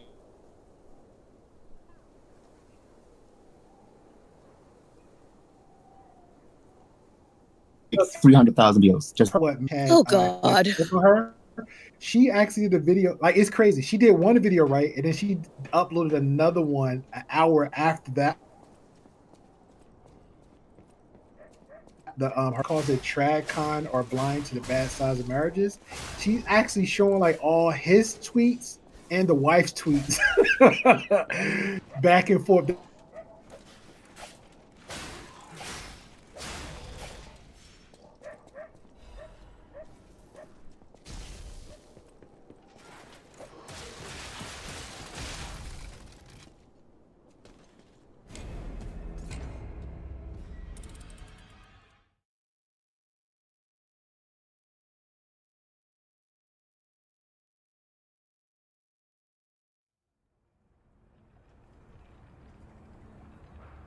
They're literally having a bad. Just come out.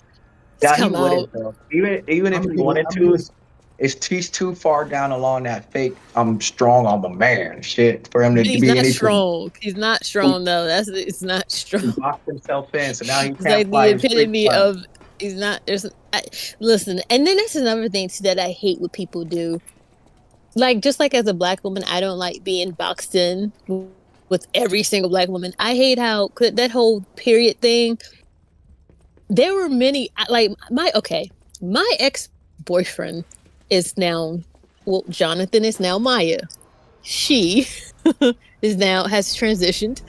And she was just saying how she didn't cut she didn't do the bottom. She still has her penis.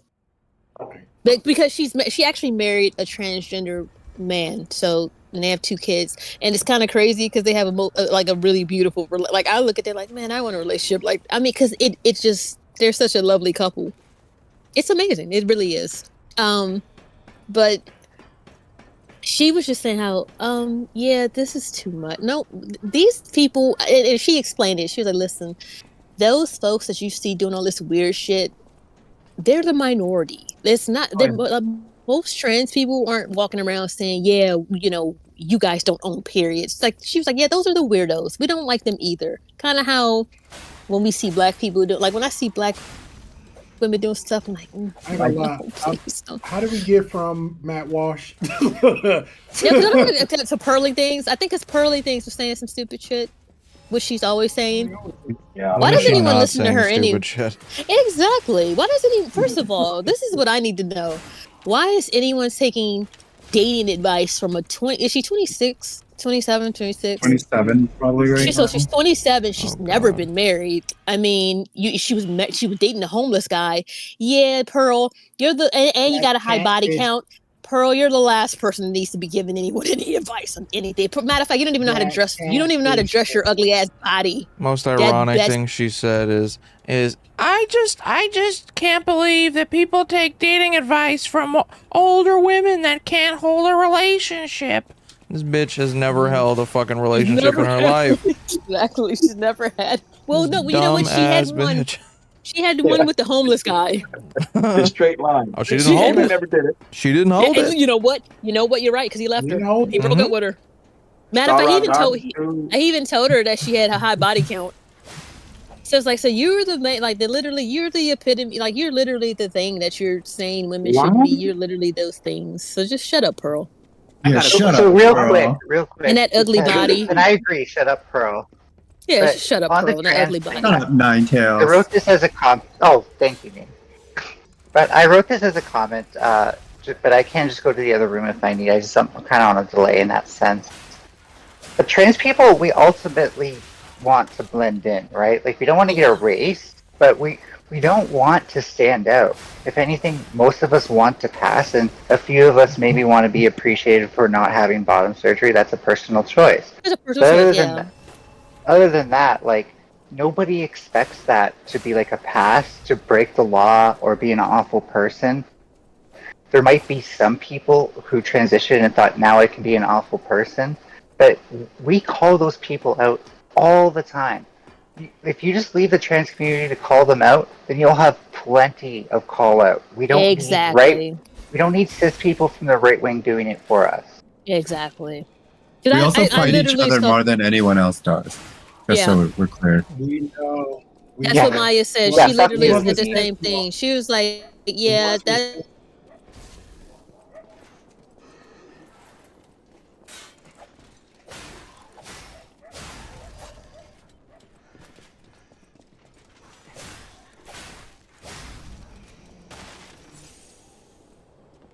It's not. Yeah, but I don't want it. So, I mean, we like that, which I get. It kind of how like when we see radical people, like when you hear like black people who are like, no, down, forget the crackers, and it's like, okay, come on, man, not all white people are bad. Like some people just go to the extreme with stuff. Well, hate is a real sign of ignorance, man. No matter where it's coming from, or where it's going. That's why I always try to stay in a place of where I can understand and like learn in peace and make my own decisions. But it's always going to be case by case. But, you want to know when I care what people do with their body parts? When it involves mine. If I ain't getting the action, I don't care what they're doing with it. It has nothing to do with me or mine. It has nothing to do with me or mine. And ain't got nothing to do with my body parts. I don't care. I don't have an opinion. Even like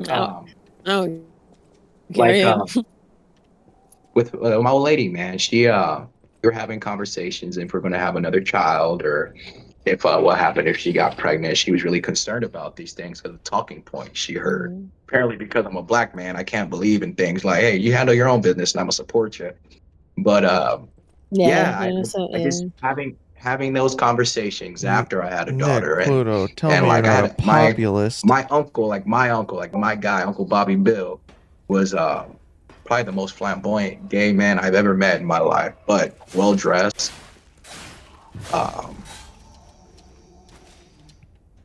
Was very articulate with his colognes, his style, his everything, and I learned a lot from him. So growing up, I never had hatred or anything towards a gay person. I was actually around a person who lived an alternative lifestyle, man, and their family, and I got to experience them with love.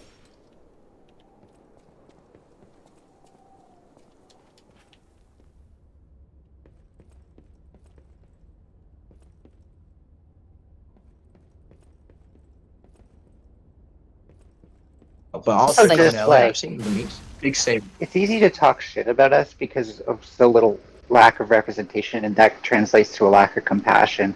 Like I wanted to interject earlier, but I didn't with the period thing because it's actually like I've had experiences because of like my own stuff when I started my transition, because symptoms appeared with my transition that were like period cramping and bloating, and specifically because I don't have a uterus to shoot blood out of. There's I was kind of left with like, well, where is this coming from? And my initial response was, I'm taking estrogen. What if there's something like, what if I am intersex and I haven't realized it yet, or something like that, right? So these questions started coming up in my head. And it's because we're hyper vigilant of our bodies when we start our transition, and it's like you're relearning who you are again.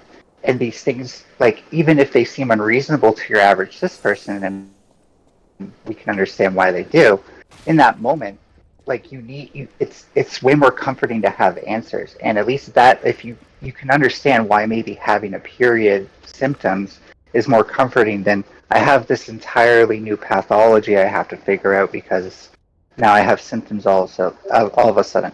Turns out for me, I had celiac disease, which probably my mom has that too.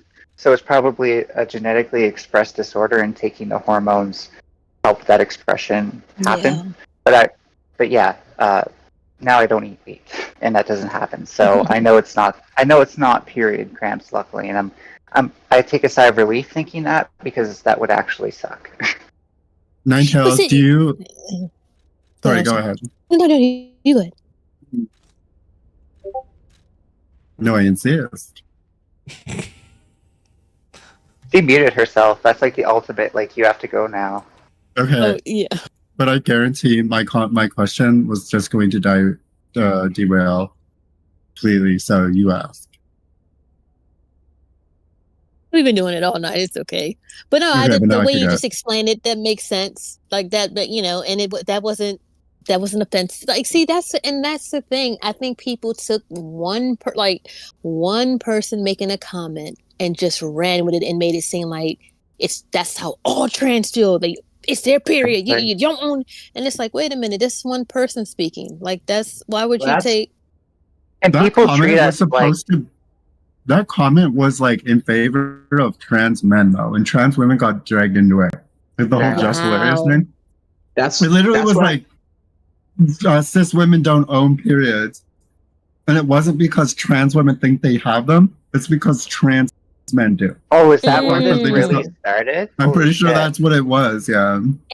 And you guys took the hit, literally were like getting blamed for like making it, because no one talked about the trans men. See, that's messed up, because And that's the other. About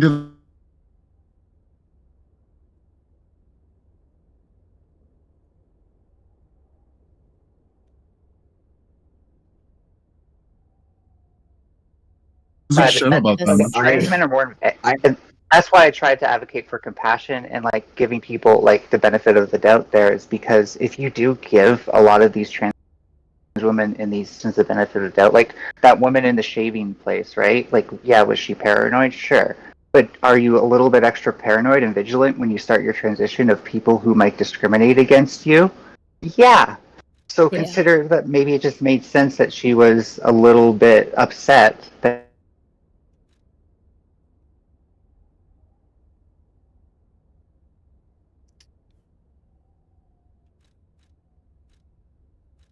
she Like thought that she particular felt. like case, or are you just talking?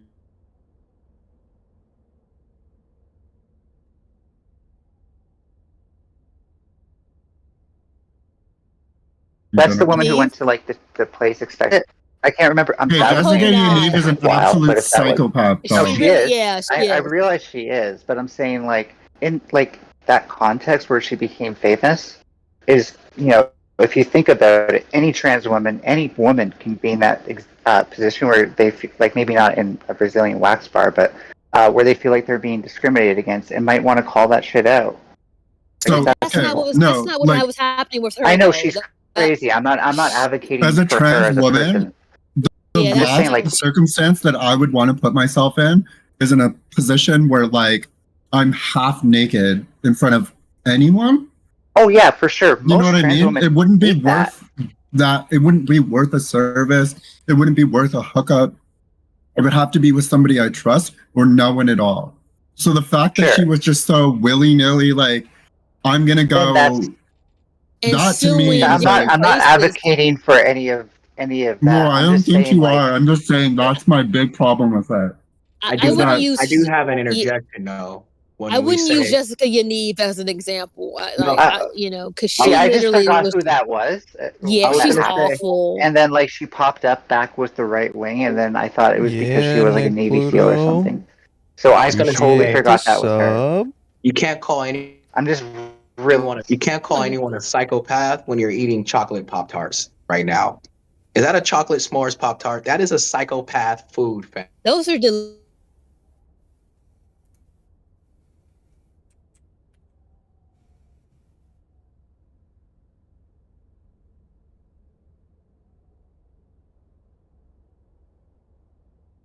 When you are like covered with frosting, and they're probably thicker on the inside too. I love Pop Tarts. I like. I fell I in love miss with them. I miss them again. so much. They used to be like a staple food for me. Jessica, she's definitely Okay, problematic, yeah, and I think that's. But Yeah, I know 'cause I think, my- but yeah, that's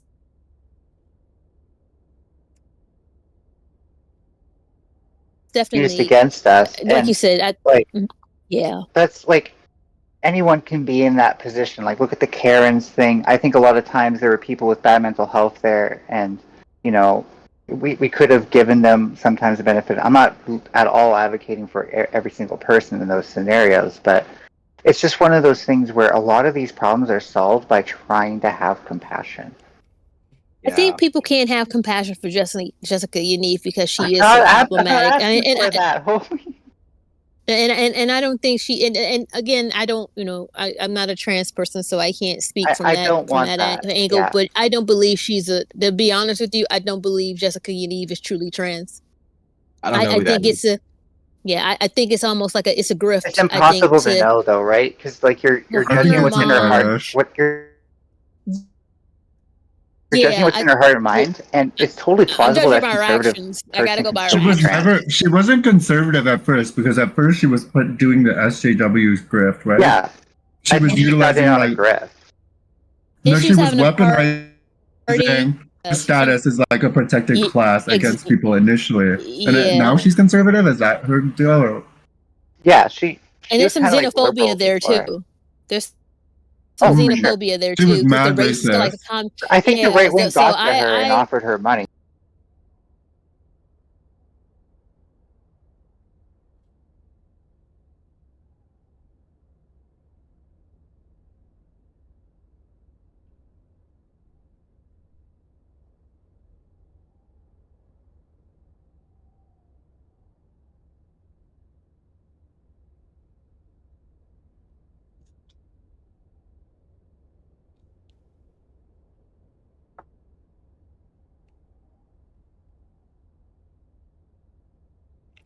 I'm fixing Discord.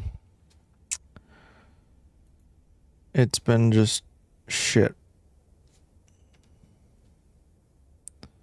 And my Stream Deck. It's my fucking whole ass computer.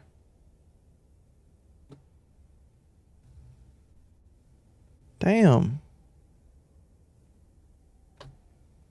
Yeah, Discord's been fucky lately. Bitch, why are you opening? I did not click you.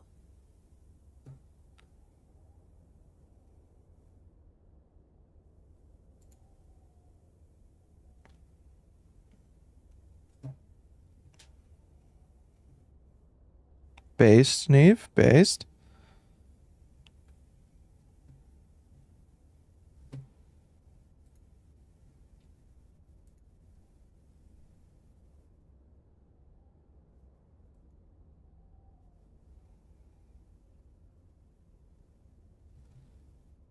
Yeah, you gotta look. She did a, and the thing is, who goes I to don't different? care. So, Well, I mean, you should care about that because that's really a poor like how I said Fleece Johnson is like. No, I agree. She's poor we're ashamed of him, like as The far as the black community. representation actually impacts me too because she was from like Burnaby or Richmond, and that's like 3 or 4 hours away from where I live. So it was literally like as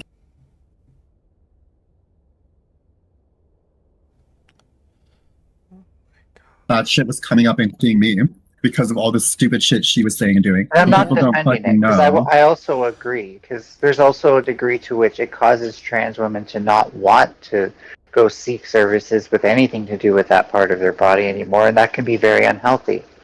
Like anytime a person makes me agree with Blair White, they got to be pretty bad. Because I don't agree. I don't particularly care for Blair White, but when that, I mean, you just watch the interview with her and Jessica Yaniv, and she was pulling Jessica Yaniv's card on a whole bunch. Like, because again, I think Jessica, I don't know. I'm not a trans person, so again, I want to put that out there, and out of respect, I don't want to sound like I can speak as a trans person. I think you're The making vibe good I points, get from by the way. yeah, the vibe from her, I don't get that. I don't get the feeling she truly is. It just seems like it's something to. She seems mentally disturbed, but I don't get the vibe she's trying. I don't. It doesn't. I just think we have to separate these things from these people's politics and actions. Like, yeah, even the worst people can transition. That's something that trans people have had to acknowledge at the end of the day. Yeah, that's why It's just something people do. The representation comment it hit me because if you're not seeing positive points of views, talking points, the actual because like I know myself that just hearing a lot of the talking points from dudes, especially black dudes, they don't even know biology. They don't even know fucking biology. So it's like I don't even engage. But it is an issue of representation. I just think we're at a place in this country is we got to sift through the bullshit and get back to having conversations with each other and not accepting blanket statements as true, Because like I don't go ahead. I'm sorry. Well, I just think as trans women, it's like our duty to gatekeep to some degree. Like it doesn't have to be on the basis of like medical transition or anything like that, but we do need to call out super sus fucking behavior. And like we can't say that they're not trans, right? We can say that they're not to the extent that the law allows, sure, but there are other ways to get around that. I think that if you discredit somebody as an advocate for a community and remove their like credibility, I think that's a really important step. That you're not like infiltrating on somebody's rights in BC, like because BC has a lot of rights to trans women. You made a good point on removing credibility, but I think that ends for me with like being able to say they're not a real trans person. I don't think we want to open the gates for anybody to be able to attack that along any lines. But to say like, yeah, she's a absolutely shitty representative, and the less we talk about her, the better. Which is why I kind of tried to shut that down a bit as lightly as I could, because I don't think we're gonna. I don't think it gets us anywhere to talk about that. You don't think that you could, but you don't think that you could defend your transness, so to speak. Like I don't think you should have to, but do you feel like I think that's up to her to do though. Like we can't decide for her. But if that's up for her to do, then why is it a problem if we question her? I don't want to open the floodgates to other people being like, well, this is the lines that trans people use to do it, so therefore if I use the same lines, I'm valid to do it too. But we're using it on the basis of bad behavior. We're not using it on characteristics and achievements. Then I agree with you that they're a shit representative, just not. I don't agree with you along the lines that their transness changes. See, that's the thing. I think you should just research this particular person. I think you would feel differently. Because again, and I'm big on telling people, and I'm not trying to be smart. I'm just saying, like a smart aleck. Hormone replacement therapy is not just something you undergo as a stunt, right? See, like, that's I a really, huge ordeal. But it is easy to access in BC. I think you should just research Jessica Yaniv. I think you would feel differently about, because this is 100% an issue I have with her. I don't have this, it's just her, and it is problematic because I realize that. Matter of fact, she actually even tried to have an event in which there would be underage children who she claims were transitioning, but they would be she said the parents weren't invited and they would be allowed to be topless, which is kind of like at a pool. That's it was like a Burnaby all ages like pool. And that's weird. And that's again, if I may. That's predatory. I don't want her representing the trans community because of that. I just don't think we get to revoke people's trans status cards based on what they say. I feel like or I what can they relate do to what she's saying low key, but it's kind of like and correct me if I'm wrong, but it's like it's hard to gatekeep blackness when our diaspora is so big, even when fools are acting out of line. You know what I'm saying? And I'm not Oh no, I comparing will call like, out no in a heartbeat. I will say, oh yeah, no, all black people don't do. I can't relate to those folks. That's don't just but No, I group can't me in relate to with just those K and black Eve people. either. Like but I would. think about our representation. We have people that'll actually go up there and out of respect and haven't been destabilized with like haven't had their image destabilized and can say things in defense. What this is just me as a straight black man, straight up. What I do notice is that there aren't really spaces for defense of a lot of things that go on in the trans community.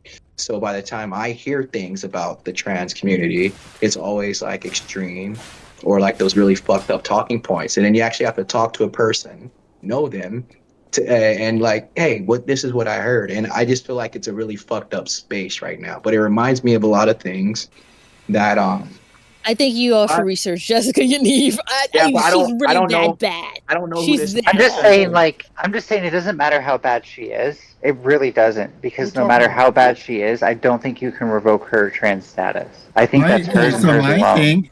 So here's the consequence of what you're saying. So I agree with you to some extent that yes, like the floodgates could be open, and then all of a sudden every trans person, it's going to be trans women specifically, are now defending their transness, whatever.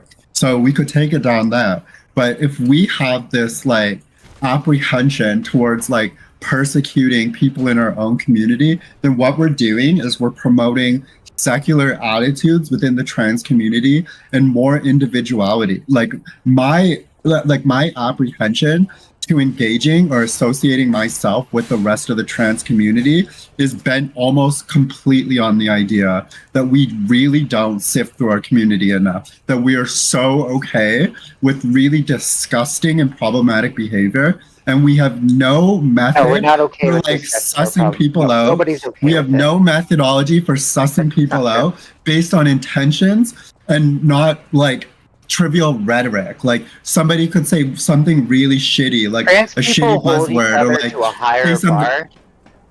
I don't think so at all. Because I feel like I've given you a lot of credibility.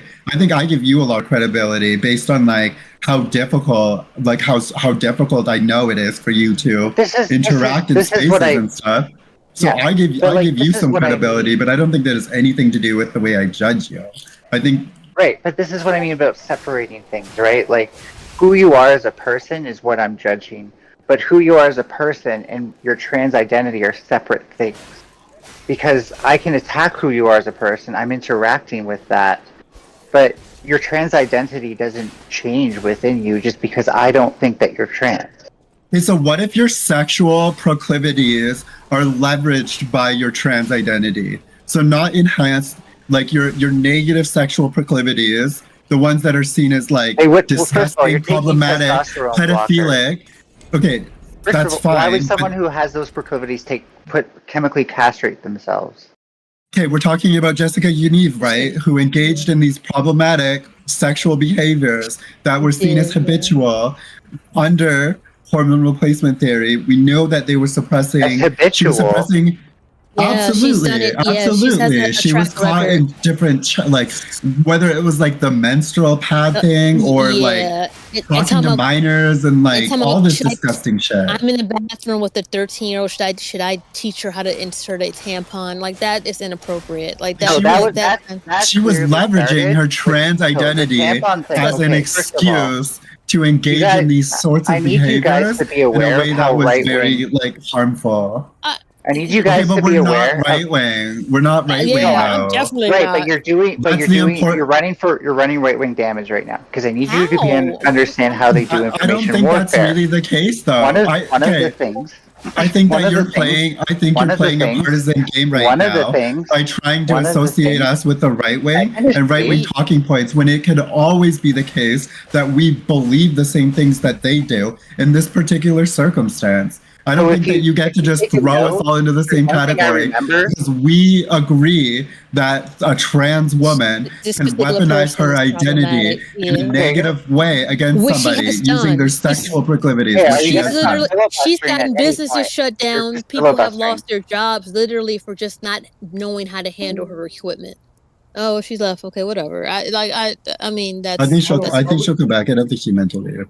Oh, Hold on, okay. I got a I'm not question. trying to be So, offensive. I just I don't think she No, knows she about just Jessica Yaniv. she just she's got her hold on. opinions and they're fine, but I it's got a yeah, I'm question. not bothered. So, because I see a lot of expose and her videos and saying that she's a trans predator. Are we talking about the Barbie looking one or the overweight one? The overweight The blonde one. overweight one, yeah, the overweight one. Okay, Yeah. if you remove all of the sexual predator stuff too, she's incredibly ableist. She's able-bodied Yes. and uses like small.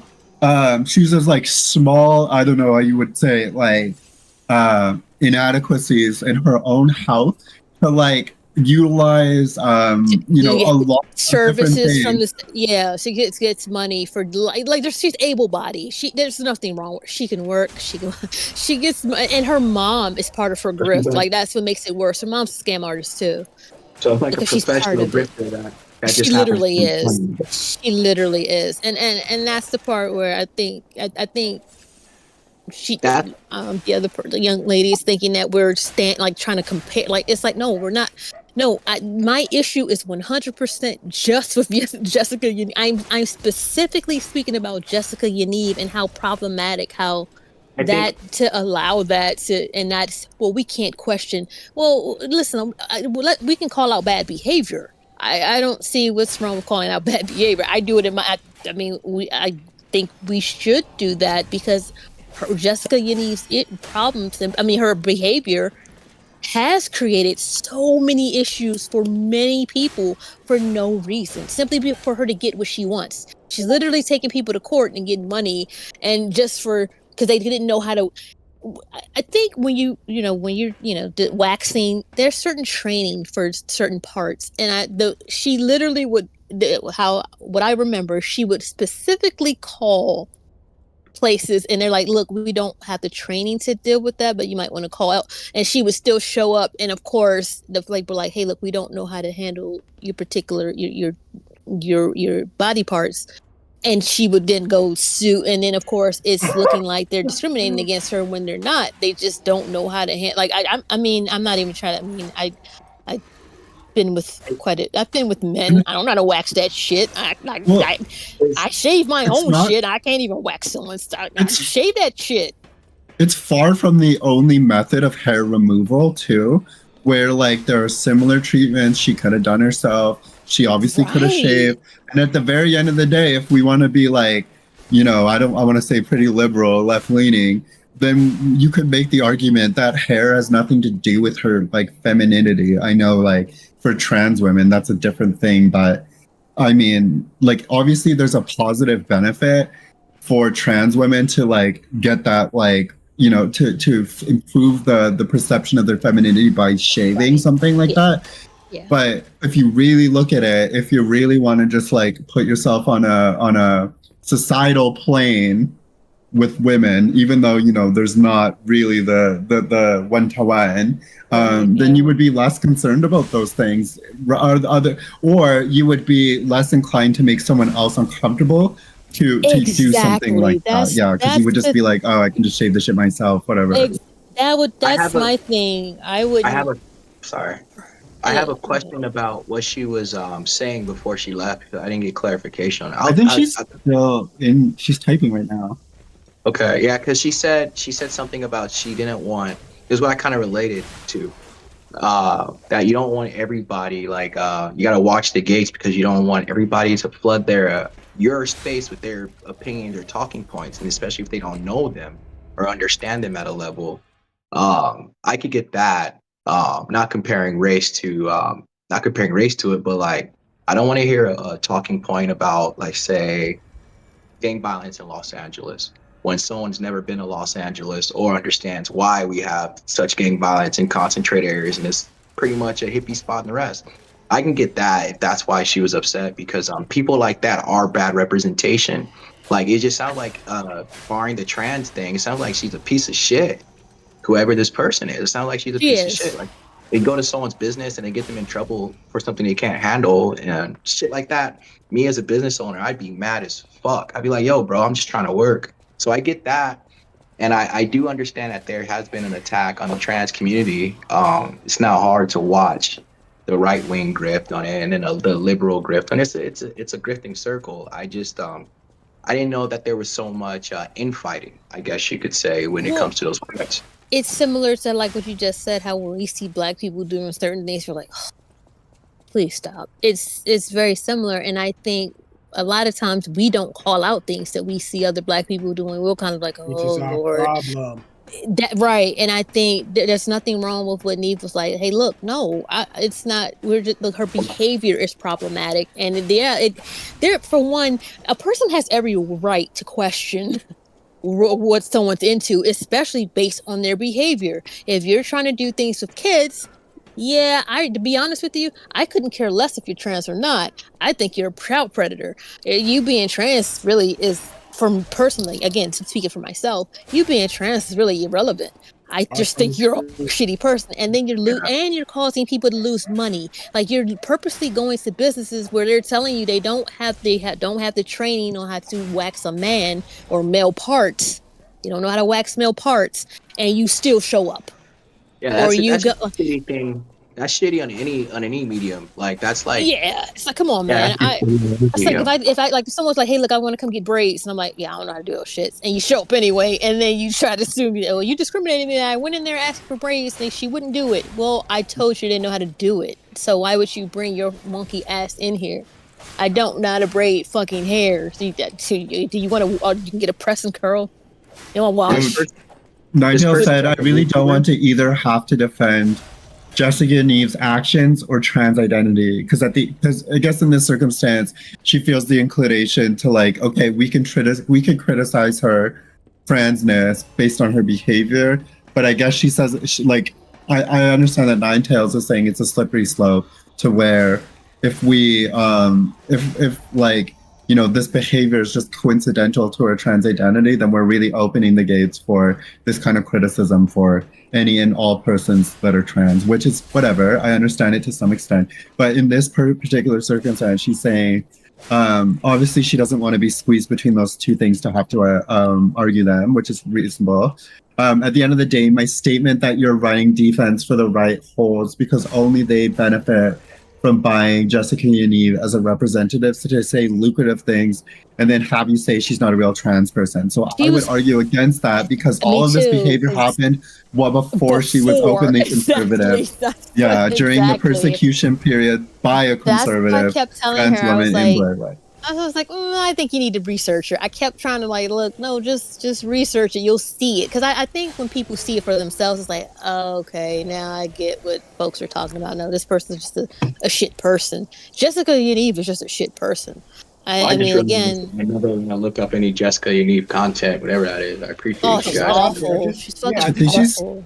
A lot kicked out off YouTube, I'm pretty sure. So yeah, it's a lot out there. Ask when Awful. Yeah, that's why I was just trying to, because I'd like to tell people, like, again, I like to get people a reference, like, you know, a site. I like to cite sources. I hate when people just say stuff and don't give any, like, well, it's like, well, where can I find this? Can I look at it myself? I mean, it's like, not saying that the person's lying, but I kind of, you know, I want to read it for myself. So I just kept saying, you might want to research Jessica before you try to, you know, before you kind of try to run interference with this particular person. I think you definitely should do some research because, yeah, all the stuff that Jessica Yaniv was doing, she was doing well before she became part of the. This person is a grifter, okay? Jessica Yaniv is a front. Like, listen, whatever. Honestly, be honest with you, I think whatever would get her money, she'll do it. That's the vibe I get. That's a big YouTube vibe. I feel like where I'm learning a lot of people are willing to do anything or say anything just to get some money. And to me, that's and again, a close friend of mine is part of the trans community, and then listening to some of the things she said, where she feels like she's given a hard time based on what other folks are doing. It's like, look, I don't want to have to pay for what dumb people who just so happen to be trans also are saying. And I get that. Like, I don't want to, like, if I'm in a store, maybe because, now there's this huge thing, a bunch of black people are going in, like, these stores, just grabbing a bunch of shit, running out. If I go into a store, I don't want someone looking at me sideways thinking, oh, she's a black girl, she's going to steal shit. I don't see, like, we got to call stuff out. I don't, what's wrong with calling out bad behavior? I think when we don't, we almost, in a sense, you encourage it because there's no deterrent. There's like no one to say, "Hey, look, don't do that shit. You're fucking it up for all of us. Don't do that." On Anton's stream, he implied, because there was that one person who was like a mass shooter who was like gender fluid or something. So they tried to say that it was a trans woman, and then he tried to connect it to the idea that like trans people were kind of like mass shooters and all this stuff. And I was like, dude, seriously? Like, I don't think any have been. Have any of the mass shooters been? It was just like the most outrageous argument, I was like, and I was like, okay, like in this particular circumstance, like you're utilizing this position against me, but in all like, I was like, say we're talking about like serial killers, and like serial killers have this like, you know, they come in all different shapes and sizes, but a lot of them have been white. Okay, not saying it's a stereotype, but in this particular circumstance, I would say like Ted Bundy. Okay, I think I might have said Ted Bundy, and I was like, if you were a white male, and I was like, yo, Anton, explain why Ted Bundy killed all those women. Why did he do it? And I was like coming at you with like persecutory language. That's like what happens when they come at me for like the one in, I don't know, 1,000 mass shooters who sounded trans, let alone like the trans women who misspoke and implied that she thinks that she should have a period. You know, like it's the same principle. It's the same, yeah. Anyways, and it's just infuriating. Sorry. And again, gender fluid. That's not the same as trans. You see, this is what bothers me. How about ask instead of saying, you know, how about say, well, you know what? Can you explain what gender fluid? Like, can you what exactly? How about asking questions? I hate when people don't ask questions and then they will throw something on a group who it doesn't apply to. Right. Like well, if someone. That's Anton's thing. He'll have a fringe incident where like a black woman's wilding out, and it's all black women. It's all black women. Yeah, exactly. And I'm like, yeah, I've never. Yeah, because I'm like girl looking. in the panel getting yelled at for it. Right, Like, and I have seen that, and it's like, that's crazy. Why? It's crazy, but you know what? It's also, it's not normal. Like his anger towards women, it's not Freudian. normal. It's weird. So It's so weird because swear I'll to never God. forget it when he was like, "You bitches shouldn't have gotten involved in that. If you saw those white women were getting, you know, they were hitting those men, you should have stayed out of it." And it's like, well, wait a minute. I bet 9 times out of 10 that he goes on those rants. It's after an argument with his old lady, Probably. or he's reliving trauma from his mother. Straight up, yeah, man. because that Straight level up. of anger, It goes from fear to like him and angry man, and I'm like, yo, bro, did you not get a hug from your mom? Man, you know what's so weird about dude? Hold on, before I wanted to say something though, because I had a question. Do you think that maybe for Nine Tails it was infuriating, or like the issue with the explanation was having to explain things that maybe she has a better understanding or perspective on to people who don't? Because the frustration was bred from like she thinks that there should be a clear separation between somebody's behavior and somebody's gender identity. Like you could be a serial killer and at the end of the day you're still a trans woman, right? And I think that's okay. But if you're what do you call it? Like you're what's the kind of like if your degeneracy like in terms of a sexual nature is bent it's tied up to it, right? Is enabled to your by your gender identity. How can we not include it? I feel that.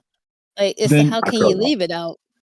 And I don't think she realizes the damage. Again, unfortunately, I know people who are part of the community where I have more of an understanding. Imagine the folks who don't, who are completely ignorant to it, and they're going off of Jessica Yaniv, and they're probably like, "Oh, these people are sick. These people are twisted." And it's like the bad behavior has to be called out. Just like I call out bad behavior when I see my folks do it. I have to. bad behavior, regardless of who it is. I don't think because someone is black, you shouldn't call out their bad behavior. I don't think because someone's Asian, you can't call out their bad behavior. I don't think because someone's white. I don't think because someone. No, if bad behavior, call that shit out. I don't care about what your sexual orientation is or your sexual preferences. I don't care what you eat for breakfast. I don't give a shit. I don't get what's. I don't care. I care about your bad behavior and how it impacts everybody. Because again, I think as far as I speak for myself, again, I know people in that community who will deal with that in the end, who will be judged based off of a Jessica Yaniv. And that sucks. That's like, I don't want to be based, like, I wouldn't want to be judged based off of Fleece Johnson. Or when I see like Get Ratchet, like, look, what's that Sexy Red? Don't judge me off of that shit. She's coming out with a lip gloss line called Nut. Gonorrhea. Like, come on, man. Like, yeah, she's coming out with a lip gloss line. She's coming out with a lip gloss line, and the names of the lip glosses are like Nut. One is Yellow Discharge, gonorrhea. Like, and it's like, see that right there. Now, I, as a black woman, that's another black woman. I don't want to be grouped together with her. Someone call out her fucking nasty behavior. Who the fuck? First of all, she's sick and nasty. Who the fuck? You know what? Yeah, let me go buy some of this vaginal discharge lip gloss. Come on. She got some matte dark red one called Booty Hole Brown. Oh yeah, so yeah, she did. Yep. Yeah, I'm dead serious. Yeah, no, I don't know if she does, but no, she yeah, does. She does. She said she's coming out with one like that. Yeah, that's one of the names. That's why we gotta do better, man. With that's what I'm saying. So what's the difference? I mean, not, but calling a chick like Sexy Red out is gonna be like yelling at a bathroom stall. You know, I think we just gotta do better. I'm gonna do it anywhere. It doesn't bother me, but on the principle that you would have to defend her behavior because you're also a black woman. That would be fucking brutal. Exactly, and I don't want to. The behavior is unacceptable. I'm not defending it. She's gross. My thing has always been like workable action. Like if there's been shit I don't like, I just ice it out. Like I think if we worked on representation within our own communities and start icing out dumb shit like we used to, you can get. I don't know why people don't have more control over their. How can I say it? Fuck. Like imagine this. Remember when MC Hammer was out and all the rappers were like, "This ain't rap. This ain't." Yeah, this is and it totally was. Zachary was a really good artist. He could dance his ass off, and then when he tried to go tough, he looked stupid. Pumps in the bump. You look like a fucking fool. You're MC Hammer. A lot of the artists at the time. Parachute pants. You're MC Hammer, okay, dude. You're not pumps in the bump. You're not tough and hard. Stop. A lot of the artists at the time were like, they were pushing like a conscious movement. Yeah. And the thing was like, yo, we're not dancing, wearing balloon pants, smiling. Like we're dying. The crack pandemic, police brutality. This is the messages we want to see. So they canceled Hammer, not canceled him, but they iced him out. He just said we don't support that. They shouldn't have done that though, because what was he encouraging that was detrimental to the community? See, like that's what I'm saying. See how we will. So people want to X out stuff like that are positive because he literally was. I'll tell you what Hammer was doing. Okay, if you bring pumps in the bump, yes, he definitely should. He should have his ass for that. It's not only pumps in the bumps. It was the financial mismanagement. Egregious stories. I know the Hammer story. Yeah, and he lost a lot of his money helping the wrong, like he trying to help everyone in his neighbor, like everyone he knew. I mean, that's really how he went broke. The marriages, the cheating, all that shit was all out on TV. That's personal. I don't care about that, but I mean, I don't mean it like that, but I don't care. That's him cheating. That's a wife's problem. MC Hammer actually holds a really big history in my city because I live in a small city of 40,000 people. There's a giant peach on the beach, and we live in Canada. Okay, so once, like when MC Hammer was like poppin', he came here, and we used to have like a really big, basically party town. Like it was just really young. People would come here throughout the summer because there's like 2 beaches, it's touristy. And so he came one year, and like the show was so wild, it incited a riot, and they pushed the peach into the fucking water, and they literally sank the thing. And because it was so chaotic, like it was an actual riot, then they like basically instituted a bunch of bans that over time turned the city into a retirement home. And now the city's average age is like 60. That And it all started sucks. with MC Hammer. True That story. I was gonna say the thing that I didn't like about the Hammer was he was an initiative. He was pushed and championed as like the star of the culture because he could dance, sing, and he could read lines and shit. But there was actual issues going on at the time that the other artists were trying to get their voices heard. And so And you think one guy, you think MC Hammer was able to silence NWA and all?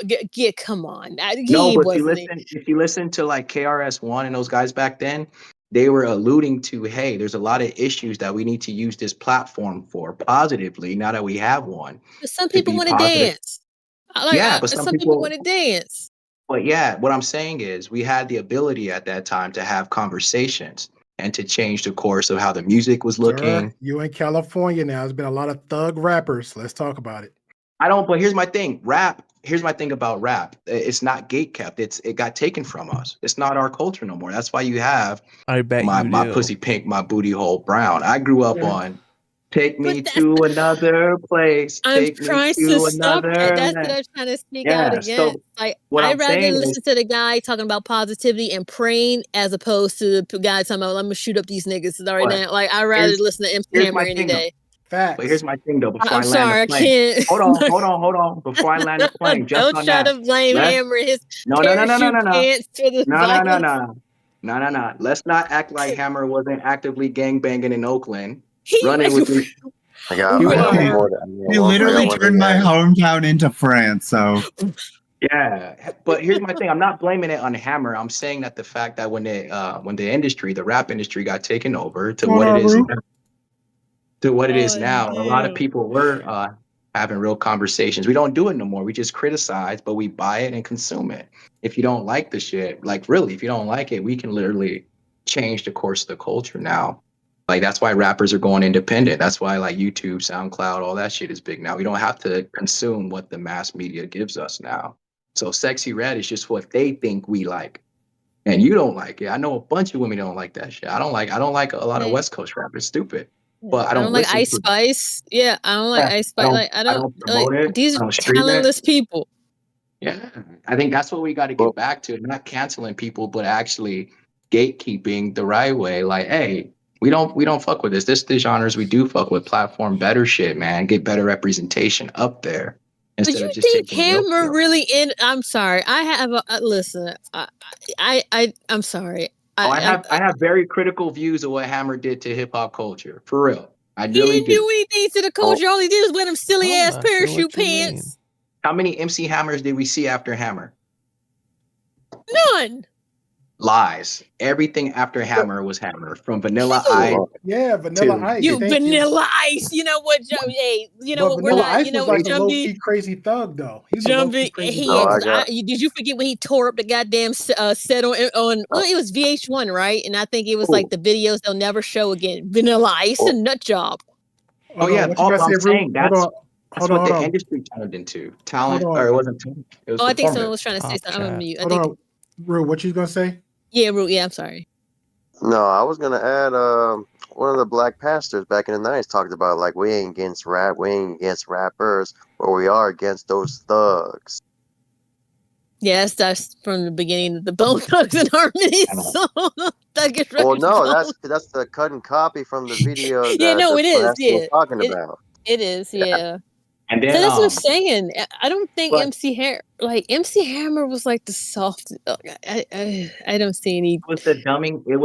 It was the beginning of the dumbing down of a performative art. You think it was so? Because guess what though? Everyone doesn't want to hear about shooting up niggas. Like I don't want to hear it. Like I don't want to hear about a bunch of people getting shot up. I don't want to hear that. I want to dance. Sometimes I just want to like P Diddy. You know they clown P Diddy. Sometimes I just want to dance. That's what I hate about. See, that's the same thing. It's representation. I still listen to rap, and none of it has to do with dance. And none of them have to do with shooting. Look, I was okay with. Literally, listen, Suge Knight. I was okay with Diddy dancing in the videos. Okay, I didn't need to go to Death Row Records. I was okay with Diddy dancing in the videos. I'm saying is that the representation of art and music from Black creatives like Digital Underground, PM Dawn. I bump PM Dawn to this day. They call I'm not that's trying real to be music. funny. I'm not trying to be funny, but like There was they a were conscious very movement that was talented. there was a Yes. conscious movement that was squashed by major media because of the effect it had in the community. We stopped consuming. We Well, started MC growing. Hammer didn't do it. It wasn't MC MC Hammer Hammer. was the one, man. I'm trying. No Everybody way. said it. That's why West Coast rappers. That's why all KRS-One, all the rap philosophers, Nas, all of them. They say, yeah, Hammer opened the door for this. He was the first big plant, the first big Well, industry maybe the plant. When West there was Coast people feel like, but no one up in this, like I'm in the North, like no one on the East Coast thought that about Hammer. And Hammer was just considered like a corny guy that almost like a Coolio. there Like was a whole era No, where don't compare him to Coolio. everybody hated Hammer, I love Coolio. and it was all the rappers. no, but I like Coolio too. But Why are we so blind to see that the ones we hurt are Are you and me? y'all can't sing for shit. Or remember this Damn. ghetto gospel? That's Drake, What right? was the other one? Fantastic I will- Voyage. yo, Like that was think of a me. corny song. Like, come on, people didn't want to hear. Look, everybody didn't want to What hear about niggas with what attitude. about Listen, I Hollywood didn't. Dreaming? Well, maybe if they were a little bit nicer. Yeah, like come on. You think Hammer Nah. did? What Come on, man. Hammer about didn't Hollywood kill. Dreaming? Don't act like you guys like hip hop that's not violent, because if that was a truth, Will Smith would have been 8 times platinum. That man dropped a bunch of albums that nobody listened He was, to. dude. What are you talking about? Will Smith is very successful. Oh, What you talking yeah. about? Now Bullshit. he Will is. Smith. Now Yup. Summer, he is. I like. summer, And look, summertime. you know what, Jumpy? Will Smith Brother, no, struggled for a Jumpy. long time, Jumpy. bro. Till get It's jiggy with because it, nigga. listen. That dude, look, okay, so you don't be listening to summertime. What is it? Summertime, summer. Yeah, Yeah, summertime. summertime. That's the jam. What are you guys talking? Come on, Jumpy. Listen, but Will Smith was not Will Smith until Men in Black Get Jiggy with It. Fresh Prince. Bullshit. He was gonna- Bullshit. No, Bullshit. no. What about the one song No. from Bad Boys 2? No, before that, he was doing Parents Just Don't Understand. Yep. It got him a sitcom. That's where it left. Well, thank you. He did his job. Well, Wait, what look, supposed to do? look, that show still comes on to this day. That shit's Okay. still funny. It still slaps. I got one for you guys. Give me 5 Will Smith songs right now, and don't name ones we already said. He's been around forever. Man, No, come I'm trying on, to man. remember the It's Bad just- Boys 2. or Bad the Boys 2 song. summertime Wild song. Wild West. And Wild Wild West is one that I was like, a hit. with Cisco. I like that song. You guys are all naming the ones that are soundtracks from his I like movies, the Men in man. Black one. You just asked her to name 5 You songs. said Now we name. gotta You be. didn't. Yeah, you can't add stuff at the last minute. Yeah, Jumpy. Shake it tail feather. That wasn't him. Shake a tail feather. That was Nelly. That was Nelly for sure. But yeah, nobody. How come I never heard nobody yell about Nelly in the BET Uncut era? That was They a gross absolutely era. did. One Yes, hit they wonder. did. Nelly had like Yes, one they hit did. wonder, and Yeah, they did. he rocked out featuring When that he other slid chick that from, card, the Beyonce. crack of that woman's ass. Yeah, Yeah, that's people he only had, like, they were one like, hit "Oh, that's wonder. disgusting." You know Yeah. what? That was the end of Uncut when that happened. We Okay, had. can I- I remember for football practice in 9th grade, somebody ripped a song for a walkout, and it was supposed to be like a cool football song, but somebody put on "I ain't got no panties on, ain't got no panties on the What? dancing." It was a BET Uncut song, and I All right, remember I going, got you, Jumpy. Party Starter, that was a hit. I already called that Wild Wild West. You can't Google Air Force One. Leave me alone. Okay. And we talk about the most monumental song to change hip hop was actually okay. You ready for this? Hold on, It was Gucci Gang. It was Party Starter. no, it was Ghetto Cowboys by Bone Thugs. That song was sick. I like it a lot. Ghetto Cowboy. I gotta listen to that. I've never the heard. one where they were like riding It's horses. like, and then yeah, rolling. that is crazy, man. Badass dog riding in town with all the drums that Hey, he stole. listen. Look, Hey, you gotta Bone Thugs and remix. Harmony. Hey, It's were the actually best song awesome. ever. Oh, They're you love actually it. a very talented group. Bone Yeah, Thugs and they Harmony were actually. the ones before the Three Amigos. Yeah, they actually were a pretty awesome group. They really were a very talented group. You That can't whole sleep on song Bone is so Thugs and good. Harmony. You know Or who I'm maybe mad like at? country. I have a little What? bit of vitriol towards white people for one band that they didn't help get to the top because I Who? feel like that was Ace Why of don't you say fucking something Base. ridiculous? You about to say something Ace of ridiculous. Base. Ace Who? of Base dropped 2 Do you bangers know how back to racist Ace of man, look up racist Ace of Base. I'm gonna say this as a black man. I don't care. They dropped 2 bangers, and I want more. I needed more Ace of Base, and we only got 2. And I I'm don't want really to say upset. no, I didn't like that song. I didn't I saw the sign and all that. I didn't like that song. I I like saw the same. I Nigga, didn't like stop. that one. I'm Until I so let didn't me like get playing a that this one. with I the like co-host intro. right now. I I am like the so other one. I didn't I am like so that playing one. this with the intro. Party starter. That she wants. There's another baby. That was the jam. That's a good song. Oh, Switch by Will Smith. Switch. That was a pretty good one. No, it That was wasn't. good. Yes, it I don't was. remember that one. Don't worry about it. I'll give it to you. I'll send it in the Nobody group. Nobody Everything Will remembers. Smith, I'm putting into the chat. Bye, Rue. No, See, no Rue. Wilson. All right, What happened? that's party No, he starter. just saying good And then night. you can do the remix. We just went to bed. Switch. Oh no.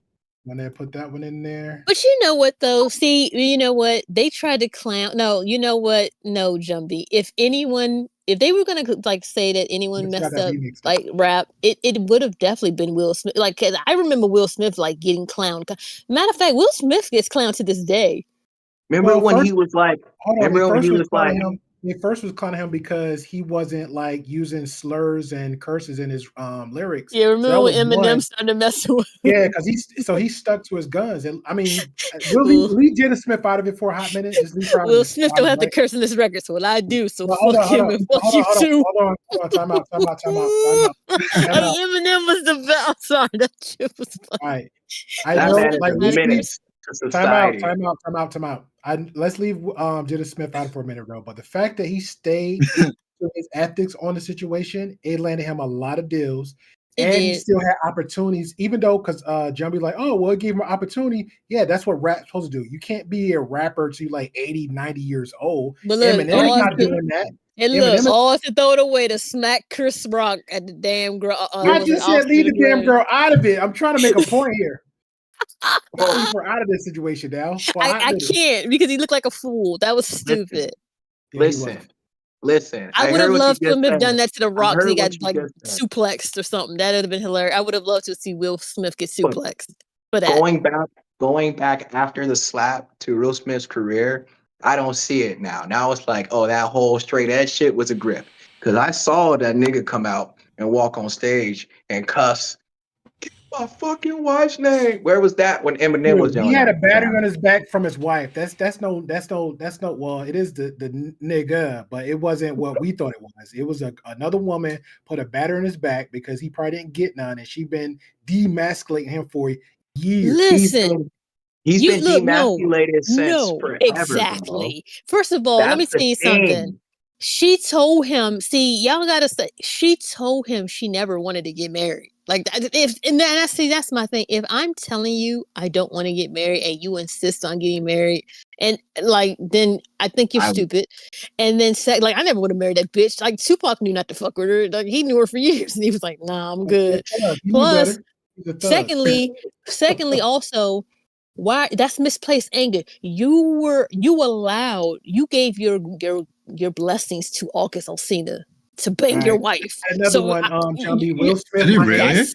Yeah, Did he like cut August himself? Alsina. Yeah, they did an interview with August Alsina. He was like, "Look, I had met the dude." He was like, "I met him." He's like, "I didn't." So, like this.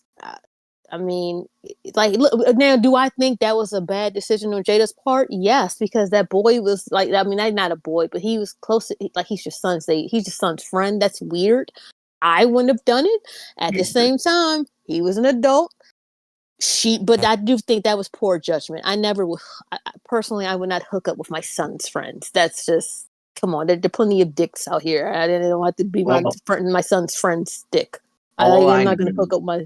That man should have left. He should have left that relationship a long time ago. Yeah, when his blood daughter wrote a letter to Tupac. Yeah, that was Jesus Christ. But you know what? He honestly, I'm not even trying to be funny. He's like the epitome of a simp. I'm going home. I'm done. Yeah, I'm done. I'm leaving it. I'm leaving this bitch. Yeah, I'm leaving this bitch. Over my over the emotions of my family than I do. And he's Now you dead. got me acting crazy at the Oscars. I'm slapping people. Now I can't go to the I'm Oscars for slapping 10 Chris Rock. years.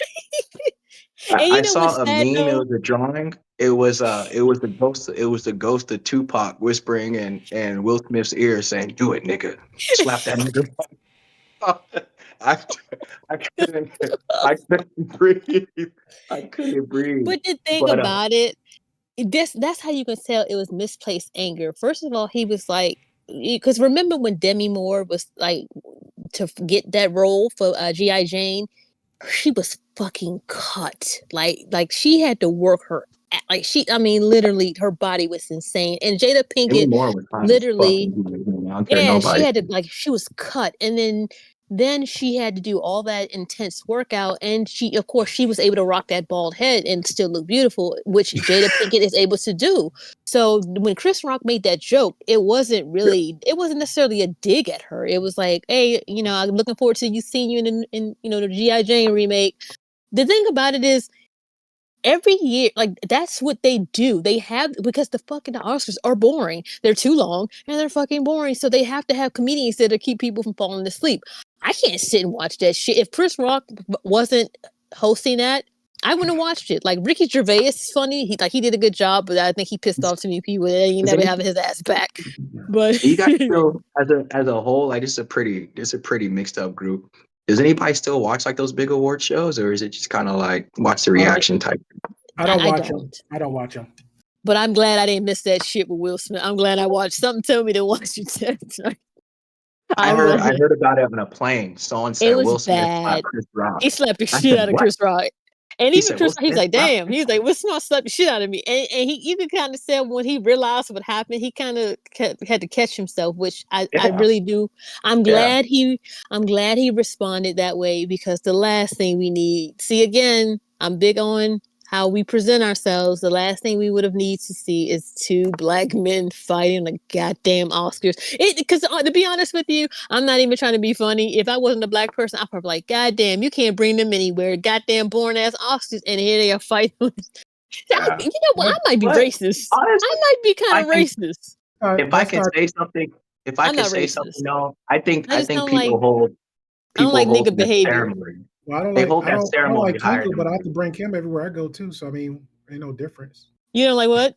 I don't like Kenku. I have to bring him everywhere I go. I'm gonna kill you, Grey Pill. You know that?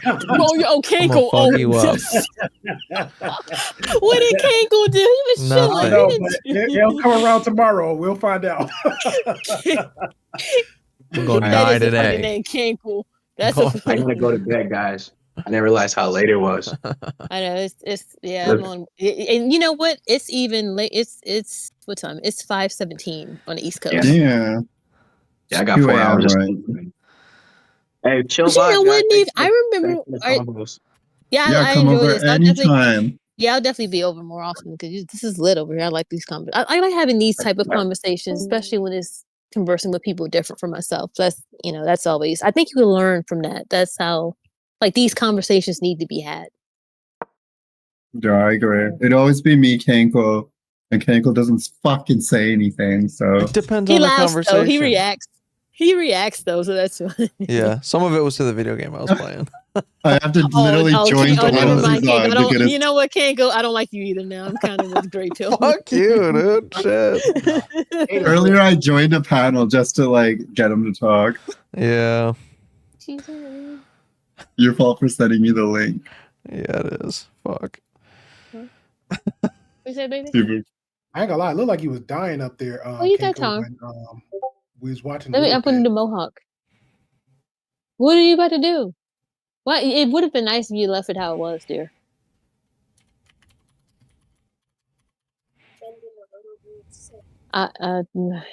Give me a few minutes. Let me see.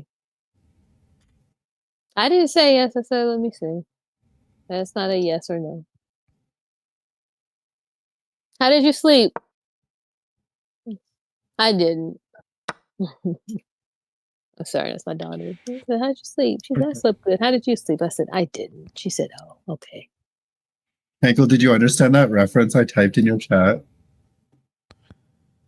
What reference? You've got to make some sacrifices. I take one step forward and she'll take me. That leaves you free to checkmate the king. No, I didn't. Aw. What's it from? It's from Queen's Gambit. No, it's from the first Harry Potter movie with Oh my Harry and god! Ron He's and gonna Hermione. fucking literally blow my brains out.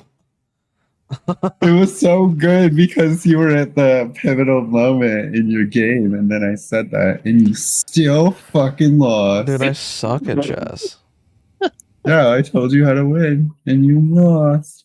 Man, just whoop your ass. I But saw it. why can't you utilize some same skills when you playing the video game? Yeah, Kanko. No, I'm talking to you, Neve. Let me call the names out. Neve. I'm the fucking best. You know what? You're gonna make me do this? Thank you. Actually, I already did that. The last time you were talking shit and I pulled out all my highlights. That weak thumbnail. No, I literally pulled out my highlights. I opened Overwatch and I was like, watch this. Do I suck? And I didn't. There you go. And that You was learned it. that was the welcome. consensus. You're welcome. Look at that. I train them every day. That's how I train them. Oh Lord. You might say I'm the best. Because of my utilized tutelage I gave you. What? Nothing. What? Nothing. What? Neve, you don't have like a Canadian accent. Maybe I just can't hear it really. Yeah, No, because I hang out with Floridians all the time. See, I don't hear it because I heard the other person. I heard what was their name? I forgot the name. The person. Nine Tails. What is it? Nine Tails. Nine Tails. Yeah, I didn't. I heard hers because I heard when she would say like about like I heard it there. I heard the Canadian accent there, but I don't hear. Yeah, I don't hear yours. That's because I hang out with Americans more than I do Canadians, it would seem. Oh, okay. And a lot of them have a tendency to either be from like the East Coast, New York, or Florida. Fucking weird. Hey, you know what? We were talking about that on LT show the other day. I had no idea because I'm like, man, we were talking about. I don't know. We were talking like a meetup or something, and I'm like, hell no, man! I said I got to fly to Canada. That shit's far, and it's only like 10 hours. It's like, wow, this isn't. Yeah, I was like, I couldn't believe. I'm thinking it's like a 18-hour or 20-hour drive. It's only 10 hours, which is crazy. Yeah, right next door to New York. It's longer to drive. Yeah, it takes longer for me to drive to like Fort Lauderdale. That's like a 20-hour, 18-hour drive. I did that once and never again. And then when I did, I was like 22. My ass is 40 now. My old ass. I'm gonna just pay for a damn plane ticket. I'm not driving. The damn 20 hours. You and Angela should be soulmates because she don't do the driving part. She like to fly. I will fly. I'm sorry. I love the drive. No, was this the first time you met Angela? Like when you guys popped in earlier? No, I remember I was actually when she was on LT show and Angry Bird came in and they were talking. First of all, this is what made that like just epic. No one invited him. He just showed up. And so he's used to doing that, just showing up and running his mouth and see LT ain't gonna. Yeah, he's just used to that. And he's being an ass. And then he was trying to, first of all, he said, I will say this, compulsive liar. I'm going to keep it at that because I know that he's a compulsive liar. And he was just saying stuff like he was trying to defend, just acting like he didn't know all this stuff had happened. And then Angela, you could kind of like the moment, like the more and more he spoke, you could tell the angrier she was getting. And then she was like, "Wait a minute! So you're here because somebody mentioned that Myron had written a book, a dumbass book. I think Women it's called Deserve Last. Yeah, stupid shit. And it's like, no, dude, your hair plugs do. And it's like, and then he was like, "Wait a minute, Myron wrote a book." And then Ashley, like, she put her hands. She's like, "You know what? So you're just coming in here trying to defend people. You don't even know what's going on. You're like you." And then that was all she wrote. It was like he was like, "Well, can you just let me?" She was like, "No, I don't need to let you finish. You're stupid." And he was like, "What do you mean?" And he's like, "Let me finish." So, but you know what was crazy about that, and I'm glad so many people noticed it. How he handled Angela is completely different. How he does like with black I women, know with exactly. like Fantasy Island girl. Like, look, she could Uh-huh. literally be minding her business, and he will just come there and just start yelling. And it's like she literally will just be on the panel minding her business, saying like enjoying the engaging in the conversation with everybody else, and he would just come in there just. No, bitch, every time. But with Angela, he didn't do any of that. He didn't call out her name once. He didn't, I mean, it was just like Angry Bird. Like when he was talking to Angela, because she was calling him stupid. She was like, "You don't know what you're talking about." She's like, "Look, I don't need to." He was like, "Can you let me finish?" She was like, "No, you don't need to finish because you're saying it's stupid. I don't need to hear it." Like she's just letting him have it. And So I remember thinking, like, yeah, this is a dick. Like he clearly does not like. He has a disdain for black women. Well, I had a run in with him like maybe a week or 2 weeks after that.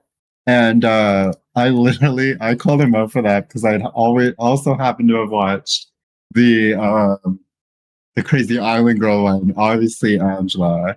And so I was like, hey, angry man. I was like, I don't know if I was like, I know I'm not like super black. I'm a little brown, but do I meet the criteria for you to spend this whole argument like screaming and yelling at me? And then he eventually buys me off the show for like $60. He spent a combined like $110 that night trying to kicking me off the show. I'd still come back. And then on his rant, like it's on Bala X, you can see it on his rant. He's like, at the very end of his like long-winded rant, because he flipped out because I called him Latino, and and at the very end of this long-winded rant, he's like, "And now I am yelling at you like you're a black woman," and like it was so fucking funny. It's so like it's weird, but you know what? The Oh my woman God, it he's was so with, I good. think, is half black. It's like, so you're with a woman who's half black. Okay. Hey, All Grey Pill, pull up my stream. It's like Yes, master. Do it. Yeah. Oh, From Grey Bala Pill. Bala X. No, pull up my stream. Oh, let me look at it. Is it something? Sorry, this is only for Grey. You can watch it if you want, but this is for Grey no, I'm sorry. Pill. Oh, I'm sorry. I thought you were like going to show the. I'm sorry. No, I don't want you. No, I'm just showing Grey Pill that I'm the fucking best. Your channel? Look, that's no. In this Discord. Oh, my bad. Well, now Oh, I do have you to have be a channel too? Oh no, she I shared it. do. Yeah, I Oh, do. I want to like. Can you put the link in the? Well, it's on YouTube. It's on YouTube, and it's this. Okay. How do I? Okay, so there you go. Because if I do the whole, it's the same. It's the same as my other one. All right. Okay, what am I ready? looking at? Yeah. Go ahead. So Which one should I treat you to? The best one. I want to see the ones you own on. This one was today. Let's see what happened. Don't give me no random ones. Give me the ones that you be schooling people. This is me one schooling someone. Okay, nice. I found you. Okay, good. See, look at my aim, flawless. I ain't see no death Boom. shit. Okay, that's one. Boom. All right, we getting there. All right. Watch this. Watch this. Ooh, accuracy. Okay. Okay, that was actually whack. But then it gets better. All right. All right. There's me and a spider. I'm not the spider. I hope it bites you. I'm just hating. I gotta hate. Ready? Yeah. Get that shit out of here. Not yet. No. What the fuck? Okay, never mind. I just killed 3 people there. Apparently, I didn't even know this. That's one. 4. Oh, yeah. See, I'm pretty fucking good. And then the last one I'll treat you to is this one. Okay. Oof. Oof. Okay, ready? I can't shoot him, so watch this. Ready? Bam. Okay. Headshot, bitch. Oh, okay. There. See? There you go. Now we flexing. All right. I ain't mad at Yeah, you might say I'm the best.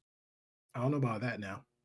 Yeah, I do have a channel I stream on, but when I say like I stream, I usually just like play games and then see who pops in. But to be honest, I like to stream more when I'm on panels, but I don't always stream when I'm on panels because I don't know if people like the simulcast, and I've heard different things from different people. But now that I'm getting into more informal panels, that I might do it more.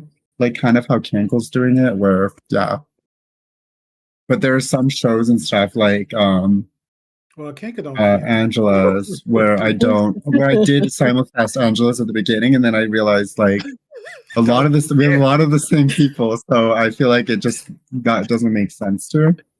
Yeah. Yeah. Bitch ass. But anywhere else. Yeah, but don't feel bad about anger. Like don't feel. We call him Jagged Edge. Don't feel bad. Oh, Don't let no, I Jagged Edge didn't go. at all. I Yeah, didn't he's at in that. all. No. He's really a miserable. Like he. Oh my god.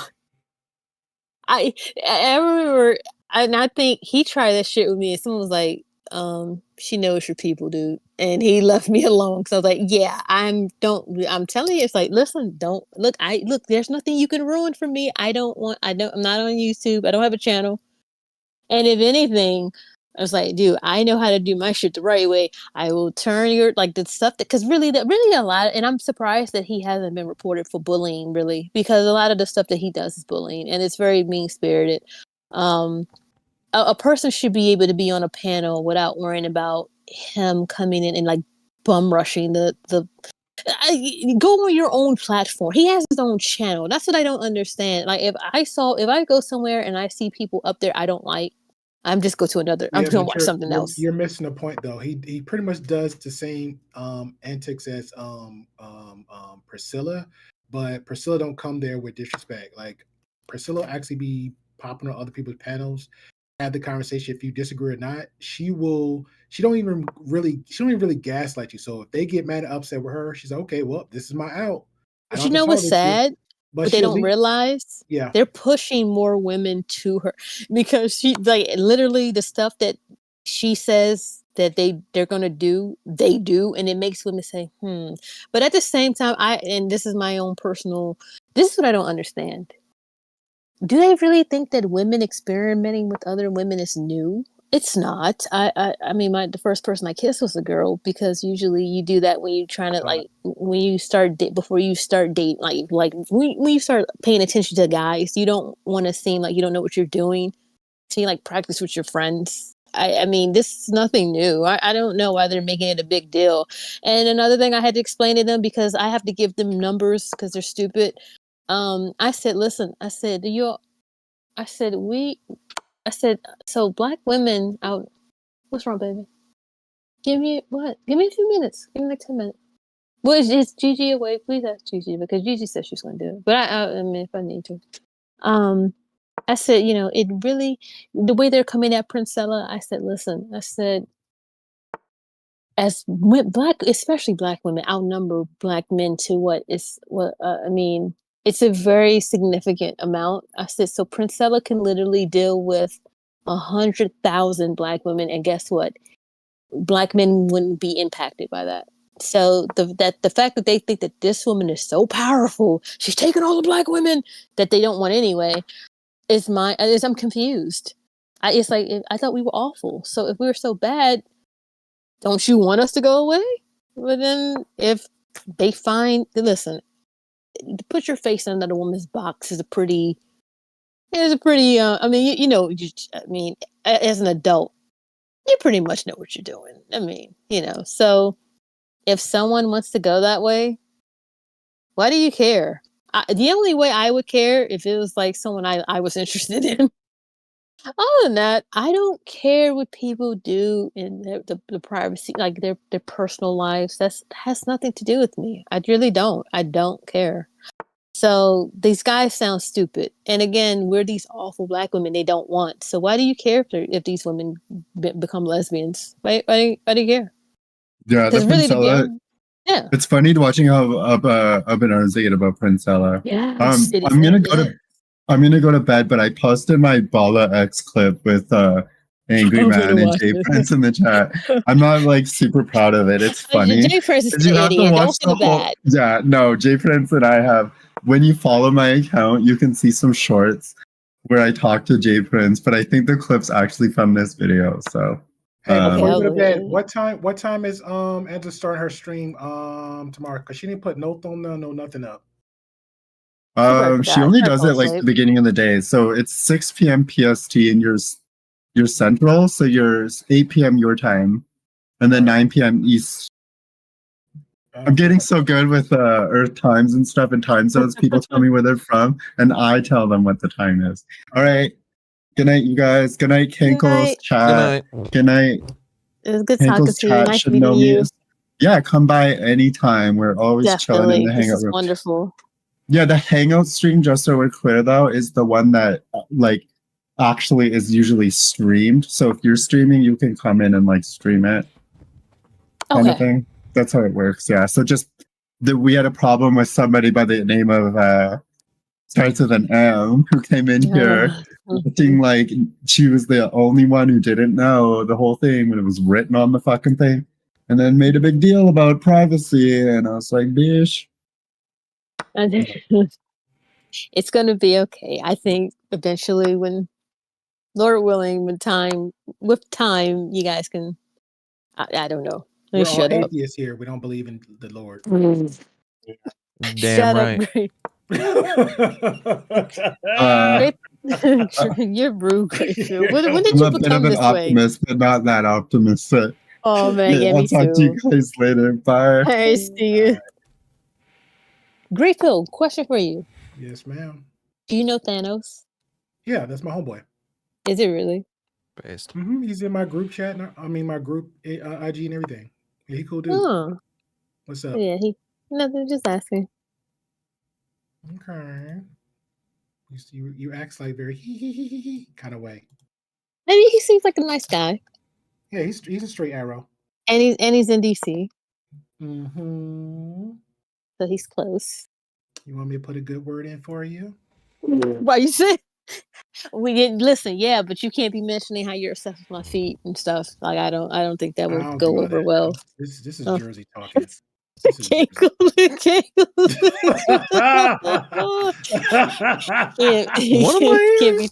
Can't be telling people. Yeah, Now yeah. you want to respond? Yeah, Graceful. You can't be telling people how you're. Always begging me to let you paint my toenails, and you can't be telling people that. I don't think that would go over. Telling the I think it's fucking gonna go world over well. now. I'm just kidding. I ain't got nobody watching this shit.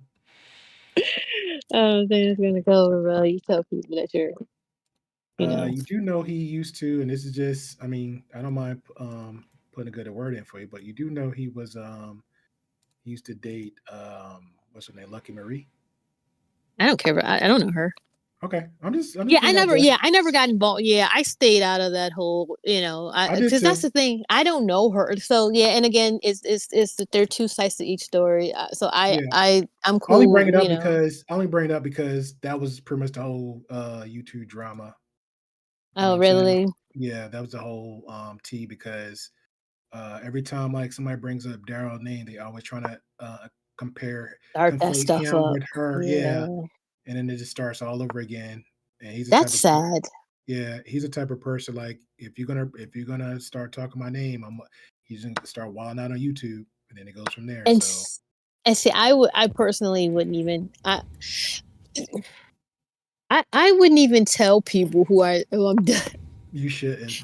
I've dealt with a person on here before, and I never tell like for what? What I mean, that's not for like A I don't lot of need people to. don't know how to. A lot of people don't know how to act because there's, I'm not saying the person name, but there's a person in my chat, some else chat, but it's mostly in my chat supporting. But they claim they was dating a YouTuber, but they never mentioned the person name, but they always projecting. They're like, oh, my man this, or my ex this, or my ex left me for this other shit. Like it's always all the time in the chat with the person. So tell me later. Yeah, I mean that's all it is. That's the basis of it. But That's weird. I don't do that. I mean, because for one, listen, this everything's not for everyone. I don't understand people who are so like adamant about telling. I just never understood that. It's none of anyone's. I mean, the thing about it, if you want it to work, shut up. Yeah. Like don't tell us. Just shut up. Just shut up. There's no point in just shut up. There's no need in you know what? Because guess what? It doesn't need to be an announcement. Like just do it. It doesn't. No one cares. Like I personally wouldn't. Like I said, I've dealt with someone and no one knows anything about it, and they're not going to because. I mean, none of anyone's business, for one, and two is that's That's I it. Period. Ain't yeah, no. it's no That's it. Period. yeah, that's not yeah. That's, I never understood that. But yeah, I don't have an issue with her at all. I again, like I said, now one day I never had an issue with it. Like her and I have never any worse or anything. She seems nice to me. The only thing that like Daryl and I we didn't get into it because Daryl's actually nice to me. Daryl's never done anything to me. It was just one day he kept mentioning her, and I said, dude, she's not here to defend herself, so just can't come on, let's just chill on that. She's not here. I don't like when people are being like bad things are being said about them and they're not present to at least say, wait a minute, that's not true. That or this one, and that was bothering me. But he's been pretty calm lately. So Yeah, we're good. I'm glad that situation's just done. Oh God, because that was I had to kind of keep my distance from that whole thing because I didn't I'm want. sure they come back up again when somebody. I hope not. Why won't they just let it die? I mean, really. To the manosphere. Yeah, see, I see. That's why I would never put my business. I would never tell anyone who I'm. No one knows who I dealt with, and again, no one will know. Because for one, I don't want to. I don't want to have to curse anyone out. I like to have fun and be pleasant. I don't want to have to curse anyone out. And secondly, again, it's just not. Uh, for what? Why do I need to tell? Oh. I'm old school. Like everything isn't for everyone, so. I would never answer like if someone say, "Oh, are you so so?" I would never answer that question. I don't think nobody would ask that unless one or the other put the other person business out there. So Yeah, yeah, that's just not. I don't know. Everything's not for everyone, and I don't like people in my business, and I get irritated with. See, I'm an only child, so it's not hard to get on my nerves. I that would irritate me. Someone asking me about that kind of. Don't ask me this kind of questions. You know what? I probably say I'd be like, you know what? I'm not in this, but I'm on Princella's roster. Bruh. So there we go. Bruh. I'm gay. I'm gay. Okay. Never. But the way they're up in arms about, I mean, so you see it too, right? Isn't that weird how they're so threatened by this one? I at first before I knew the whole story, I was thinking like she was like, I mean, this almost like a Charles Manson type deal, the way they described it. And then when I listened to her, I'm like, she's not saying. I mean, it didn't sound. This is not the end of mankind, like how they made it sound. It's going to be a discussion on my end next Tuesday. So is it? Mm-hmm. Wait, so what are you gonna have she gonna be on your show? No. I mean, I'm gonna send her email, let her know that I'm having the conversation. But I emailed her before on her thoughts on some things. So we'll see what happens next Tuesday. I think I don't see her like not because you're pleasant, and then it's not you wouldn't be having her there just for like a spectacle. I think you I truly think she's very people. interesting. Yeah, I think she's a very Yeah, interesting person. I mean, it's some things a little bit I caught. I don't know all of it. So I yeah, let the GP team, I'm still come up with a name for the group. I let the GP team know ahead of time so everybody could do their homework. So there might won't be, but a lot of stuff she says, in my opinion, is based on her reality, which is fine. So right. it's the conversation. It's a conversation. Like today, she was on B Taylor show, and the chat was just yeah. Look like I need to pull in that favorite card, Kanko. Pull out that favorite card. What favor? To be telling, hey, what's going on, girlfriend? You know how that goes. What's going on, girlfriend? Need that hookup. That hookup. I think she's engaged, isn't she? I don't know. Well, I know she says she's legally married to the guy. She's currently the father of her child. Oh, you talking about Princella? Mhm. Oh yeah, yeah, she is. Yeah, I remember hearing that. But to think about it, this is what they don't understand. By them acting so crazy about it, they're literally doing what she like. It's almost like she knows how to piss them off, and they literally do what she says. She don't gaslight or bait She them. does. She don't have to do really- anything. She really don't have to do anything. Now, what happens after the fact? That's a whole different conversation.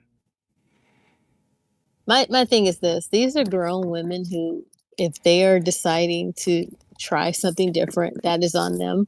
It's not my thing, but who am I to knock them? I mean, if that's what they feel will improve their lives or make it, then I don't see why these do. Again, I don't think they understand why so many women are gravitating to her. As a Black woman, I can honestly say I'm sick of hearing how, and it's mainly Black men, because they try to blame every other race. It's mainly Black men saying the shit about us, that we're these awful women, and that shit gets tiring. I do see why some women are drawn to her, because it's like, look what they think about you. Because every day I log in, like I come on YouTube, there's at least 5 fucking videos in which Black women are just being trashed, and it's like, wait a minute, can you just talk about those women as opposed to making it seem like all, and that's too much. Like, right, is she awake? That's what I came here to ask for. Look, you baby. What's wrong? What? That's not the right one? No, it is. You thought it was who? Aiden Ross? He looks nothing like Aiden Ross. Sorry, Campbell. My daughter can Campbell hear me? Do you want him to hear you? Well, yes, because it was pretty funny when my daughter she said, is that Aiden Ross? I'm like, no. And then she said, I thought that was Aiden Ross. I'm like, he looks nothing like Aiden Ross. No, I don't want him to hear that. That's offensive. I gotta Google him. Aiden, you don't know who Aiden Ross is? Like one of the most annoying YouTubers ever. He became a tater totter and he started doing Great pill. He became Yes. You definitely. You're trolling. Yes, I am. You damn right. I was about to say, you literally linked me his stream the other day. It's like almost 5 in the morning. I'm just Damn right. Almost. That's why I'm going the fuck to bed. All right. Yeah, like almost. It's fucking yes, 5:47. It's 5:47 for me. All right. I just finished 3 thumbnails, so I am prepped and ready for. Well, you have to tell me how you're gonna. Cause I, you know what, Grape. Honestly, Grape Hill, I don't think you would be a good wingman. You don't sound like a good wing. I don't know. I don't know. He's constantly. He's like permanently drunk. He can't be the wingman. Yeah. Yo, I didn't know you had those kind of problems, Grape. Oh man. You're gonna tell Oh her man, He's got alcohol in his genetics. You know. We're gonna have to give you intervention. He was born drunk.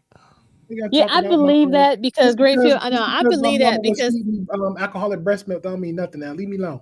Grapefield, I kind of believe that because I remember we were trying to tell you to get your silly ass off of the damn when you were on Duke's show. Believe it. I'm trying to believe it because I remember we were trying to get you to get your silly ass off of the damn because when that damn pervert was on there, Duke the Don, that what's his name, that other. That has nothing to do with alcoholism. That could be because maybe you were sober. Because maybe we I'm literally nearsighted. no, maybe because we literally you were looking right at the flags. We were like loading the chat with like red flags, and your ass was looking right at them, and you were. Was I looking at the flags? Like, what kind of AI are we? I need the data on that. You weren't looking at the flags. I didn't see no flags. You ain't see all those red flags we were putting in the chat. Red flags with red whiskey. You know, see, it's a pure, this spoken like a true drunk. Based. It's spoken like it's spoken like based a true and drunk. red pilled, not grape pilled, red pilled. Yeah, the worst you know of what? them. Red Pill, I am surprised at you. I thought you were a nice guy. You're not. I'm not Red Pill. No, but Gray Pill might as well Oh, be. yeah. He's a No, we're gonna keep drunkard. it on King. Yeah. We're gonna keep it on King. Yeah, he's red pill. I'd rather die. No, he's not. No, he's not. He strikes me as a normal person. I'm a very normal person. Some dudes are That's not. definitely a lie. You're right. That's also that's a lie. No. Yeah, but he's not. Yeah, as long I'm as like a but he's normal not- person now. 6 years ago, I was not normal. You know, I don't That's think okay. heroin's very normal. That's all right. We all have our moments. Moments? I had a few of them. Okay. I had a few of them. I had a few hundred moments. All right. There's no judgment. It's all right. I'm You found judging your way- myself for everybody. Okay. I make up for all of it. Appreciate you. Love you. Appreciate All you. right. Yes, Gay Pill. Fuck you. That note, ongoing night. I will catch your guys manana. Well, you have to tell me how you're going to be the wingman, though, because I think you're going to make me look stupid. He's I just don't gonna know if fall I want over. you to do. Oh God, Gravehill, never mind. I don't want He's you. just gonna 'cause you're fall make over. Hey, I'm gonna give him Manosphere talking points. Oh no. great. I'm not surprised. Gray Pill. I knew the gray was just a fucking front. I knew it, and I see now. I got to tell everyone about your foot fetish. Based. Now I just got to. It's fine, Gravehill. Now I'm just going to tell everyone about your foot fetish. It's okay. Yeah, we just need receipts on that. That's all. I mean, we got them. We got them. There's so much We evidence. got 'em. Even I We have got 'em. receipts on that Gray Pill. You know, I mean, that's- everybody's got them. Yeah, they're everywhere. We got them. So You were hitting me up about my feet. What the fuck are you talking about? Nah, I gotta go. Gravehill, your feet. You're like, yo, after you get home after driving that forklift all day, I need a pic of them. I need a pic of them dogs. I need you to tell me what they smell like. All right, y'all have a good night and fuck Kankamore all together. He's an asshole.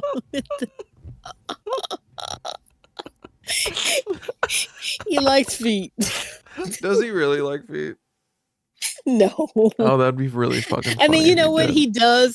But you know what? I get the vibe he does, but he's not feet. He's not the one that calls in and shows LT his feet. It's not him, but he does like feet. Most men do though. Like in my experience, most men like. I mean, don't most men like feet? I don't know. I don't know. I don't get it that much. I mean, like I could understand how like some feet look better than others, but like I'm not like, oh shit, I gotta suck on some toes, you know? Like it's not really enticing to me. Yeah, and I don't necessarily have to have. Yeah, some people like when I hear women, oh, he needs to suck on my toes. That's kind of weird to me. I don't like the idea of saliva on my feet. It Yeah. just doesn't sound very appealing. Like I've seen people like grab a foot and like get their tongue in between every toe, and I'm like, Yes, I can't. what are you doing? Yes, I don't. No, it's like you never heard. It's like, have you ever heard this thing called athlete's foot? Yeah. Yes, that might very easily might be on that Athlete's person's mouth now. Now what Yeah. are you gonna? I don't know how that shit manifests either. You just start like doing chewing tobacco. You just start like that's what athlete's mouth is. You suck on someone's toes and all of a sudden you just start doing dip all the time. I'm taking my ass to bed. Ditto. My sore is starting to bother me. I got surgery last Friday. I had my gallbladder removed. Oh, fun. So Sounds like a blast. The recovery. And you know what? Now that the medication, the pain meds are wearing off, yes, I am quite uncomfortable. Was the username since that, or was it before that? And it's just really ironic. You know what? It was that before, so it's just kind of ironic. Yeah, That's perfect. Well, I don't even know where I got that shit from. I think it's from a song that I listened to. I think that's from a song. I'm trying to remember what. I don't know if it was a Deftones song. It's from a song that I like, but I cannot remember. And maybe because it's so late, I can't for the life of me remember what song it's from. But I think it's from a song. Is it Rihanna? It might be. S&M. Yes, that's one of my favorite songs. Yeah. Yeah. There it is. I looked up. I just Yeah. copy pasted the username into Yeah, YouTube. that's for sure. Yeah, that's her. Yep. And then my screen name on YouTube is Artichoke Hearts, which is named after one of my favorite books by Henry Rollins. Henry Rollins fan. He's from DC. I gotta show love, but I like him. Henry Rollins, That's actually a good one. the punk guy. Yeah. Yeah. From Yeah. Black See, I'm Flag, whatever. old. He's old. Yeah. Yeah. I'm old. He's old. So I remember. I remember. Yeah. I listen to a lot of punk music. Like I listen to all kinds of music. But Yeah. I mean, he was one of like. He's pretty talented. I mean, he's old now. He doesn't really do music. He's not doing music like that now. But he's pretty talented. He's a little underrated, which is kind of. I mean, usually the best artists are. Yeah. But he's pretty good. Yeah. I saw a couple of punk bands in Philadelphia when I went to bring my sister to her favorite like pop punk band, like Neck Deep. They had a couple of like San Francisco like hardcore bands opening up for them. Yeah. I don't remember what the names were, but they were pretty good. They were wild. It was a lot of fun. I definitely would have loved to. I know there's some bands that I was so young, but I would have loved to have seen when I was, I wish I could still see them because it's like some of the greatest like singers, rock are no longer with us. Which it's something about Seattle.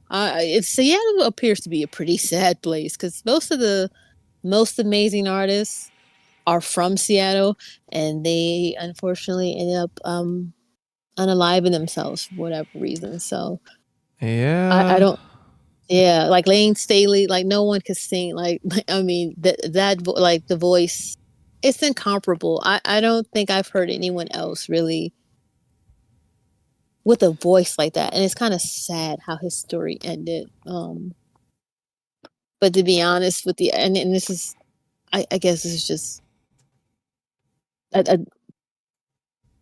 you almost kind of want the main thing, like you kind of want their suffering to end. Like it sounds horrible, but when you see that, because he was hurting, you know what I mean? That's a very hard, difficult addiction. And then his girlfriend had passed. I mean, you could just see like just him. It's sad that he went out that way, but the voice, I don't think anyone now has. I'm trying to think if there's even anyone now who sounds remotely like Lane, who had that type of voice where he sing a lot of his shit live. Hey, welcome And to the I like Man in the Box is a pretty like that's a very like it's a lot of high notes there, and he would sing like he would hit those high notes, almost identical to how he recorded them. And they sounded like he could sing live. Put it that way. Like a lot of people can't sing live. But he was able to do it. Like a lot of people. I've seen folks. I'm like, man, what is this shit? I love Slipknot. Corey Taylor sucks live. He can't. Does he really?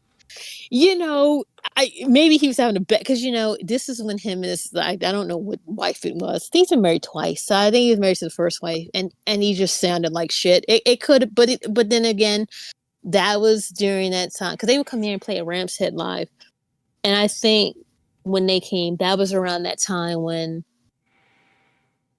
you could tell there was a lot of just discord in the group. There really wasn't they weren't cohesive. Like it just seemed he seemed distracted.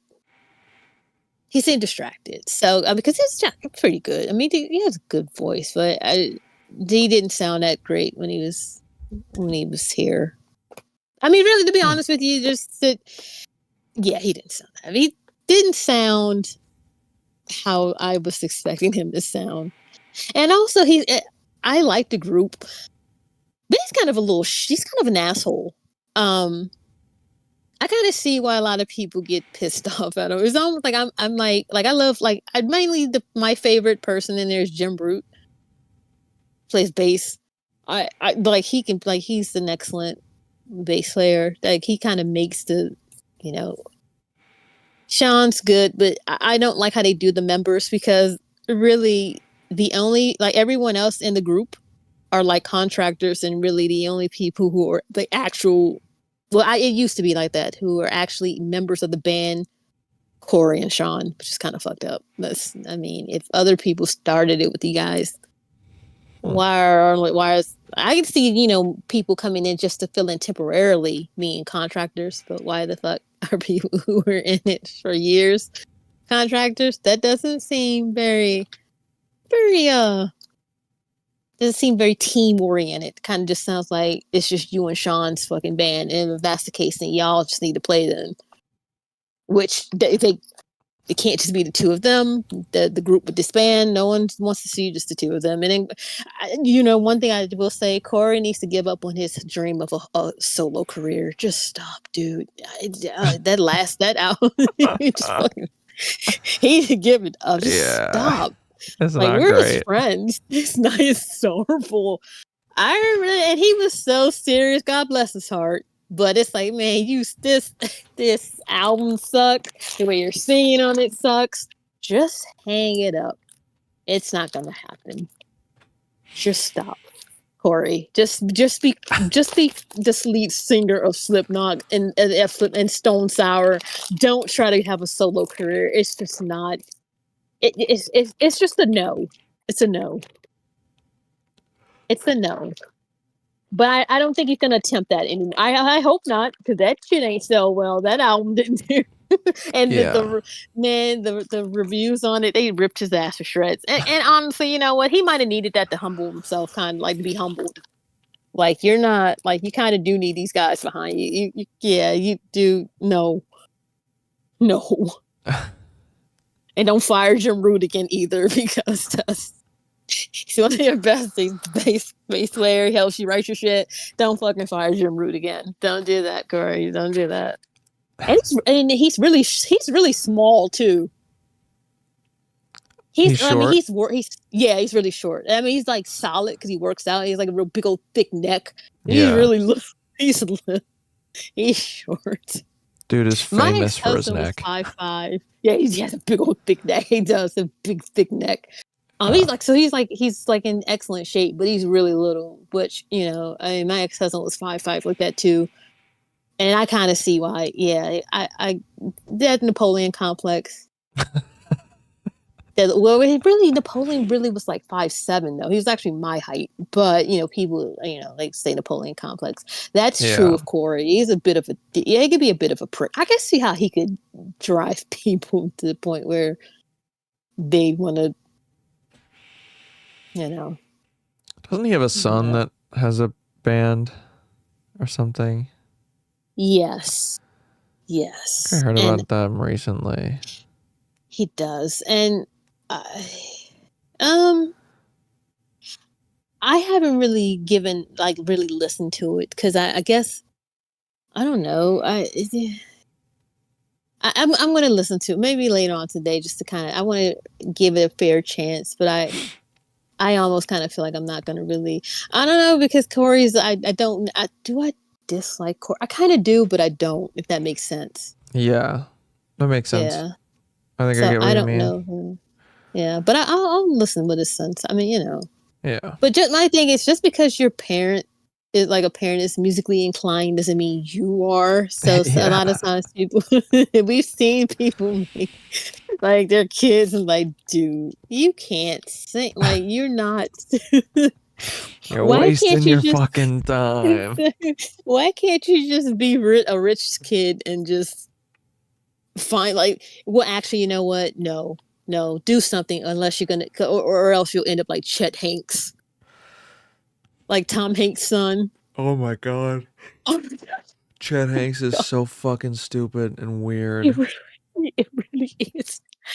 Dude's got a fake Jamaican accent. That is when I was like, you know what? This is just. It's like, just rope yourself. Just end it. Fucking A. Like who asked for that? Like nobody ever. It's like who asked for this and He who asked said for that it, this apparently. shit was a good idea? Chet. Your name's Chet.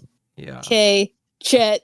And he, you know what's sad? He looks like a little like he looks, you know, some people have like that annoying look to him. Like he looks like a douche. He's a fucking cheddar cheese ball. Chet, thanks. Yeah, that Jamaican thing was like, dude, come on, man. And you know what's sad? Because it is so sad because Tom Hanks is so like loved. Yeah. Dude is America's dad. And then you see Chet Hanks is like, Gonna go, and there's his delinquent son. who just got, I think I think like a couple years ago, I don't know if they had a baby or if his girlfriend got into it and it was like a domestic violence situation. He's just, yeah, you know, I don't like to use this term.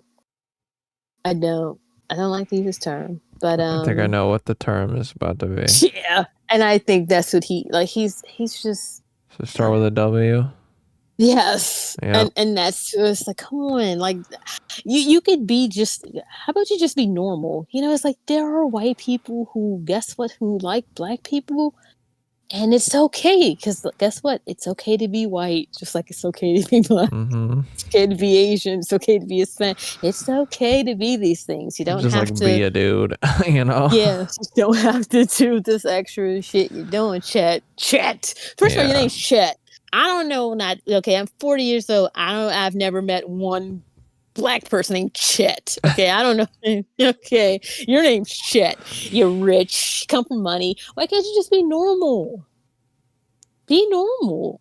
That's exactly why. It's because he's fucking rich and didn't want to act like the rich kid. That's what he's like. Yeah, he wanted to be from the hood. It's like, come on, Chad. Come on, dude. Yeah. You're rich, man. Come on. It's okay. Look, I would have switched places with you in a heartbeat. And I didn't even, I didn't want for anything. But more money is always great. So what are you doing, Chet? I wonder how Why many they name him people in his elementary and like high school were like, life is like a box of chocolates. You know, You just know like what? making fun of him for. I totally would have done that 'cause I'm an asshole. I probably would have been one of those Yeah. people. Because he seems like this like he would be like running his mouth. I know what And happened though. Everybody was making fun of him for his dad being retarded. And then he was like, life isn't like a box of chocolates, but I'm going to become chocolate. Oh, I'm brain dead. In the worst way. Yeah, I am too. I'll see. I'll definitely be back because like I said, I enjoy conversing with people who, I mean, this is fun. And I like, yeah. I mean, talking. It's good. You guys had it's good conversation. So Agreed. that's always a good It's always thing. fun in here. It was very fun. I hope I didn't upset Ninetale because that was kind of like I didn't want to. I wasn't trying to be offensive. Yeah, I definitely wasn't trying to be offensive, but I just really need her to look up Jessica Yaniv. Like I I've heard need that her name to do before. it.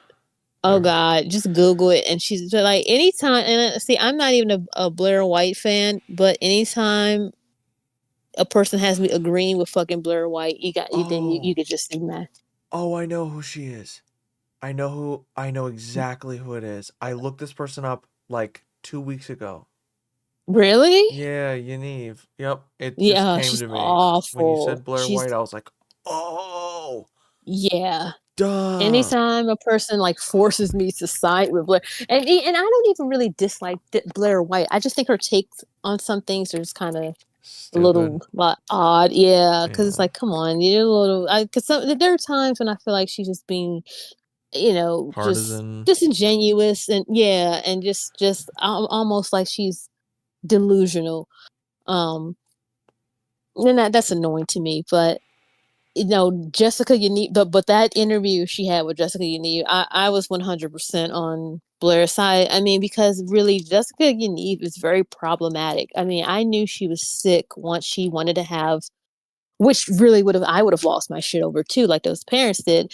Why are you insisting on a pool party in which no adults are invited, but you want minors there and you want them, apparently them wearing clothing is optional? Are you out of your mind? Yeah, that's weird. Yeah, you're sick. When you're not even and she's trying to pass too, you're just like wearing a wig.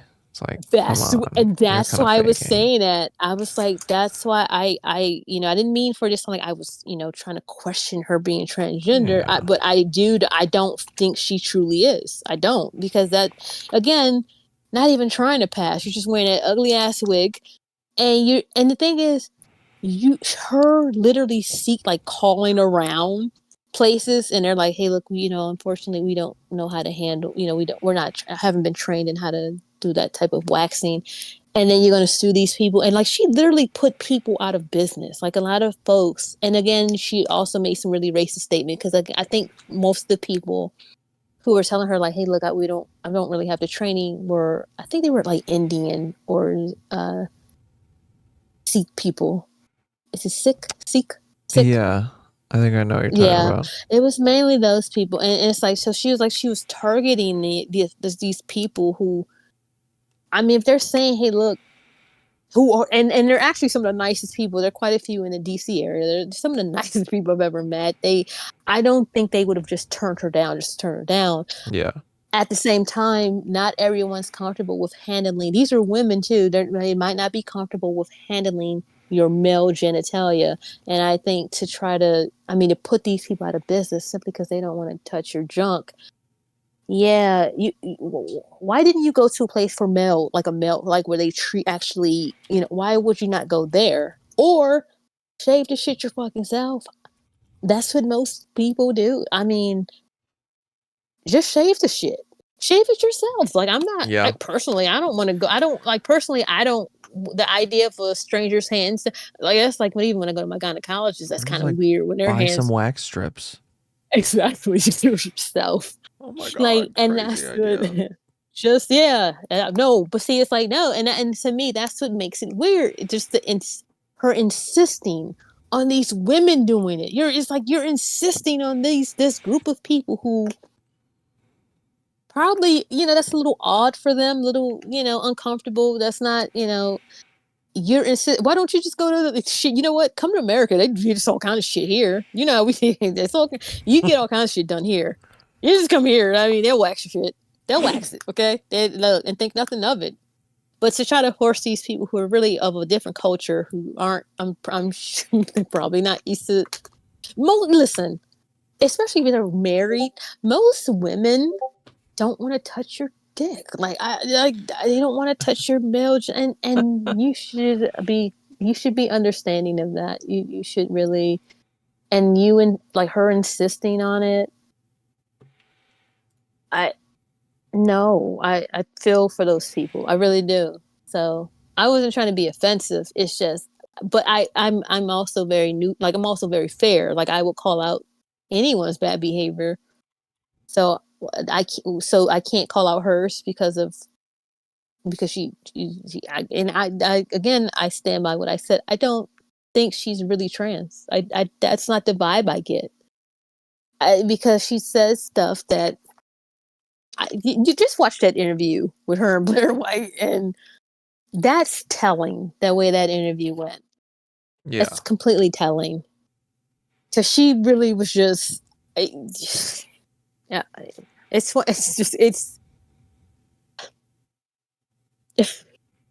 I really don't have the words to describe it. It's one of those things you really have to watch. And again, like I said, I'm not a Blair White fan, but I got to give it a Blair White on that interview. She 100% was, I sided, I agreed with everything she said. And she literally was like, look, it's people, it's you're the one that's making it hard for like us. People don't understand this because you're doing this weird stuff. And they have this disdain for us because you're doing this weird stuff, which doesn't mean it's right. But I can see how a person might be a little hesitant to kind of embrace that, that community with people like Jessica Yaniv in it, and folks try, and then to defend it. No. That's just like I don't like Fleece Johnson. I don't want him. I really hate that he's a black. I don't want him in our community. I'm gonna clown his ass indefinitely. Who? Fleece Johnson, the one I like butt. What? That's how I said it. He was like, people give me a hard time because I like butt. What? That's how he said it too. He was like, I can't. My God. And that's the dude that Anton. We just watched that interview, and the way when Fleece Johnson looked at him was like, so you wouldn't talk to me if I tried, he's like, we were in jail together. I tried to talk to you. That's what he said. And Anton was just looking at him, and I'm like, yeah, dude, you Anton, come out the closet. Booty warrior? Yeah. Yeah, and listen, I think his original sentence was I'm in here going through all maybe 12 or 13 years. I could be wrong, but it kept getting extended because he literally was raping men in jail. And Anton gave him a platform and interviewed him, which to me is disgusting. These are not the people we need to be lifting up. Why are we platforming rapists? He's a rapist. I mean, to me, this is a predator. This is not somebody we need to be. And again, this is like I said, just like I will call out stuff in any other community, I will call out my own too. This is a black man. It's not a good look for us. It's not a good look for black people to be platforming people like him, platforming people like Sexy Red with her gonorrhea lip gloss. It's just not. This is not it. I'm sorry. I don't listen. This is embarrassing. Gonorrhea lip gloss. That's what a she new said one. she's gonna name it. That's what she said. The other names are just as grotesque. You can pull it up. Just pull up Sexy Red lip gloss. Oh my God. One is like, I did listen. That song was the worst thing I've ever heard in my entire life. She's off. I don't. Famous from it. I don't think she's. To be honest with you, and I didn't believe this until someone said it. They were like, "Man, a lot of these people are industry plants." And at first, I'm like, "Nah, I don't believe." They just, But no, I'm starting to believe it now. Some people just, I think, have a certain look that folks, I guess, are I guess like, and they just are. Just the different times, because that would have never flown when I was growing up. She wouldn't have made it. Because really, I don't necessarily see the talent there. At least I will give Nicki Minaj her flowers. She writes a lot of her own, not like rhymes. Like even and these are people I don't really listen to Nicki Minaj music, but I will give her credit for writing a lot of her own lyrics. Just like Megan Thee Stallion writes a lot of her own stuff too. That's very, to me, I think, again, that's a talent that I think should be recognized. But Sexy Red is just really getting famous from saying very grotesque and disgusting things. And now you're coming out with this disgusting lip gloss that... Oh my God. I'm like... Yeah, right. That's how I was when I heard it. That's literally how... Nut, gonorrhea, what was that other one? Yellow discharge. Pussy hole pink, booty hole brown. Yeah. Coochie juice. Yeah. Yeah. That's what I'm saying. And listen, I'm killing myself tonight. You know what? In a video game. And it's like she's serious. She's like this is it's almost like we take so many steps forward and then people like that come around and just knock us like 10 steps back. We take 3 steps forward to get knocked back 10. Why those type of why those names? If you want to come out with a lip gloss line, do you? But do you really think those names are first of all, the sound of them literally make me sick to my stomach. Doesn't sound I'm like just something listening. you'd want to put on your lips. Or your lips, exactly. Okay, listen. Love all right, the gonorrhea of the mouth. Gonorrhea, yellow discharge. Come on. Come on. Come on. Father God, please don't let my child ever do this shit, because I would have to just... look, don't tell anyone. You're going to have to get a fake name. Don't tell anyone that your dad and I are still alive. Just get a fake name, a fake identity. Don't tell anyone. Don't mention your family, and just, Because I wouldn't want it. That's embarrassing. Can you imagine? Yeah, that'd be pretty brutal. Can you That imagine? song. Oh my god. I would be like, damn, I failed as a parent somewhere. Where did I go wrong as a parent? She got rich just because she sucks. Her entire career is built off being horrible. Being horrible. For the That's memes. That's the part that I like. That's what. It's so frustrating, and again, people will take that and group all black women together and think, see how they are. See, this is. It's like, no, it's not that's they. cringy. It's her. It's her. But you know, it's kind of hard to say it's not all when now it seems like it's like in abundance. It's just everywhere. It's just disgusting. I mean, and like I said, I'm older, so maybe that's why I'm a little. No, I don't think I ever would have. I don't think even as a 22-year-old I would ever wear lip gloss called gonorrhea. It's just not gonna happen. I'm not wearing lip gloss called nut and yellow. I'm just not gonna do it. I would never support such fuckery. Yeah. Yeah, no. I think that might be a little just a hair too far. And you remember how back in the day they were giving Little Kim a hard time? This is what that was nothing compared to this shit. My God, you're actually singing about, this is the thing. You're coming out with lip glosses named after sexually transmitted diseases or, well, yeah, because if you have yellow discharge, yeah, you probably got an infection. Yeah, there's something not quite right there. Gonorrhea is definitely an STI. Nut. Listen, we don't need to know what you. We don't. No, just don't. I never in a million years did I think I would see shit like this. You know what? And this is gonna sound messed up. Like 2 years ago, it was like an asteroid that was supposed to. They thought it was gonna hit. Yeah, I remember It that. probably should have in Minecraft. It probably should have hit in Minecraft. It probably should have. In the video game. It probably should in Minecraft. In the Matrix. Yeah, because look at what's. God. I mean, look. Sexy Red sucks. Yeah, she does. I see. If I were like a record exec, I guess I wouldn't be signing many people because I would because there's a lot of people out here who are very talented. It's just that a lot of people who are famous now aren't that part of that group. Like even Taylor Swift, they like clown Taylor Swift. Taylor Swift writes a lot of her own music. Taylor Swift plays a lot of like people like her. Taylor Swift, Prince played a lot of instruments. Like I mean, these people were this is talent. I don't think you just rapping about sex or not even really rapping. You just talking really fast is a talent. You're talentless, and you just. Yeah. And you're making it bad for the collective. You're making it bad for you're a disgrace to the race. I don't even think she could do it fast. She's just kind of slow. It's just slow, yeah. Kind of like and that like Glorilla. Jeez. I don't get her either. I don't either. I don't either. And Ice Spice? To be honest, yeah, I don't.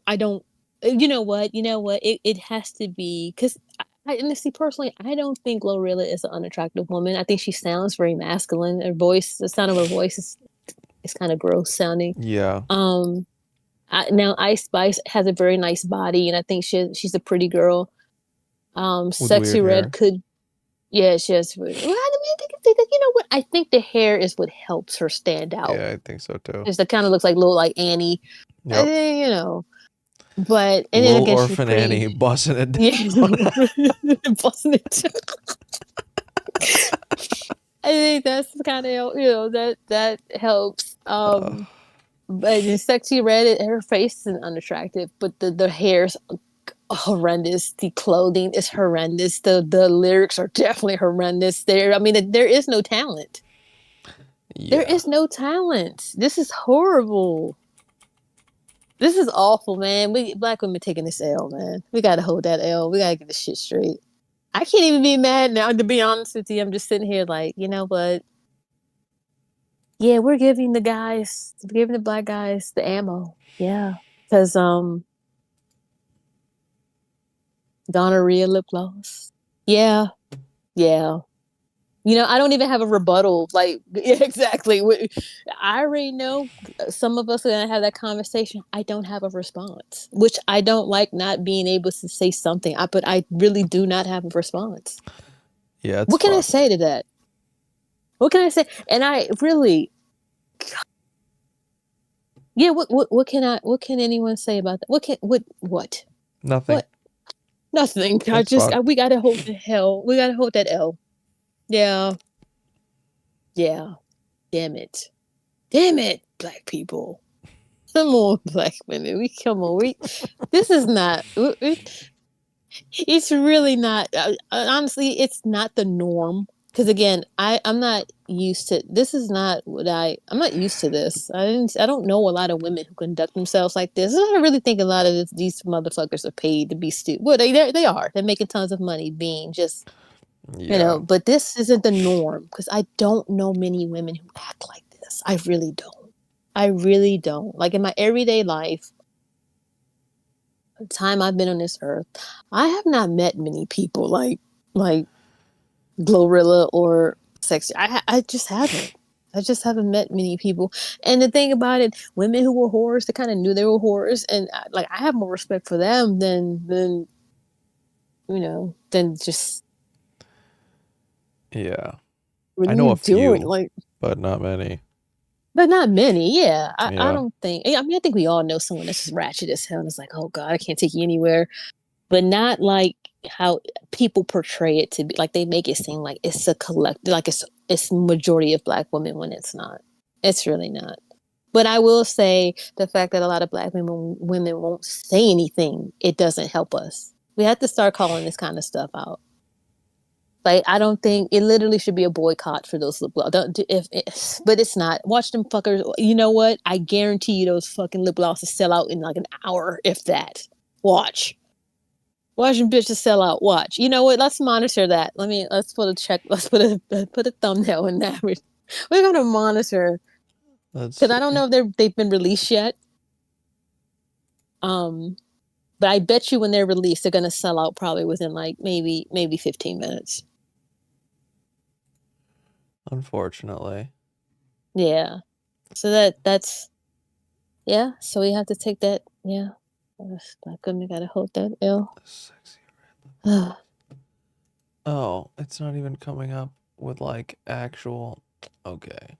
It's coming up with the color sexy red. No, but not the lip gloss. Yeah. So we're gonna stick a tack in that, and we're gonna. I'm definitely gonna. Cause watch, I'm telling you, it's gonna sell out within minutes, which is sad. Yeah. I wish my daughter would come and ask for those shit. Well, no, she would never because, like I said, I'm very like her phone is practically a brick. It does nothing. It only brings. There's only certain numbers can do. Only certain numbers can get through. It's a big old brick. It only can dial out certain numbers and it can receive certain phone calls. It can't be. I literally control her phone from mine. Like if she's been on there too long, I'm like, oh yeah, I've been on there about an hour now. Let's shut this shit down. I just turn it right off, and then all I hear is, "Mom, yeah, I've been on there enough. Yeah, you're not doing anything. You've been on there long enough. An hour's more than enough time." She's lucky she has a cell phone, but you almost have to like nowadays, kind of, because at first I was like, she don't need no phone, but kind of do need them now. She's getting up there in age. So. Yeah. I remember when I And- was younger, I asked my mom for my first phone, right? It was like a Virgin Mobile, like $20. I was like, I'll pay for it. It was like a prepaid phone. It's $20, a little flip phone. Yeah. I was like 12 or 13 or something.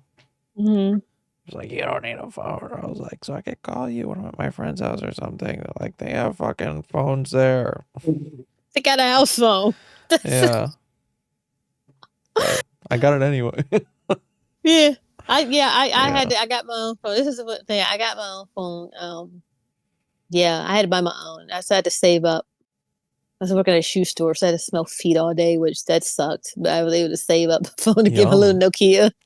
Yeah, that was great. The Great only Pill good would have thing loved about that. working at that fucking shoe store, yeah, he would have loved it. You know what? He would have, man. He'd have been a salesperson of the month every month. I'll His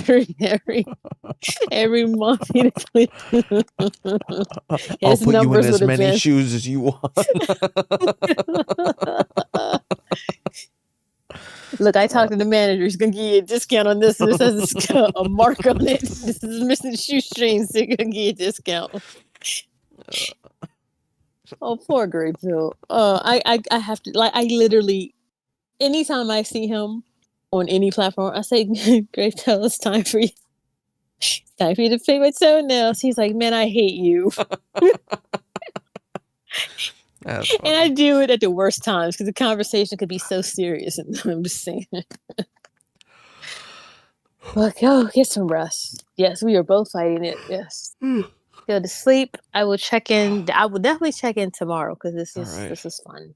Awesome. So good night. I'm always on at midnight. I get off of work at like 11, so I've been on for the past 6.5 hours. Okay, if you see me or whoever else in here, just pop in. Will do. All right. Nice talking to you. Likewise. Have a good night. You too. Bye. Bye. Okay. I am fucking exhausted. I'm going to sleep. So